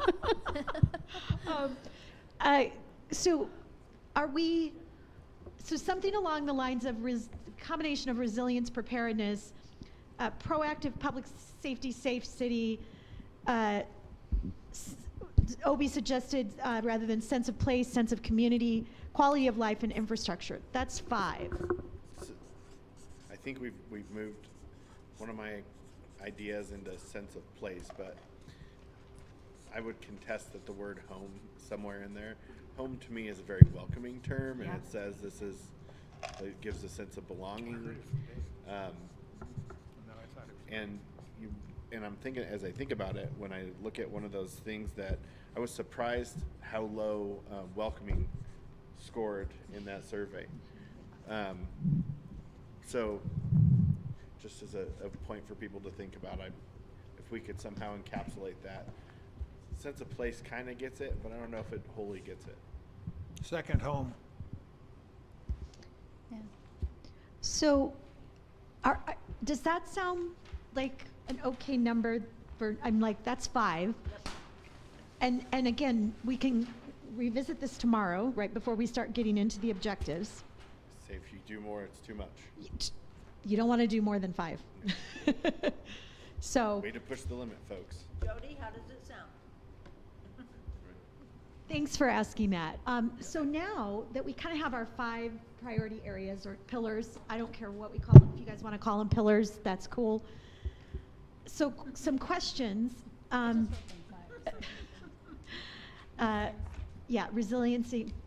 Resilience and preparedness. These might not be the end words that we end up using, but just to get the idea. Proactive public safety / safe city.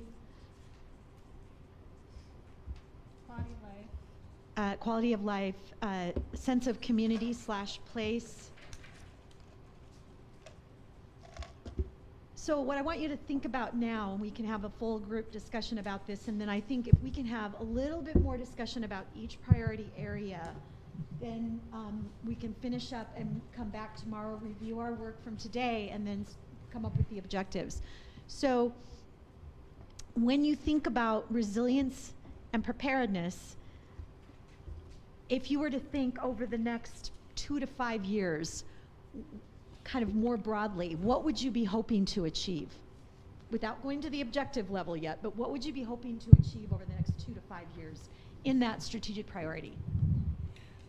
I think, I don't know if this would go too far or not, but because I don't know what the goal would be yet, I guess, but. We're gonna work on that, Shannon. Lindsay alluded to one of the ones that I think is new that we and everybody in our communities are going to be looking at, which is how would we mitigate the risk of the kind of fires we saw in Marshall? How do our codes in building better prepare us for maybe they were? I know there's been a lot around like sprinklers in homes, in new builds. But I think if you look at the way that fire spread, most suburbs of Denver are probably susceptible to that without making sure that you're properly mitigating open space and trails, because it looks as though that fire used that as its path cause so much devastation. So I certainly think that needs to be one of those things that we look at more broadly so that we could avoid that kind of disaster here.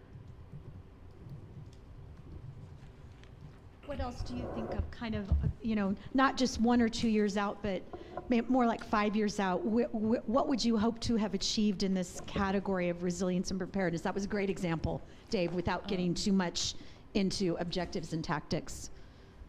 I'll do one more just because I already started and I want to get it on here.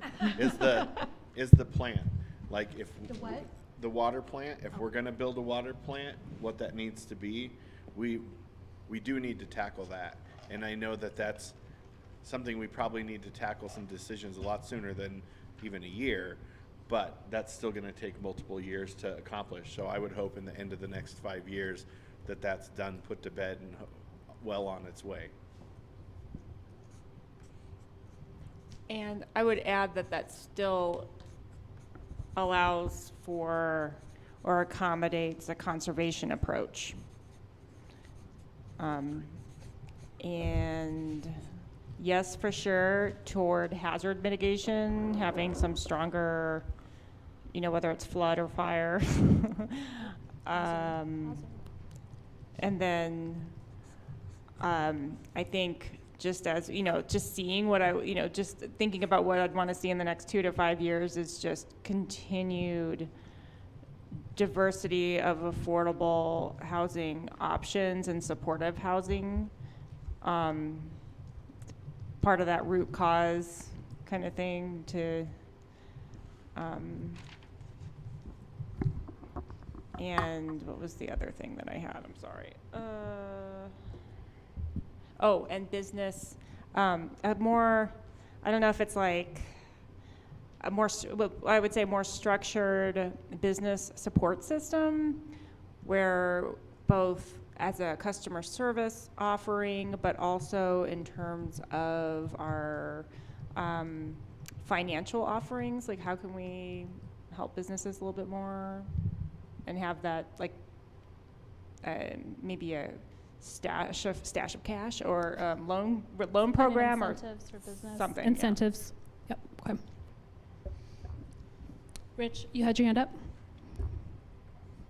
I don't know if we need or want to get into those details yet, but just a preface for tomorrow. Yeah. We already have programs for small businesses. We have training. We have small business, $5,000 small business upgrade and allowances. We just have to do a better job promoting those. Because to a small business, if you have to upgrade, $5,000 is a nice shot. It not something that's going to keep you open or closed, because that's then a market force. But it will keep you in Westminster instead of having to move someplace else and upgrade. Then as far as so that we're all understanding where I stand on this, I will not be in support of any objectives where the city is involved in affordable housing. That's a market. The market drives pricing, period. And so that'll be my stance on that when we get to that tomorrow. So. I can't read what you first have. It starts with an H. Hazard. What is it? At first I had fire mitigation and I changed it to hazard mitigation. Yeah. So we're still on resilience and preparedness. Bruce. Right. But now that we've opened it, and not to be contentious or anything like that, but we're not communicating if we don't all agree on what words mean, okay? To me, the affordable housing, the attainable housing is meaningless. I agree completely with Rich that this is a market-defined value, just like missing middle housing. That was ridiculous in my mind, because it's the market that drives the prices. It's not the government that drives the prices. Okay, and just like the other thing is conservation. We're at opposite ends of the world. My definition of conservation that I got from the record, because I figured we'd have the conversation today, is the planned management of a natural resource to really prevent exploitation, which is overuse, destruction, or neglect. It's about neglect, exposure, destruction, and wastefulness. And we're not using the term conservation that way. We've put a whole different definition on that. And we need to recognize, and we just can't continue to ignore them and let these words used to be mislead and stuff like that. It's just like affordable housing, okay? And that's my concern with resilience. What the heck does it mean? I think it means different things to different people, and we put it as one of our 5 primary goals. How do I even explain that to one of our residents? Thanks. I think that's a good point. I think Lindsay started to get at it a little bit with preparedness, but I think we might want to work on what is that category really, and are there better words to use to define it? Just to address the point, because I partially agree and I partially disagree, and I think that's the reason you have 7 people here, and we always are going to have those different lenses, and just so much of it can be subjective because everybody comes from a different lens. We have different people who elected us. We have a diverse city full of 116,000 people who might look at this list and think different things. As far as the affordable housing, I'm back and forth. And what I mean by that is there is a time and a place for it. We as a civilized society, there are certain people who are not ever going to be able to change what they were born with. They may have disabilities, things that, or the elderly, either through fault of their own or not. I don't want to see those people on the street just because they don't have the ability or the means, if at all possible. So there is a time and a place for those kind of things. Granted, we're not typically the ones who divvy out those funds to do it, but I wouldn't say that I would always say no to affordable housing. It just depends on what it is. And I know your contention with the missing middle. However, I think that the missing middle is a real thing, and what it means to me is it means single family homes for somebody like me who makes a middle of the road wage that isn't going to be able to get into what they're earmarking as affordable housing. Or I've often seen police and fire used as the hammer on this. And like, oh, we want our police and our fire to be able, and our teachers to be able to live and afford to live where they work. Reality of that is typically most of those programs, even our first year officers or firefighters would never qualify for that. They make too much money. So it's dishonest to, that conversation. So I think there's room for discussion in it, and I think it's fair to know where we each come from on it.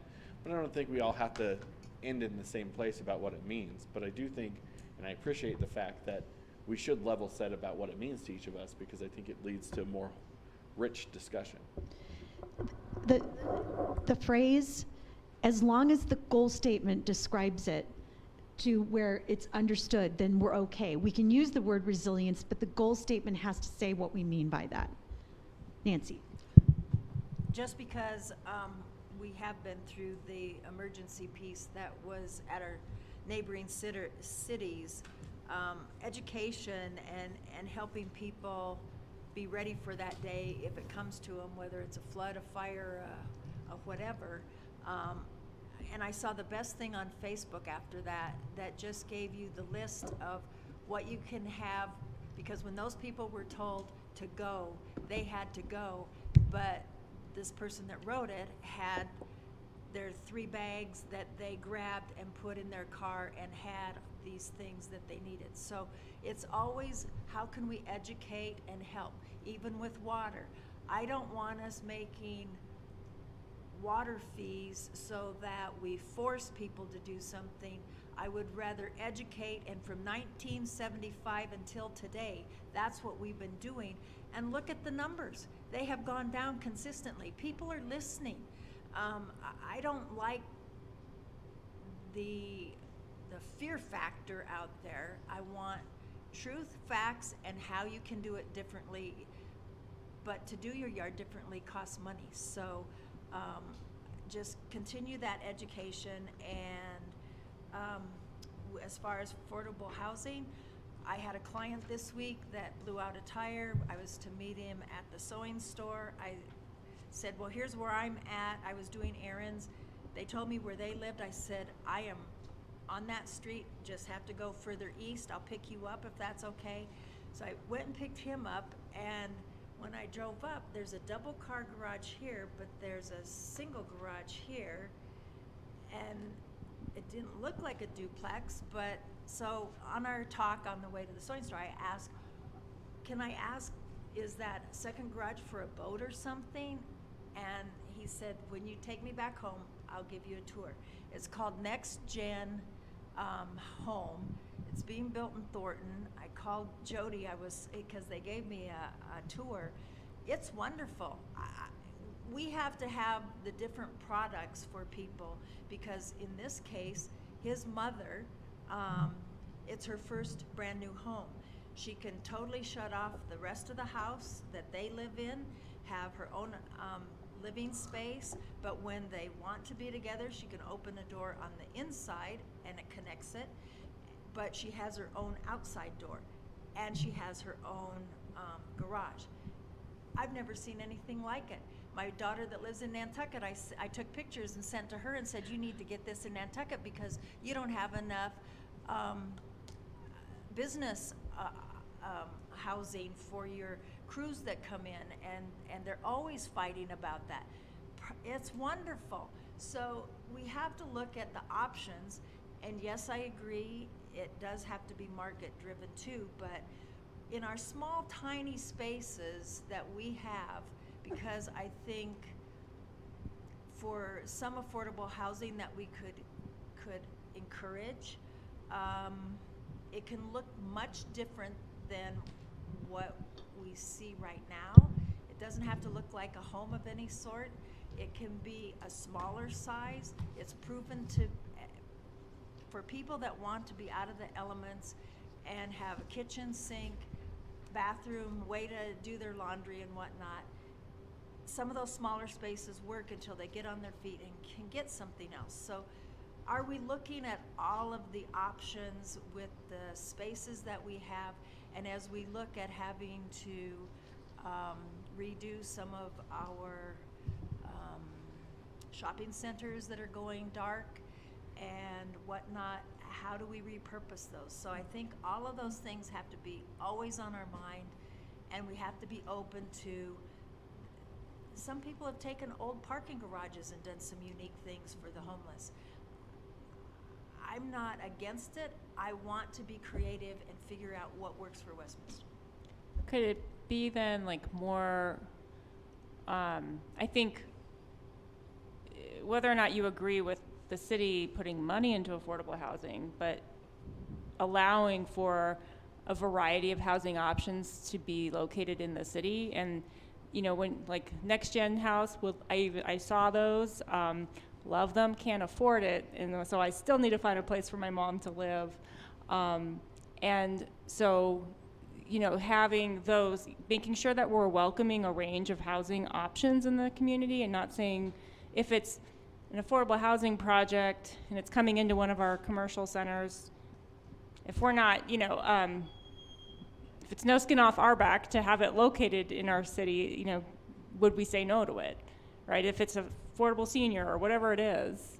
So so maybe it's, you know, a diversity of housing options and ranges of, you know, that serves a range of incomes, so that we're just being open to it.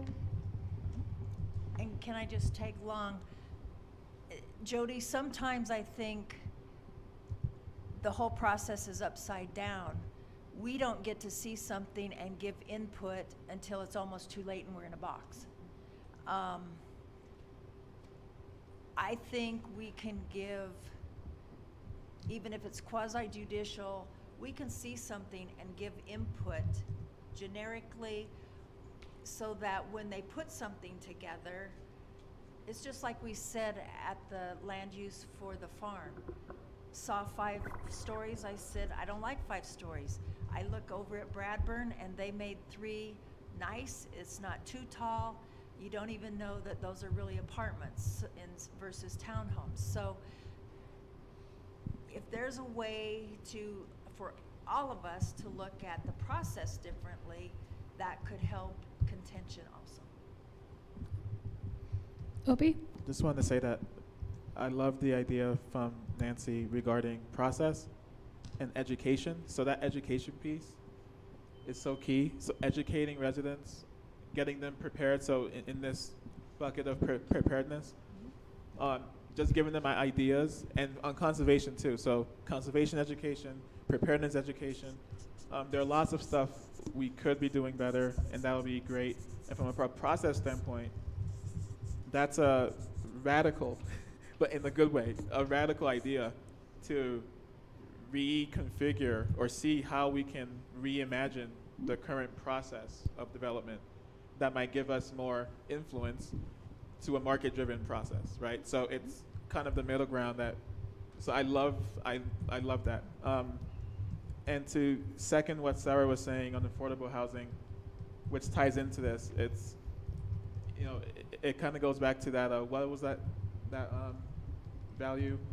Cause-driven holistic solution, right? Whatever that is. I think I nailed it. Cause-driven holistic solutions. Yes, CVS. To me, affordable housing is really is in need of a cause-driven holistic solution, right? That's what we're talking about, where it's not in our purview sometimes, or half of it is not in our purview, but the pieces that can be, we can influence and we can encourage in various ways, and work with and partner with whoever we need to, other agencies and governments, to make sure that our residents can have a more resilient lifestyle, right? So I just want to mention that.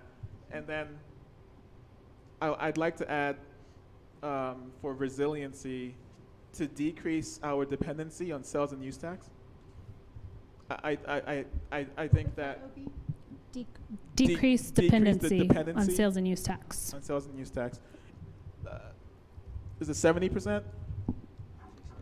69 point something percent dependent on that. That's not resilient from a financial stewardship, I hate that word, a financial management standpoint. If we can find ways to diversify that economic base, that would be key for long term. So 10, 20 years from now, our resiliency. And I can't read my own handwriting because I write chicken scratch. Whatever this says, I think it's related to. It's a good idea, though. Yeah, it's a really good idea. Trust me. Just trust me. Trust. Yeah. Trust. So employment. Another thing that's market-driven, but it's a huge issue in our city. I think we can find ways to partner with whoever we need to ensure we can upskill, reskill, work with trade organization, trade schools, give people options or show people that there are options out there and ways to, if they can't find a job because of their background or their experiences, that there are other options that can give them, that goes back to education too, but just something to think about. That's great. Anybody else have thoughts or any reactions to what's been said? Move to public safety. Move to public safety. Is that time to move? Time to move. I need to take a quick break, so I don't know if Do anyone we need else. another quick break? Would that now be a good time? 5 minutes. 5 minutes, Yep. yeah. Okay, great.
back to it? Because right Huh? now, we're putting that waste down the Little Dry Creek sewer line.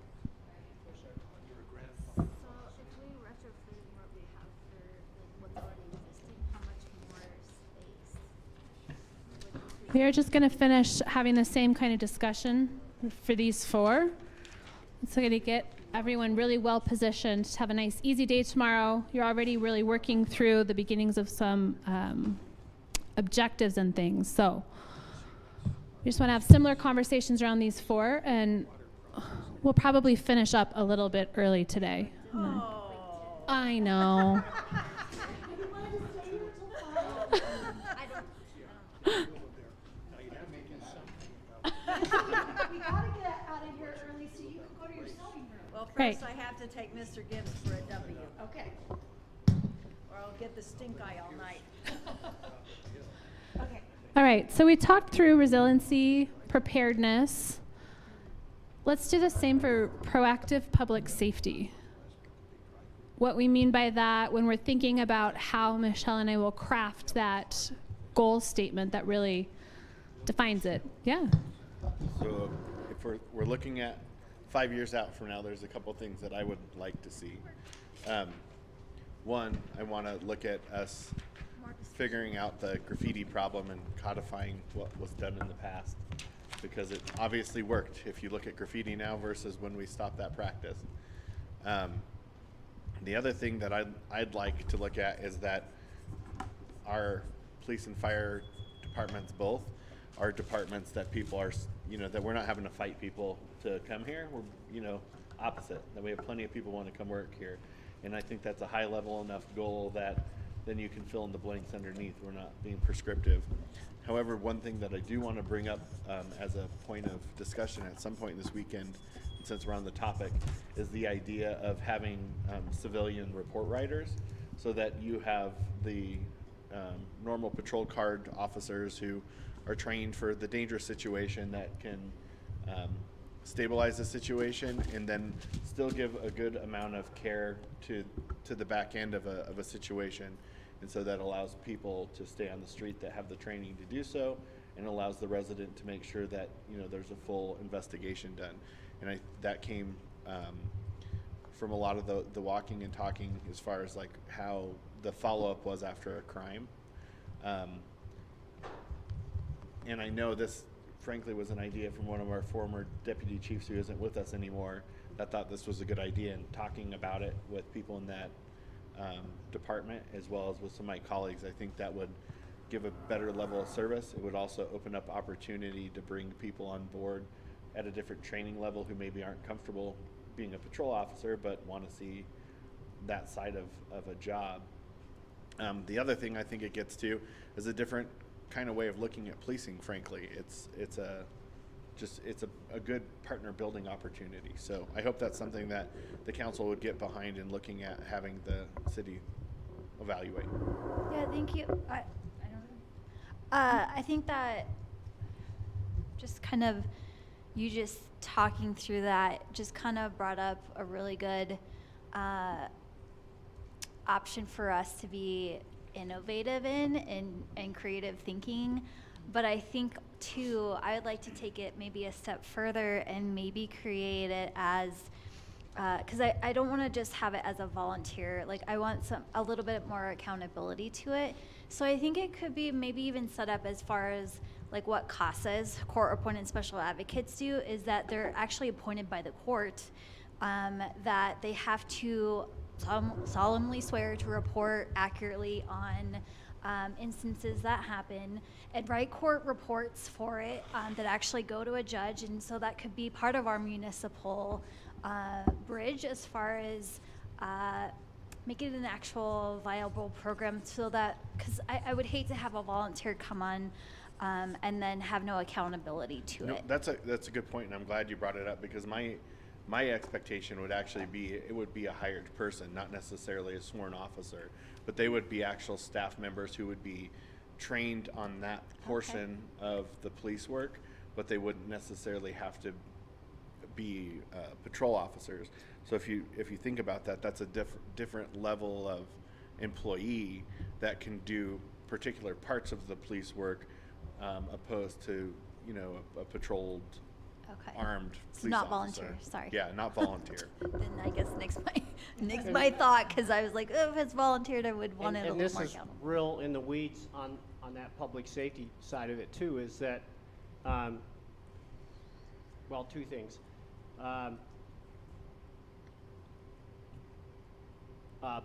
Bolstering our code enforcement group. And a lot of our code enforcement, as far as neighborhoods, they do a lot of education work. It's not just about finding people, it's letting people know that, hey, this is the code, and, you know, would you please come in? That comes to our beautiful neighborhoods and those kind of issues that we deal with too. So that's one issue. And then we even under public safety, we had the discussion about the homeless issue, because we all hear a lot about that and get a lot of pictures and those kind of things. And so how do we deal with that? First, on the root cause, my word, and then what do we do if to work mostly with our partners on that, to encourage that part to deal with the primary root causes of drug and mental health issues. But then at a certain point, if we have services available, offer those services, and it hasn't changed the situation, then we need enforcement, and we need, these are my words, our enforcement ability at that point. Because we've done those things, we've been compassionate in that, now it's time to make a decision. If this person's making a choice not to take advantage of those, they're no longer welcome on that property. So we have to deal from two edges. We have to work with updating our municipal code for as far as private property, and then public property, and then also parks and open spaces that we have to have enforcement then, which we have not. We made the decision during COVID not to do that. Well, we're done with that. And then also, now I'll just leave it at that. That's enough in the weeds. But I think it's important. I mean, I know you're going to the weeds, but it gives a picture of, in 5 years, we want to be in a city where we are holistically addressing all the things that come along with homelessness. Because, you know, I think that those examples are important, so that, in my mind, so Jody, that you understand kind of what we're trying to get at. That it's very frustrating when you know that there's situations that are becoming dangerous for the residents because the police or whoever don't have means to take care of people who have, you know, now went on beyond us, our ability to help them. And there has to be some ability to do that, because I think the public deserves safety, and at some point there are those safety concerns within the homeless population. I just wanted to just underline Dave's creativity with bringing in or having creative solutions to expanding the services that we have with our police force. So whether it's, you know, the civilian level job, doing the reports, or if there's something else, or it's the expansion of co-responders, and how we can partner, and or ideally, I'd like to see us have them on staff, because I think having co-responders to work with directly, it can be a mutual education opportunity, right? Where, you know, your colleagues can be, you know, you're truly colleagues and you're supporting one another. And so I'd like to see that more solidified in the next 2 to 5 years. I'd also like to see more education and outreach.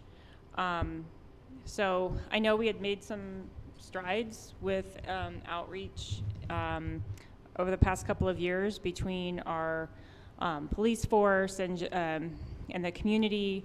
But I'd love to see that continue, and having just a mutual appreciation of one another and the needs, being out there and knowing what's going on, more transparency, as we've already started to see with Next Door and the response, kind of updating people a little bit more.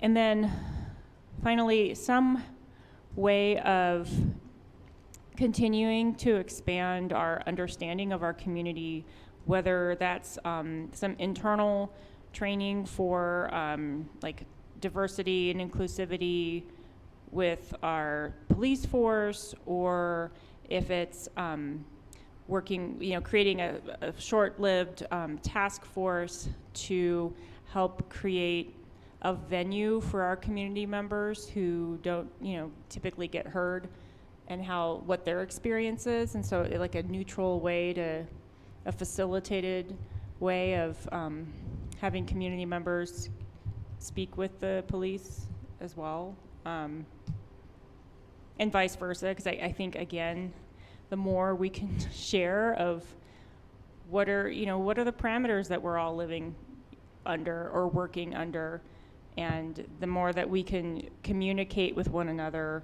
I think the more successful we'll be as a city, as a police force, as a community. And I guess one last thing, is this came up in our first conversation about just like what were we hearing on the streets, and just more neighborhood, or supporting more neighborhood organizations, or like activities or togetherness, and just kind of strengthening neighborhood identity.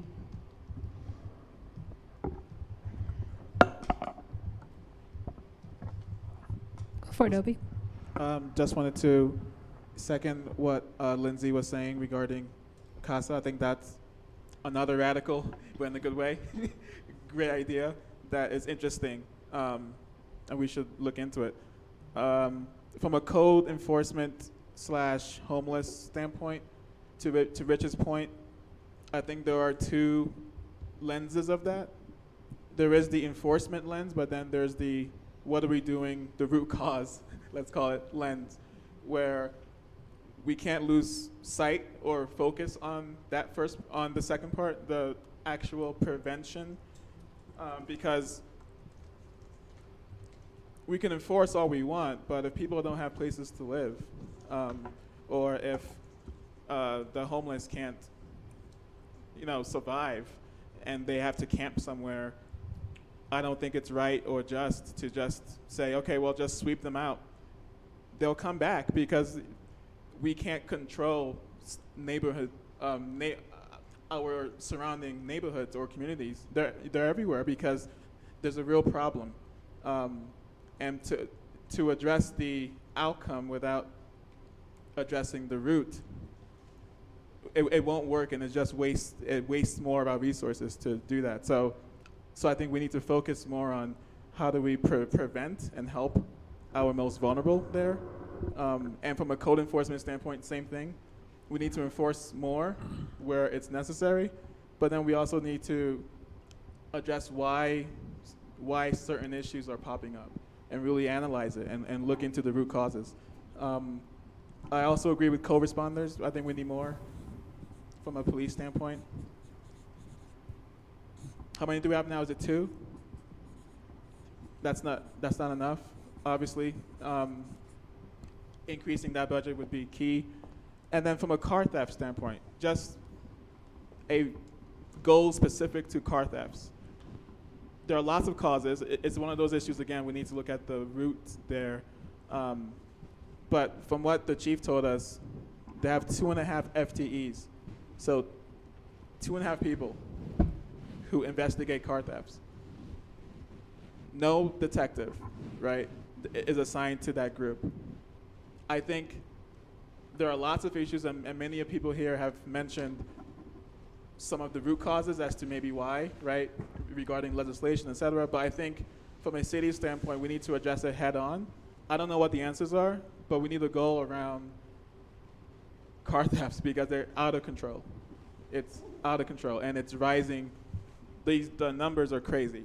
And I think just showing the people that we know and we are trying to address it. So I'm not sure what's happening. If the department can do something else, more remediation steps. If there's something else that maybe other cities are doing that we're not. I know lots of it is out of our control, but we need to look at that in depth. And then I just wanted to add speeding. So from a speeding standpoint, that's something I'm sure we have all heard from residents. It's rising, and it's also getting out of control. What can we do to pinpoint the areas of the city where this is a bigger problem than other areas, and remediate that somehow, mitigate that, whether it's speed bumps, more lights, just figuring out how we can control this. And it's not it's not to me a population issue. It's more of a controllable issue, I think. But again, we don't know enough, right? So we need more data, more analysis to see where the speeding is happening across the city and addressing that. And then just wanted to add the utilities. I think public safety, when we talk about public safety, I think water, for example, is a public safety issue.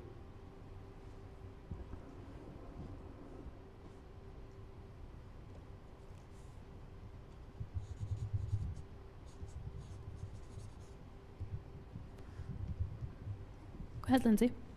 I really like the piece on education and outreach. I think this is a critical piece to what Nancy had mentioned earlier as far as water and conservation, and I think that is a piece that we may be lacking in the safety piece. And so I think that safety then relates to then enforcement as far as what can a city versus a state policy affect on the residents. And I don't think that, so people think that,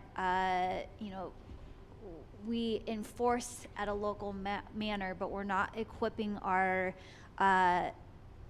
safety department, our police and fire, mainly police, with the right tools on how to enforce that, right? So much to what Nancy had mentioned earlier, as far as we are doing our job, but the state and the county and the federal levels are hindering us on the tools on holding that accountability to making the reduction happen. And so I think that and a lot of that is missed, right?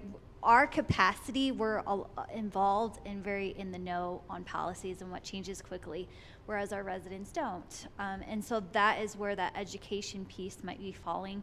I mean, I just had a resident meet with the chief, and she didn't understand the processes on the investigation that was happening, specifically with her mother. And so she was very anti-police, very, oh my gosh, I can't believe they're doing this. But in having that conversation with her as far as the process and what's all involved behind it, that's all she needed to really understand and really be back to pro. She's like, I'm really not anti-police, right?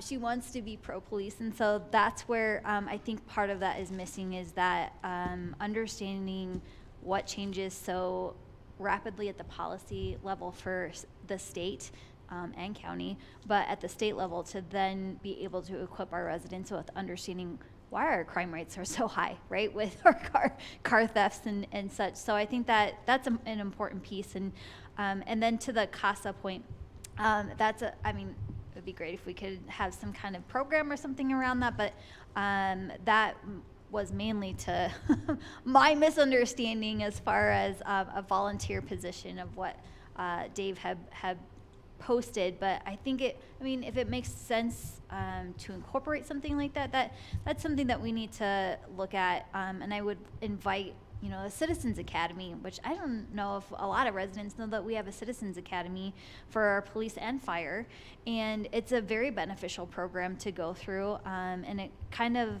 brings a lot of awareness to all of Westminster and what's happening in it. And then our victim assistance program, our co-responders. There's a lot of opportunities to capitalize on to equip our residents and understand our city a little bit better.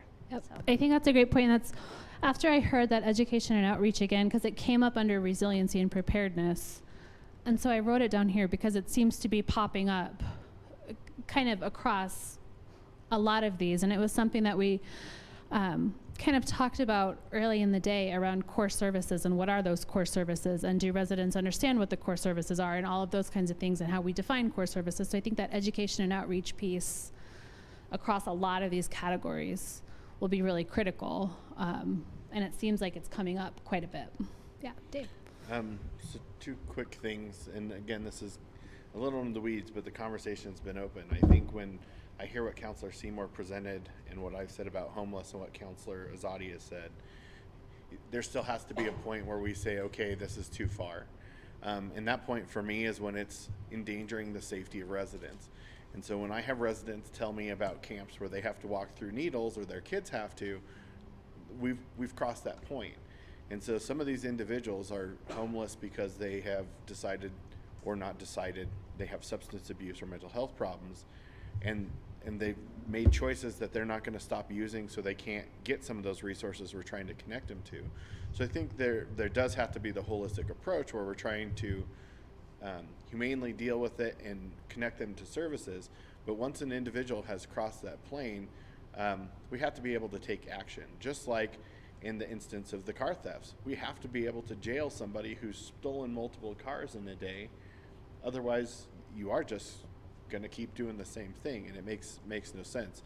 So I still think that we need, and I think we owe our residents a end game as far as, okay, you know, if it's getting to the place where there's drug use behind somebody's home, that's not acceptable. And I understand the human component of it, and it is a hard thing, but you know, we can't just turn our head to it and say we got to figure something out because this is hard for people.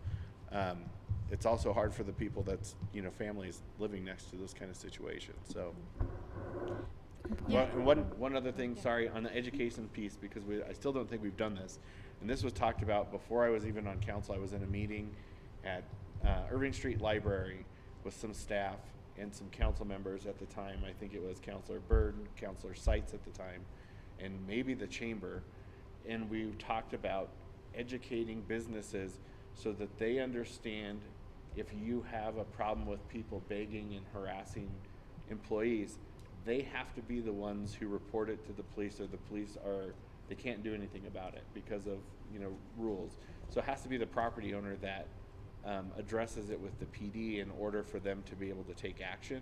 And a lot of businesses don't realize that, or the patrons. So if a patron's having a problem and they call the police, that's where that circle starts going and people get frustrated. So doing a good education piece for businesses to understand who has the rights, same with the public, so that the public understands who's the person who can actually have action taken if there's that kind of behavior going on that's, you know, becoming a safety concern.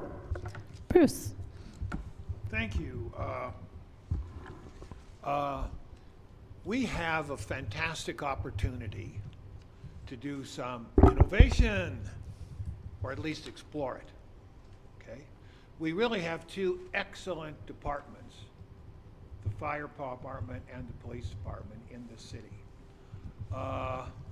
Though I remember the words of a former police chief, and he cautioned the 2 biggest hurdles we have in public safety are custom and comfort. What a fantastic observation. Because we get used to doing things a certain way. I mean, that's just human nature. And the next thing I'd like to say is everyone is not broken. And as far as I'm concerned, it shows a huge level of disrespect of our fellow citizens when we think that they're broken and we can fix them somehow. There are lots of people within our society who, that's their choice. And we should not enable them to make bad choices, and we should not excuse them when their choices harm others. And that's a harsh thing to say, but it needs to be said, because sometimes in our generosity and our compassion, we think we can fix everyone. and that's not the case. To really truly respect another citizen, you have to hold them accountable. And when they fall below standards, we have this whole system to hold them accountable, and we should not be afraid to use it. And it should work for us. And if the counties refuse to carry their share of the burden, whether it's in the jails or in the human services or whatever departments it's in, we need to advocate that they do that and spend the resources if it takes extra resources to do that. And then two, as I said before earlier, trust is earned by actions, not by words. And I wouldn't mind exploring a way that, what is it, the police have 140,000 contacts with our citizens each year? And the fire department has 14,000. And because both those departments work for us, even at the risk of worrying or disrupting those departments, maybe we should look at a new way of fulfilling the services by using the personnel of those departments in a different manner. Let's not be afraid to take risk. Go ahead, Sarah. I just had, as we think about solutions to homelessness in the community, I would just urge us to be looking at best practices and best results in other communities. And some of it, yeah, I agree that we need to put more pressure on our counties to be partners in this, because it's not just us, because it's not like we don't have the supportive housing in the city. We don't have the services that we need, that people could just walk over to and get.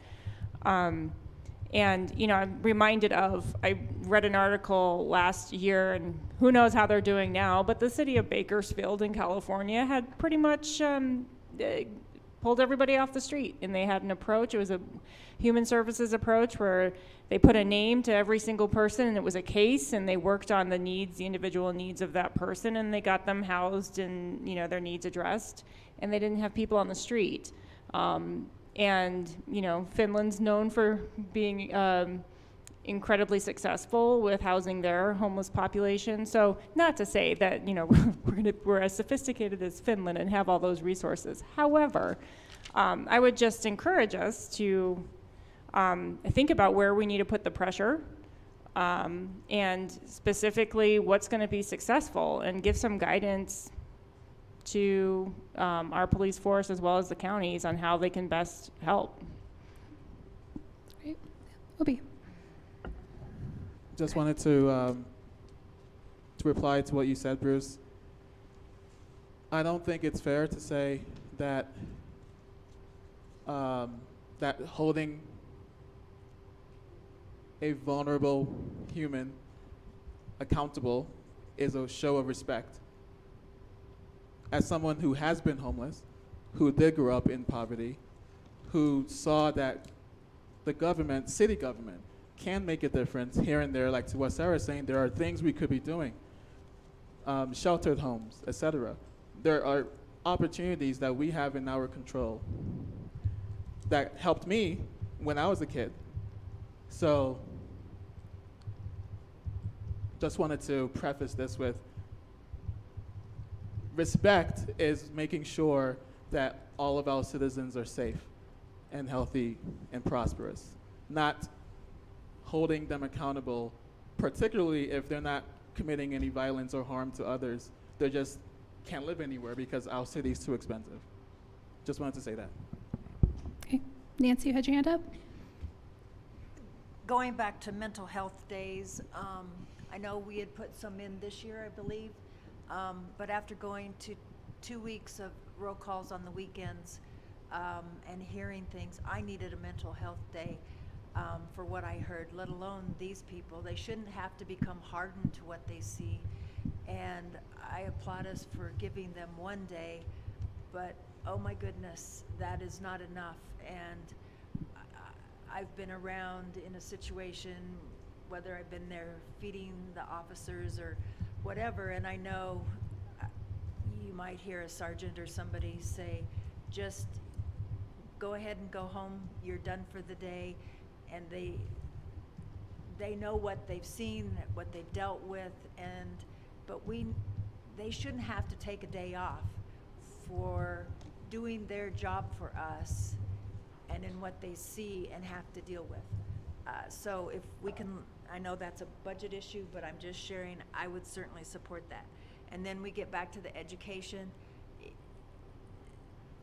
The police force, it wouldn't come across well if they went to the community and said, well, folks, the reason your car is stolen, and even if we do know who it is and we've brought them in, I mean, ask any of the cops in the room today. They'll tell you they've had the same person 3 times in one day, and you let them out the front door after you summons them.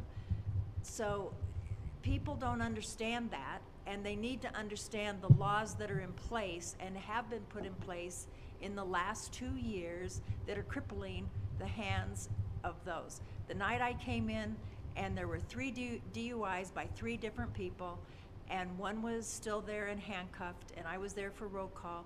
Officer took me to roll call. On the way, apologized that we had somebody handcuffed out in the front lobby, but he had called around, nobody would take him, and it was ready to release him out the front door.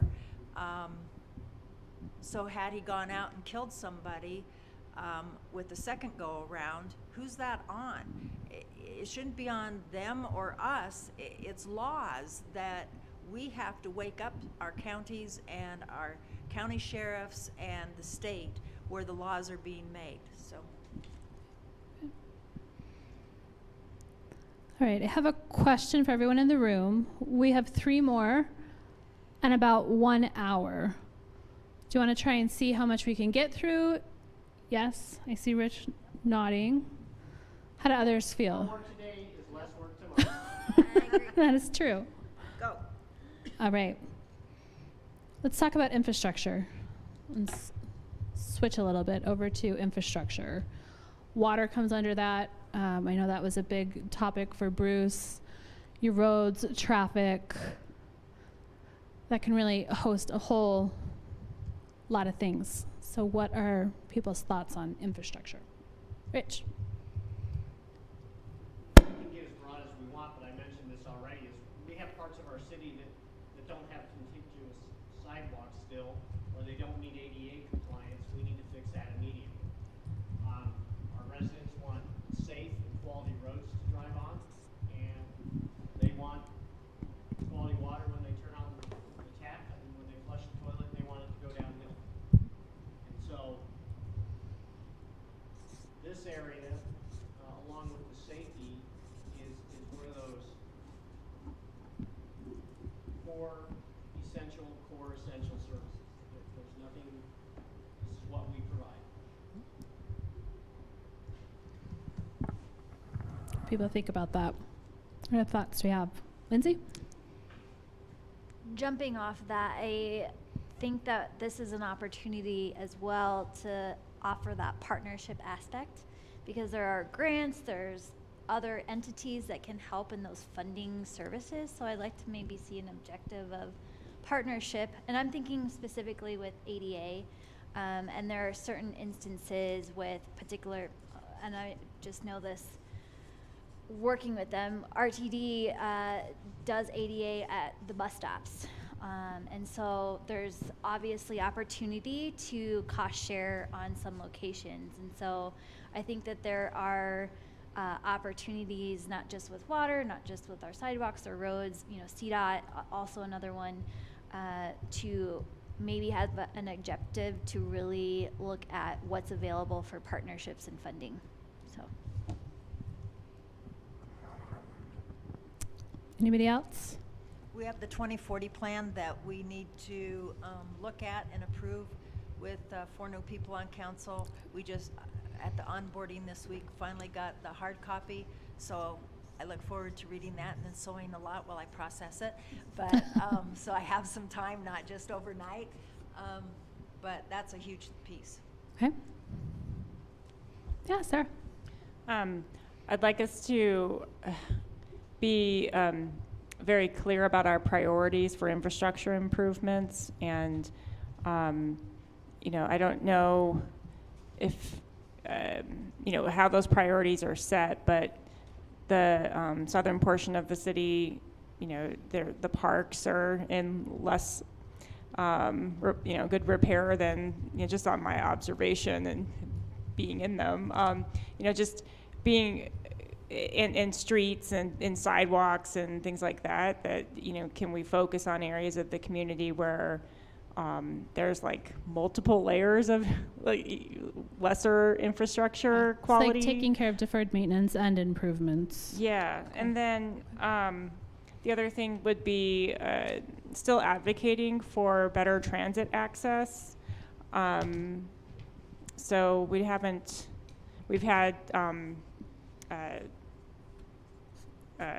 sorry, I am tired. I need my second layer of coffee here.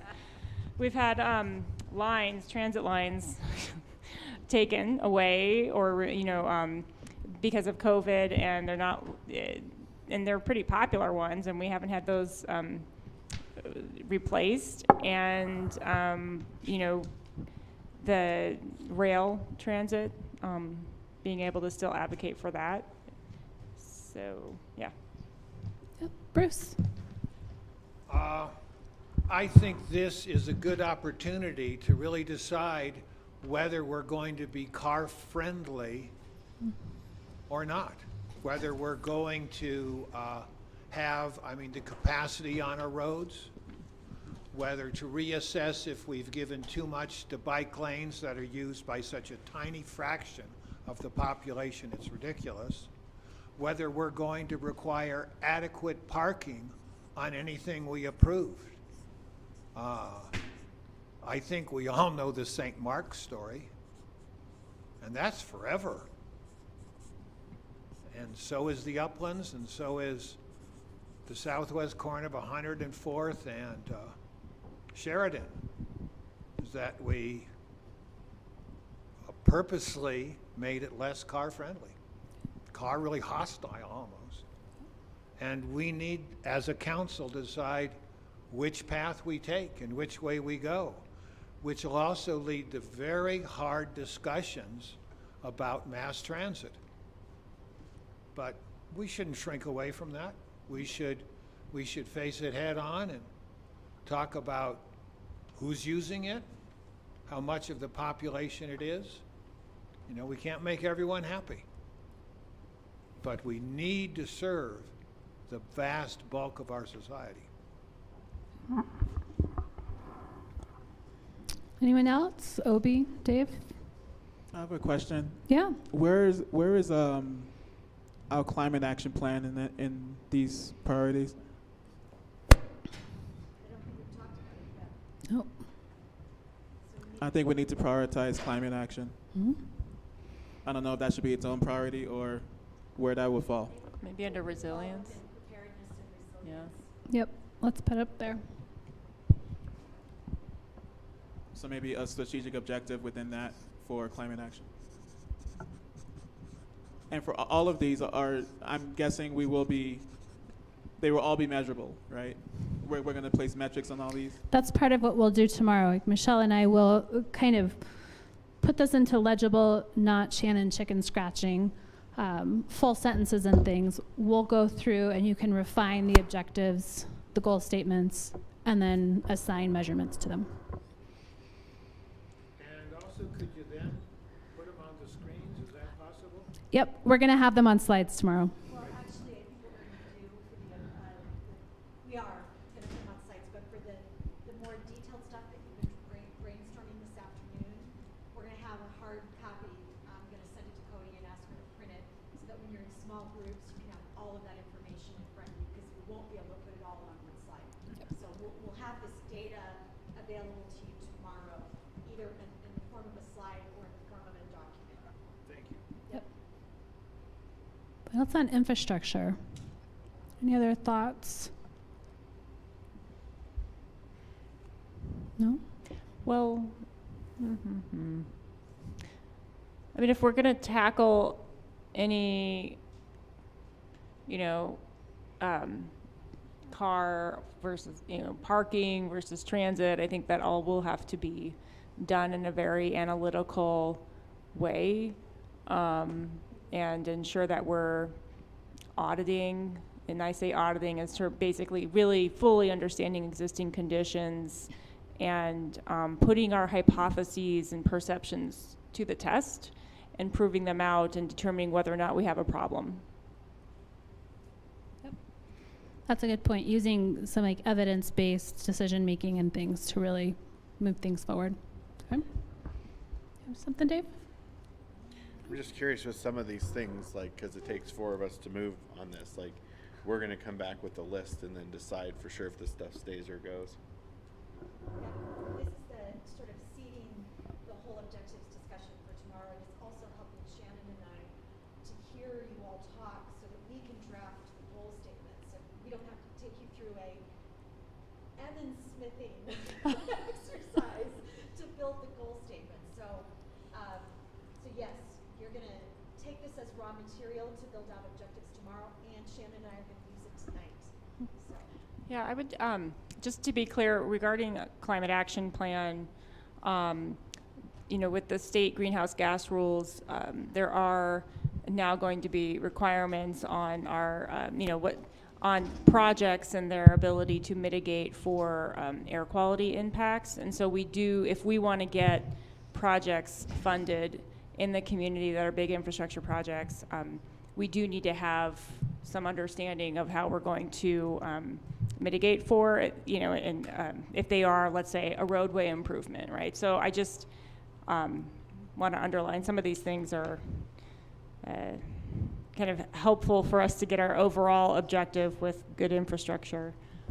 Well, then that kind of lends to what you brought up earlier as far as the little more strategic plans as far as transportation. That's already been passed. We have a sustainability plan that's already been passed. So all of those have been already outlined and identified. So I'm not quite sure if that's a actionable goal at this point as far as including, I mean, obviously more to talk about, but it kind of goes back to your thought as far as those smaller plans that kind of address the nitty-gritty like you just outlined. So.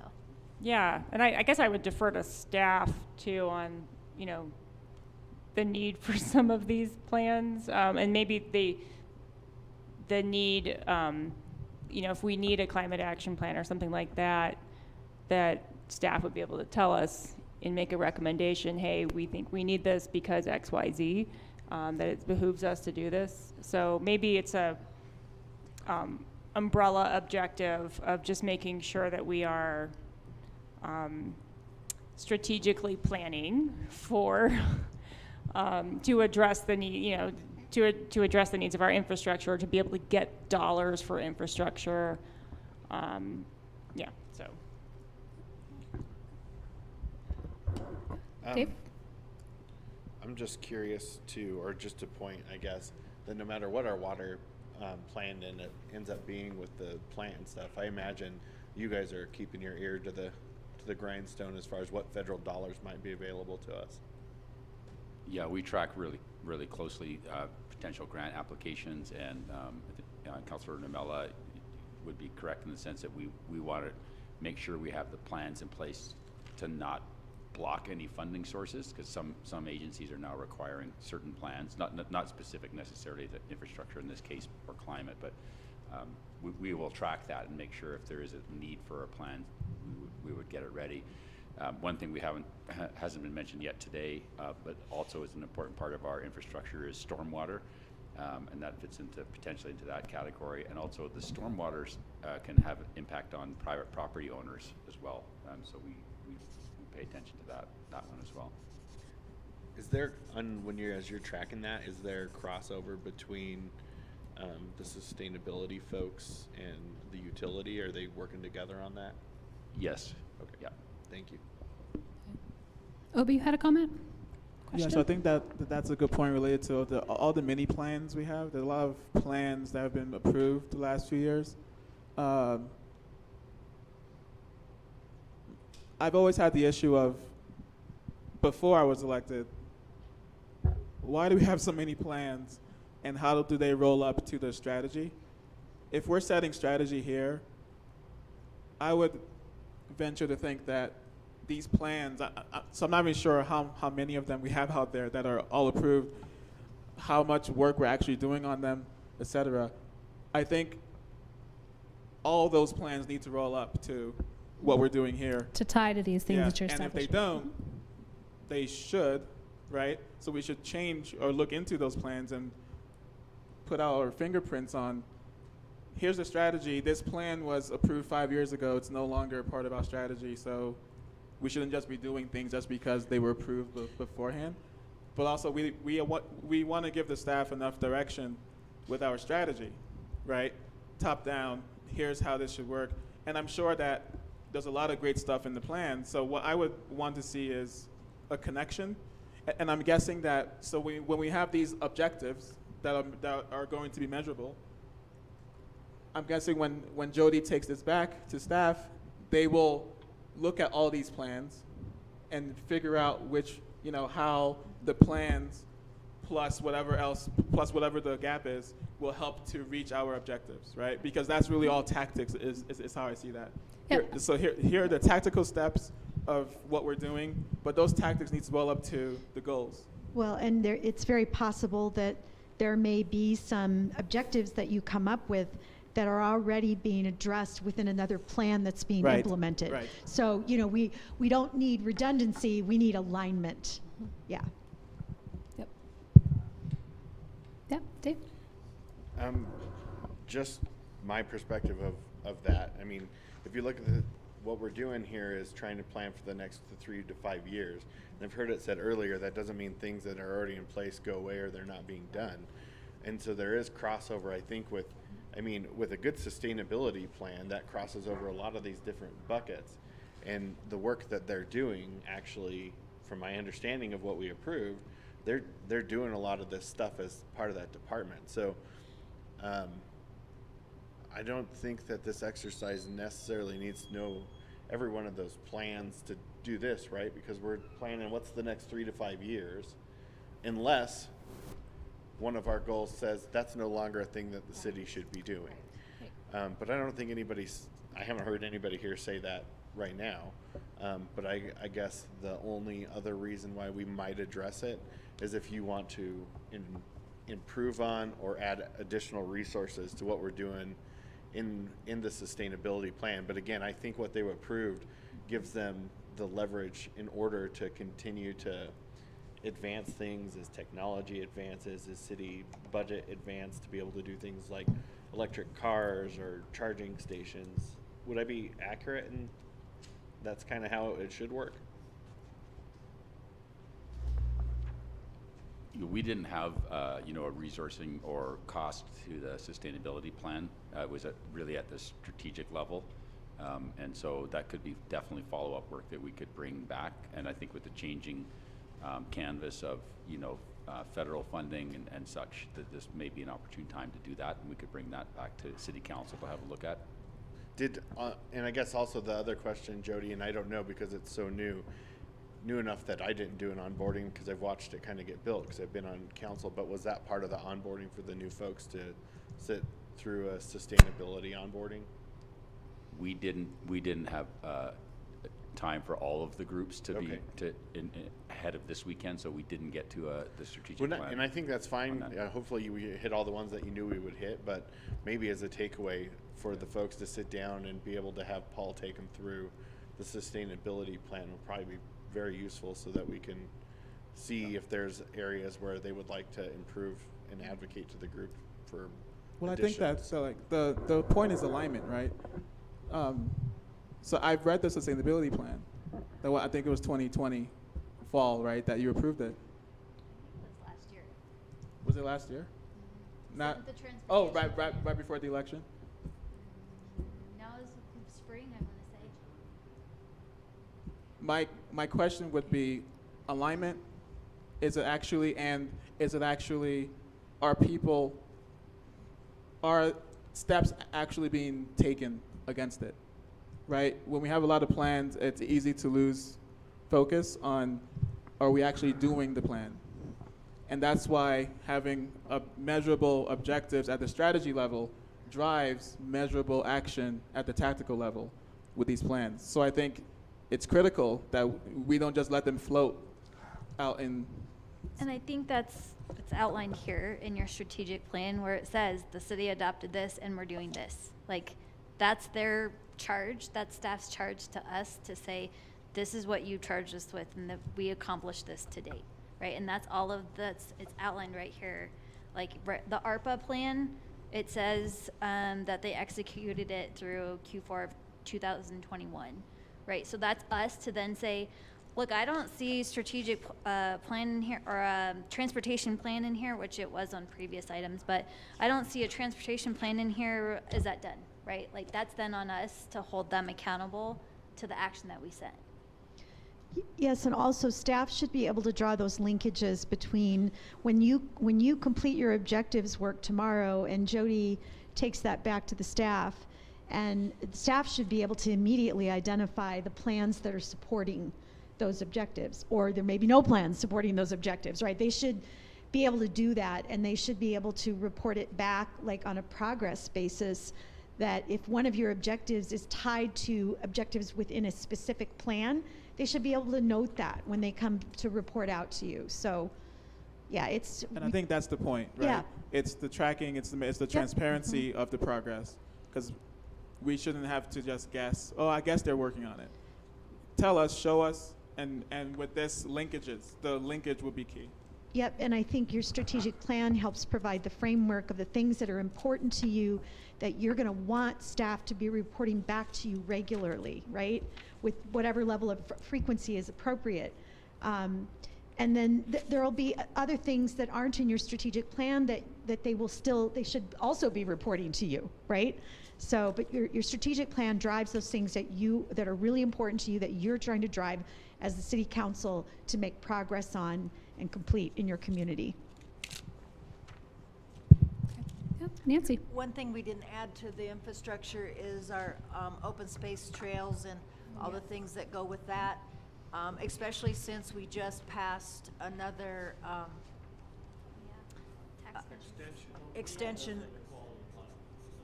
Well, I know, but we also had them under this. But my point is during onboarding, when I asked, because my sense was from listening during that time that they were putting this on, and during the time people were being asked to vote for it, that there was the reason for having it then, because we already had over 9 years on what had been passed before, but the reason to bring it to the public this last November was so finish up buying whatever land they needed for finishing parts of either trails or land identified. They sort of looked shocked at me and said it's going mostly for maintenance and these other things. So we need to know what that is going for and clearly educate the public ASAP, because if we don't have something in mind that we're going to be buying and why that needed to be passed, because if you're going to do it with a 20-year bond, it would have to be done pretty darn soon to fit in, or otherwise we lose that again as soon as this year's over. I just want to not be in different places with our community of expectations. So let's just be honest, here's what it's going to be used for. Here's so much put aside. We're planning on paying this for some land coming up yet this year so we can bond it if that's what they're going to do with it. If it's all going to be used for these other things that were listed in there, we just deserve the public to know how it's going to be used. Does anyone else have anything on infrastructure?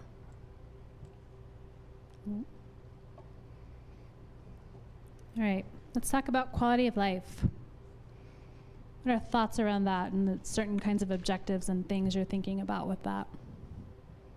Our open space comes again.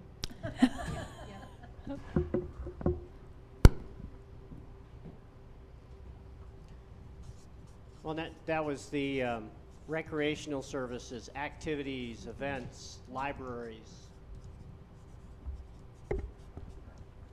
Yeah, I'd like to see us, purchase more open space over the next 2 to 5 years. So I don't know if we say how much in this strategic plan, but I would love to see that happen. I would love to see us expand our cultural and just arts activities in the community. It doesn't have to be the Arvada Center, because I know I actually did several years ago. I did a cultural. What the hell do we call it? It was a feasibility plan for cultural facilities, and we were looking at, what is in the region, what is needed in the region, and what's marketable. And yeah, I mean, Arvada subsidizes the Arvada Center to stay open, and that has to be a community's desire to hold something open like that. I mean, North Glen is a small community, but they set money aside and do it.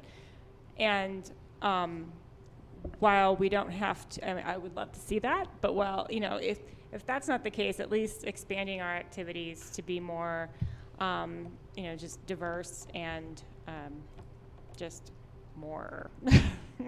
So, Dave? I think one of the things that you've heard over time where the city has lost trust is where we've started something and then it kind of drops by the wayside, either because of leadership change or council change.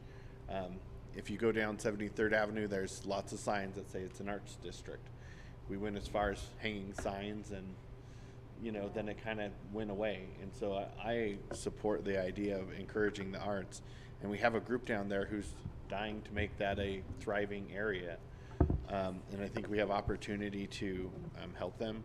One thing that comes to mind right off is the coffee shop they've started down there, as well as the Our River Gallery. Those are two businesses that continue to provide those kind of cultural experiences in the city.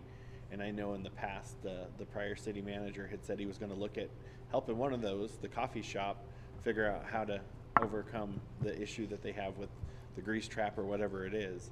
And the council at that time left it to the city manager. And it's just a lost opportunity where we could build goodwill and it really wouldn't cost a lot of money in order to do something.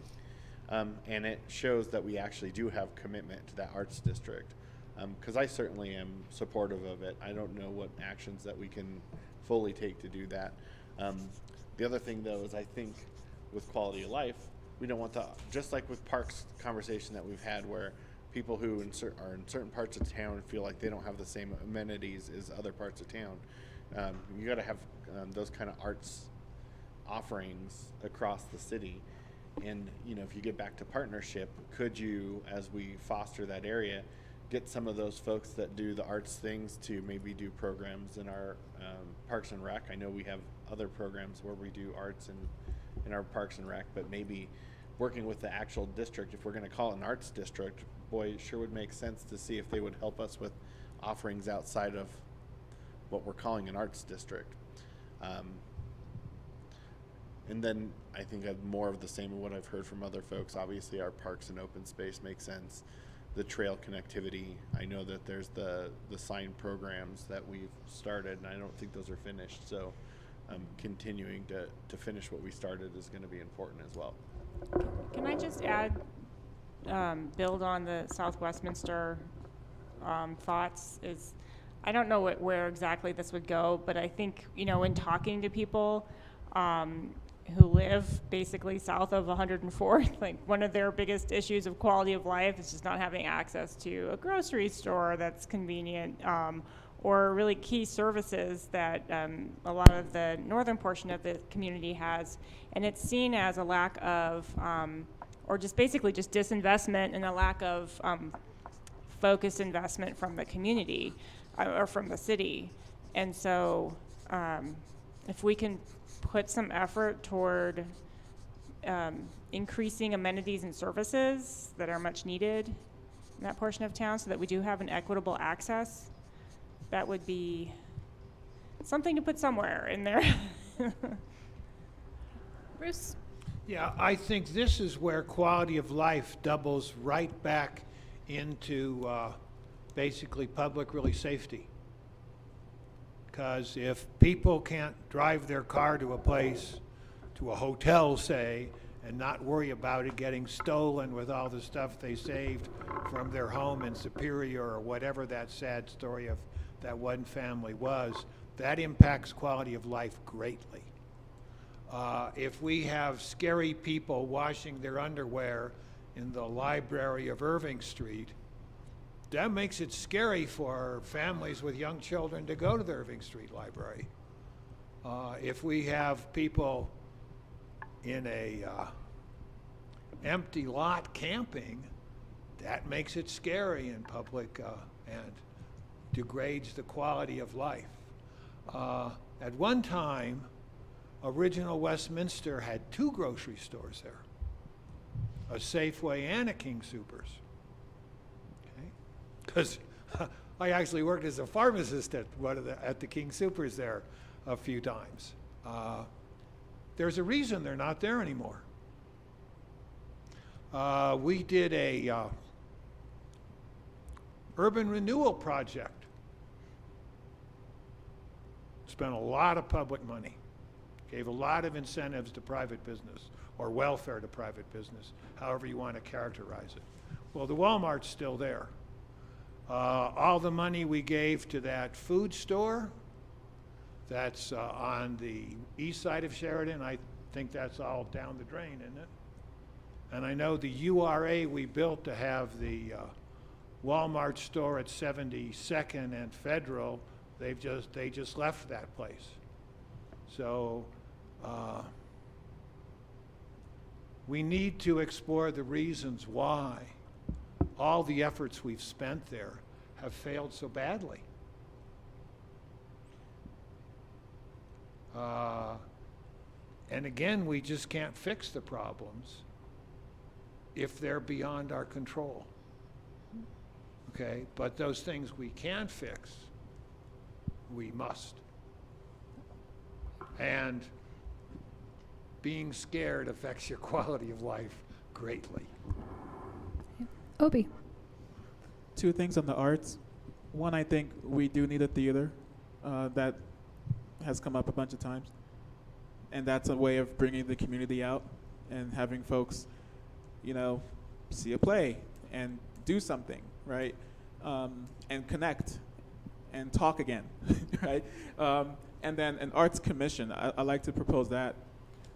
We have a lot of boards and commissions. I think one focus on the arts specifically because we have a large, and it seems we have an even larger one than I even think we have, base of artists from just the creative class within the city. And the creative class crosses a spectrum that's really wide.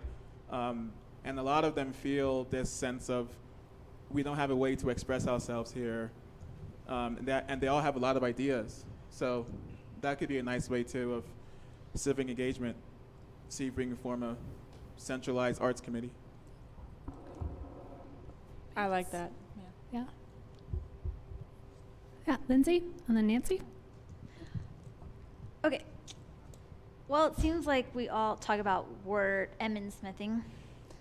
Seems like we all have a different definition of quality of life and what we bring to the table, and having 7 different fingerprints to this will be interesting to kind of nail down. So for me and what I've heard from residents is that it kind of revolves around that core services. And I know that Dave had mentioned this a lot of times, is that, there's a reliability when you pick up the phone and you need to call an emergency personnel and they show up.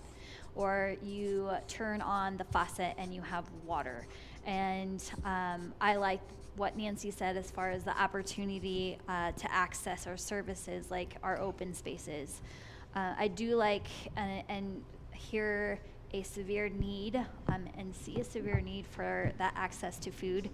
down in or in historic Westminster, or at least the southern portion of our city. I think that with Safeway going, that's been a horrendous thing for our community because they're forced to go farther to seek out food. And so I think even though that's not necessarily, and this is where I kind of get, is this our proper role? Is this our lane? I think it's something that we can work with our economic department and say that this is a priority for us and this is something that we should focus on for our residents. And then the transportation, you know, less time in cars and public transportation and more time with our families on doing what we want to do is also important.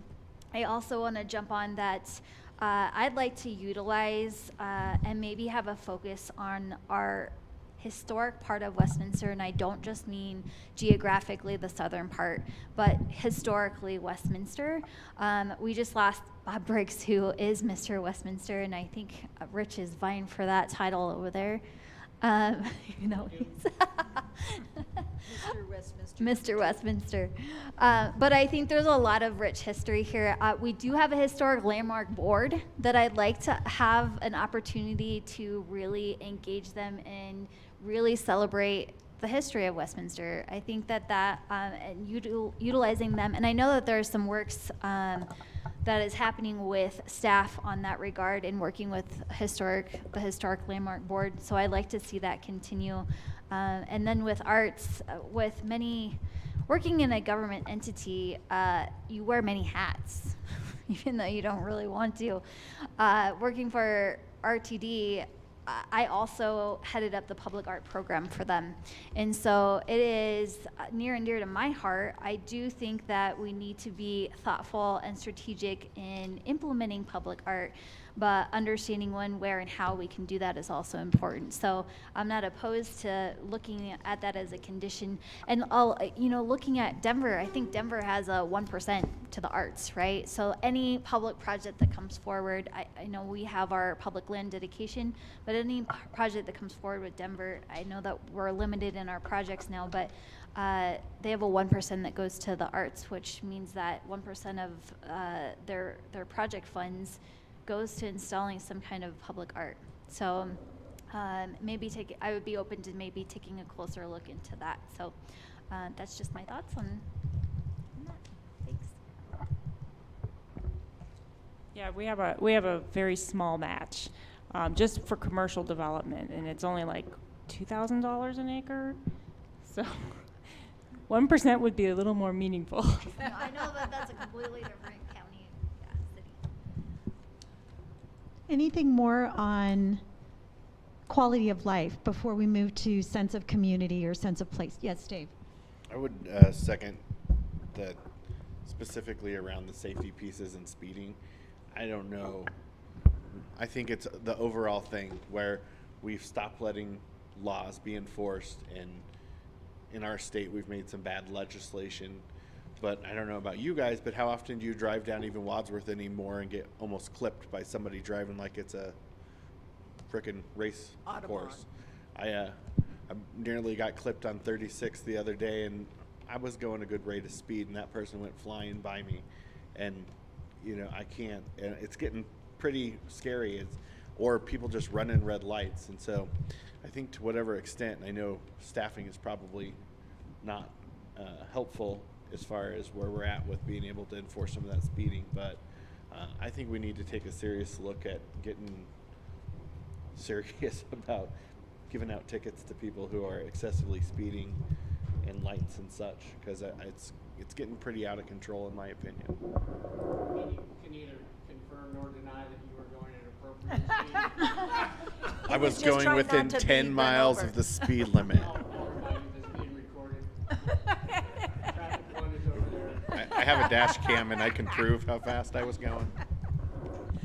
I just wanted to mention with the art piece, the Historic Westminster, or the Arts District, was put together, and it too has a wonderful shelf life on somebody's shelf with what was to go down there, to have artists live on the bottom level, have their art studios on the bottom level and live upstairs, somewhat of what the Bradburn has in their main street down there.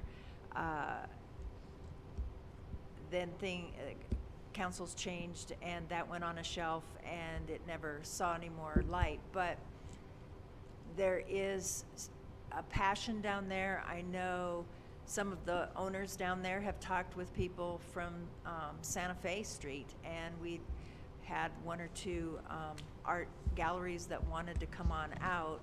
I don't know whatever happened, why they didn't.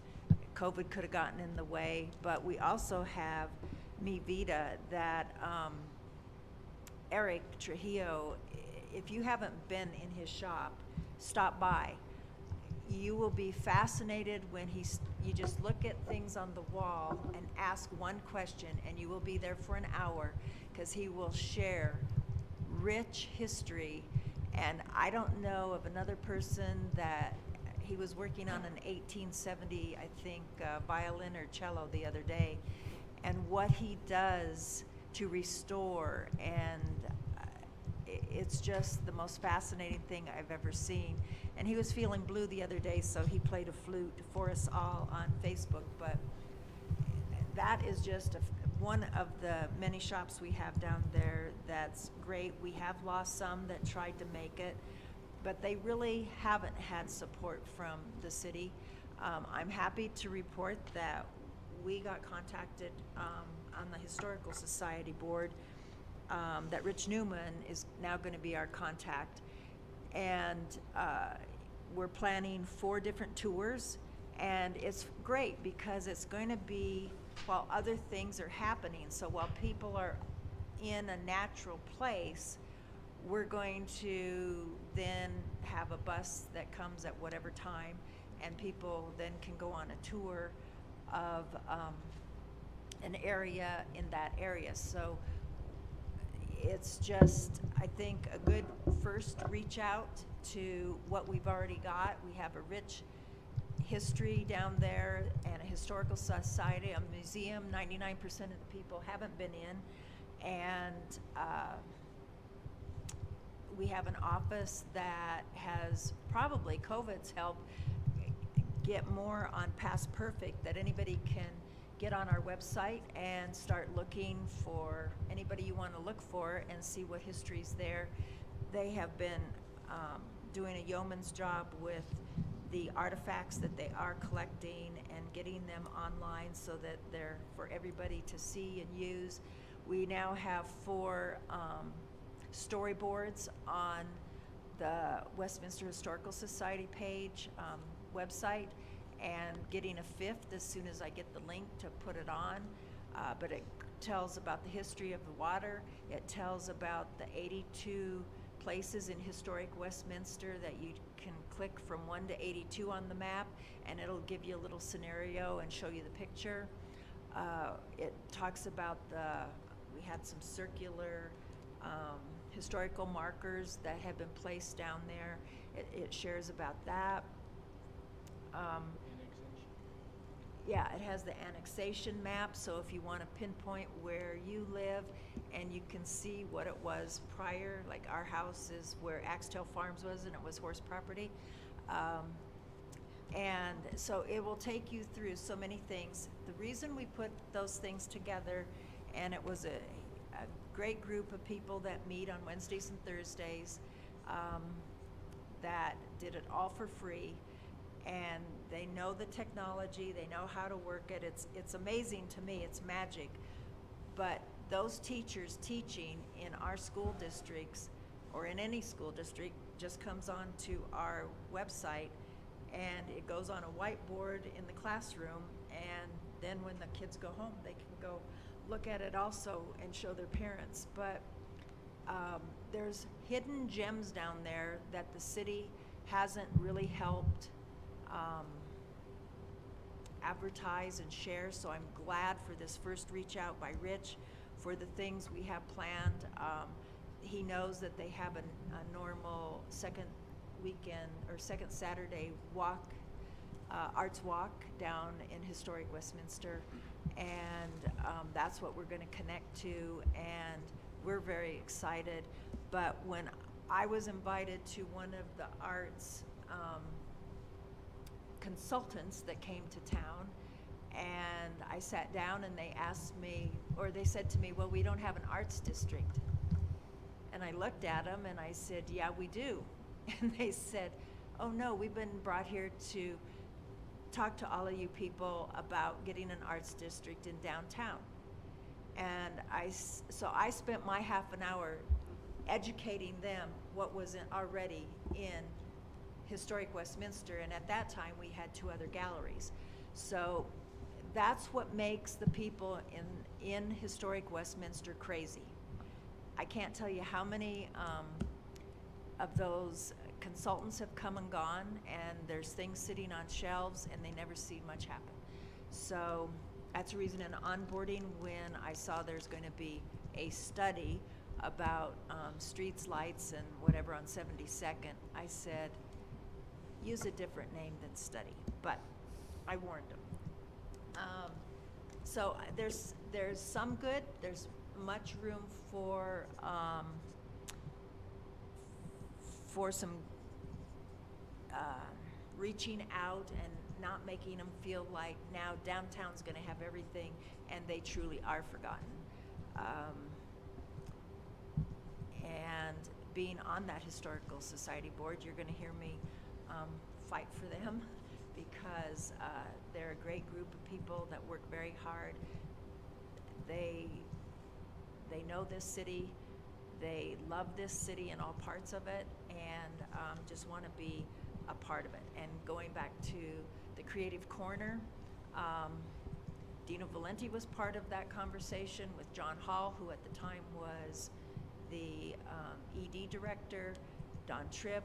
Everybody was there, and these people were told they would get help to get this grease trap, and they sent somebody totally different to meet with them, didn't hear what we all heard, and Dino even shared how to do it, and it didn't have to be the $10,000 variety, it could be the $5,000 variety, because he'd just gone through it.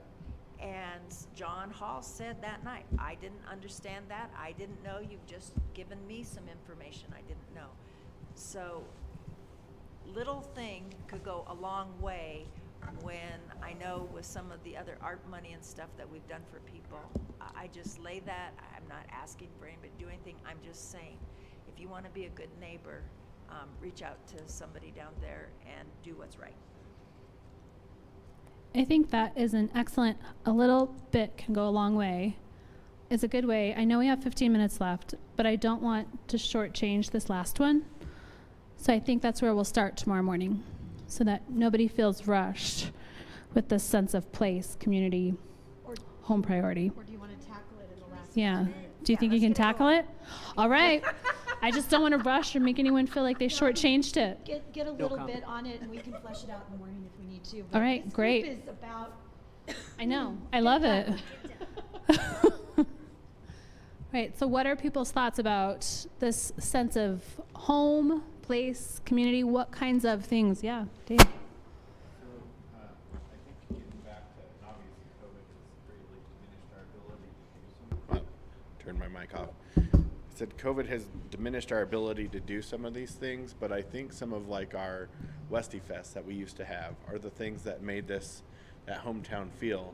The Orchard Festival, or was it called Orchard, am I right? Whatever we did in the downtown was great, but I mean, I can't tell you that everybody was like, oh, that was a good replacement. There were plenty of people who would, for years, go to things like the Westy Fest and wonder where it went. But getting back to some of those things fosters that. And I know some of those just haven't been happening because of the situation, but we have a lot of great events, so I want to, hopefully we get to see a lot of those come back, such as the Westy Brew Fest, my personal favorite, but don't laugh at me. I saw you there, Seymour. But those kind of are part of like what that home feel is, and why it's a great community. It's just those different kind of community events. The other one that I really thought was good, that is when we were doing the movie nights and going into the different neighborhoods. And I never really understood why they took the one out of the first one that they did, the movie night in Countryside. I actually put on with the Neighbors for Countryside, and they decided to take it over because it was successful. And I tell you, the first night it got rained out, and Leah from the parks at the time came back and did it again. Both times that field was filled with people from that neighborhood. Those kind of events within the community, I think, go a long ways to make people feel a part. And those are on our calendar. One day I had 30, bing, bing, bing, bing, bing, bing, bing, bing, bing. That was Cody at home drinking too much coffee.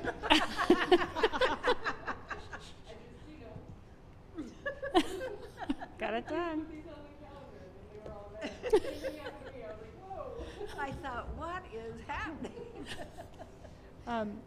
This is where I keep finding overlap between this one and quality of life, because you could, some of the things that we were just talking about with respect to arts and community could also, from quality of life could be in this. And, but perhaps this is a place where, another overlap is sense of place and community, also where we're emphasizing really strong destinations in the community, whether that's historic Westminster or downtown or Stanley Lake, or what's our identity?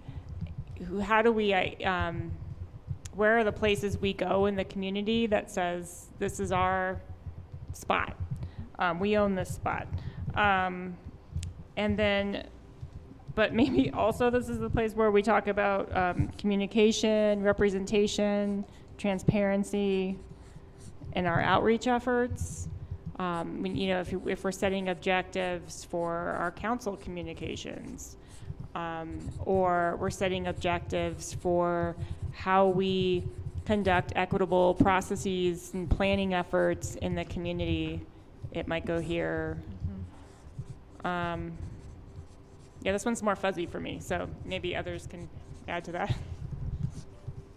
I agree with you on the identity. I think that because I was thinking, well, what makes me feel like I'm in Westminster, right? What makes me feel home? And part of it is, I guess, what you make of it. And I can see where you're trying to relate to quality of life, because in one of the small groups earlier, to me, this area is a sense of place for me personally, because I literally can see the house I grew up, right?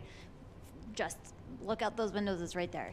So rec center, I've seen it be built, this recreational area, and so I think, but it's much to your point as far as attractions and destinations, right?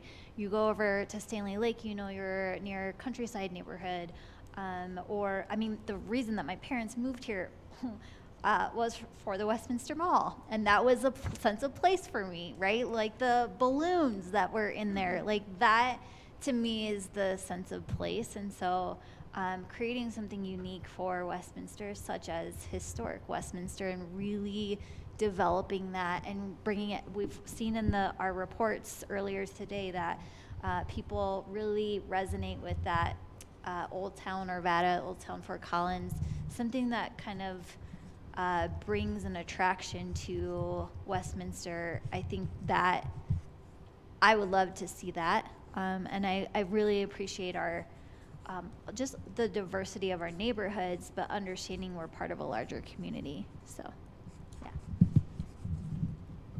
Well, it also adds too, we talked about, an attractiveness. This is also a sense of place that draws people from outside the state too. I mean, we have the firecracker event. We have tourism here. That drives our economy, and by highlighting those things, it was interesting. It was my first CML conference because of COVID, and it was right at the Westin, and you know, it was amazing, especially some of the members from Eastern Colorado that I got to speak to. You know, this is the place that they come shopping. You know, they come and they stay here and they do the weekend, and they've got all these amenities, and you know, they weren't, for some of them, it wasn't, Westminster wasn't new to them, because this is, oh yeah, this is where we come and we do this family thing and this and this and this, and this is our weekend. So we take some of that for granted, but you know, how we leverage that, you know, it doesn't hurt to have all of our hotels filled up every weekend. I mean, we get a nice cut from the lodging tax. So to promote that and to be able to promote that outside the region is an incredible positive. With the Butterfly Pavilion leaving, but I don't know when, are you all looking ahead for, because that's been a destination for 250,000 people a year, are we looking at something else? Yes, staff has been working on that quite a bit lately, but also for a while now. So yeah, doing a lot of work on next steps once they leave. Yeah. Yeah. Yeah, Bruce. I thought this category was more focused at our existing people, the people who live in the neighborhoods, and how we want them to have a concept that this is their home and that they belong there and they want to stay there. I thought that was the more focus of this category. But if we create great neighborhoods and great areas, it's also an attraction for us to draw income from outside the area, too. Well, I mean, I'm not going to argue against that, but what are the ways that we can reward our people for staying loyal to Westminster, so we don't make this just a stop on their journey someplace else?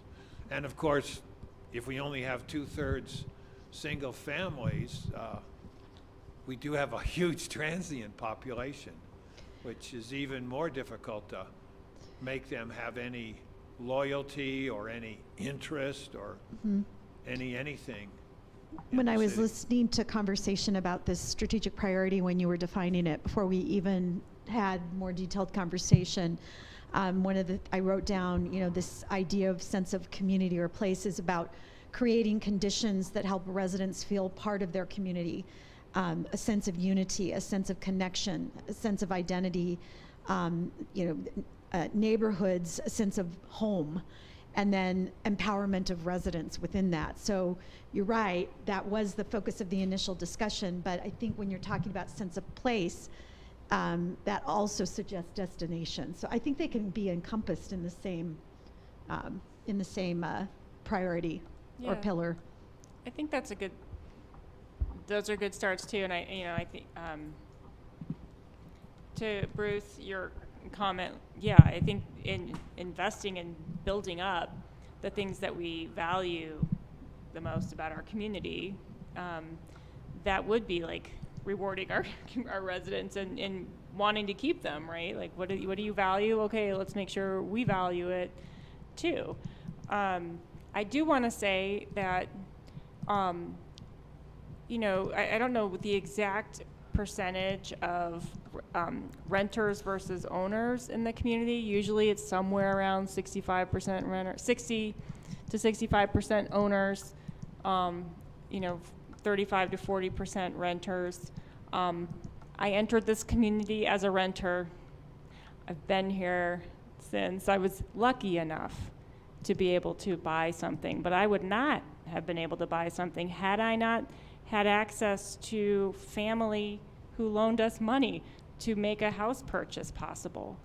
And so and I had wanted to buy, but I was waiting to be able to have the opportunity. So I don't want to discount people who rent here, because as we all know, like, raise your hand if you can afford your house right now. So I just want to, you know, let's remember our renters are still, they have chosen Westminster as their home. Oh, it wasn't any way to denigrate renters. It was to say that we really want to instill the renter, obviously you had the desire that you'd like to stay here and find a way to stay here. Yeah, I just heard transient, and I took it from there. So I don't want to assume that our renters are transient. Well, and I think a big piece of the housing we're missing because of all of the court cases and whatnot are the condos. If we were able to offer condos, and that came up at the last land use piece, they weren't looking at those for sale because of all the court cases and different things that they have to look at. So is there any way, do we know of anyone that's ever going to come up with building those again, or are those just off the table? We do have a condo project going ahead in downtown with the Thrash Group. So the same folks that are building the townhomes now along Harlan that built the Origin Hotel are also, the next phase is a small offering of condos because they're taking a risk. But yeah, those will be proceeding fairly soon. Yeah. But that's it. And the city, correct me if I'm wrong, did pass like a construction defect waiver for projects in the city like in 2016 or something like that. Correct. The problem is insurance companies don't sell by cities. I mean, and so, and to do a by project policy doesn't work. If you really want to know, go to some of the major attorneys' websites that you see on TV, the bigger ones. I won't mention any names because I call them other names than they're supposed to be. But go to their construction defect tab and see how many millions and millions and millions of dollars that they extract from builders just in Colorado for trying to build condos and multifamily. And it's just not, the pro forma for a builder on it is just ridiculous. And if they can get insurance, if not, they're eating the whole thing, and you can't build a project. And there's been two legislative attempts to try to fix that, but it's not going to happen at our legislature, and I'd be willing to have an off-the-record discussion about that. So, why? The only condominiums really proceeding in the region are in Denver because of the sales price is high enough that they can cover the insurance costs. Yeah, if you want to build $1 million condos, you can break even. Right. You know. Right. The product in Westminster that's in demand because of this issue and other reasons is our townhomes, and so those are buildable by builders, and you do see a lot of demand. Yeah, as long as you don't build too many. As long as you don't build too many. Yeah. Yeah. Obi, you had a comment? I think that's something very interesting that I'd love to talk to you about off the record, this defect law waiver stuff. Now I forget my comment. Oh, wait. No, yes. I can't read my handwriting. It was about, so we're talking about sense of community. The inclusiveness, the inclusivity of the word home, well, not home, of what Bruce was saying regarding existing homeowners, I think should be more inclusive because we have a ton of renters. We're not here just for the homeowners, so I would agree that whatever term, residence is probably a more fair term, that includes everyone, not just the folks who were able to purchase a home here. And yeah, I still don't remember my other stuff, so never mind. You'll remember it tomorrow. Well, we are like 1 minute before 5 o'clock, and we got really, really far. And in fact, farther than I thought we would get with the seeding of this last 2 hours of discussion is the seeding of the objectives discussion tomorrow. So we're going to come back with slides and hard copy paper of your work. We will review what you crafted today, including a draft mission statement, draft vision statement, and revisit the guiding principles with extra help from Nancy after her sewing room. And once we do that review, and then your strategic priorities, and once we do that review, then we'll dive right into the objectives discussion with all the raw material that we did this afternoon. So congratulations on getting so far along and way farther than we thought we would. Yeah. So good work You today. guys did a great job. Before we close out, any feedback for Shannon and me? Anything you want to have be different tomorrow? You just keep pushing us, and that's good. Okay, we can do that. And I appreciate Jody chiming in when he Yes. needs to. Thank you. Jody, any feedback for Shannon and me, or any comments for the council before we end? No, not at all. Okay. I was just sidebarring with Cody. We're starting at the same time again tomorrow morning. With you, right? Don't arrive too early. At 8, arrive at the same time as this morning, and then have breakfast, and then we'll get started. Yep, Yeah. perfect. And I had asked Jody if we had other people listening, and tell them the team that's listening. Yeah, we do have at least 20 of our key staff listening, our deputies, all our department heads, and supporting staff. So probably more like 24. Hello, everyone. Oh, that's great. We'll see, so they'll be just that much even more ready to receive the council's work because they listened. That's super. They're very active. It's what this thing is doing all day, is adding in commentary, follow-up suggestions already. So very activated today. So thank you to all of you. There's Yeah, things thank that you. makes sense that you need to interject, do. Okay, everyone, go enjoy your evening. We'll see you tomorrow morning, and we'll finish the work. Thank you. Bye.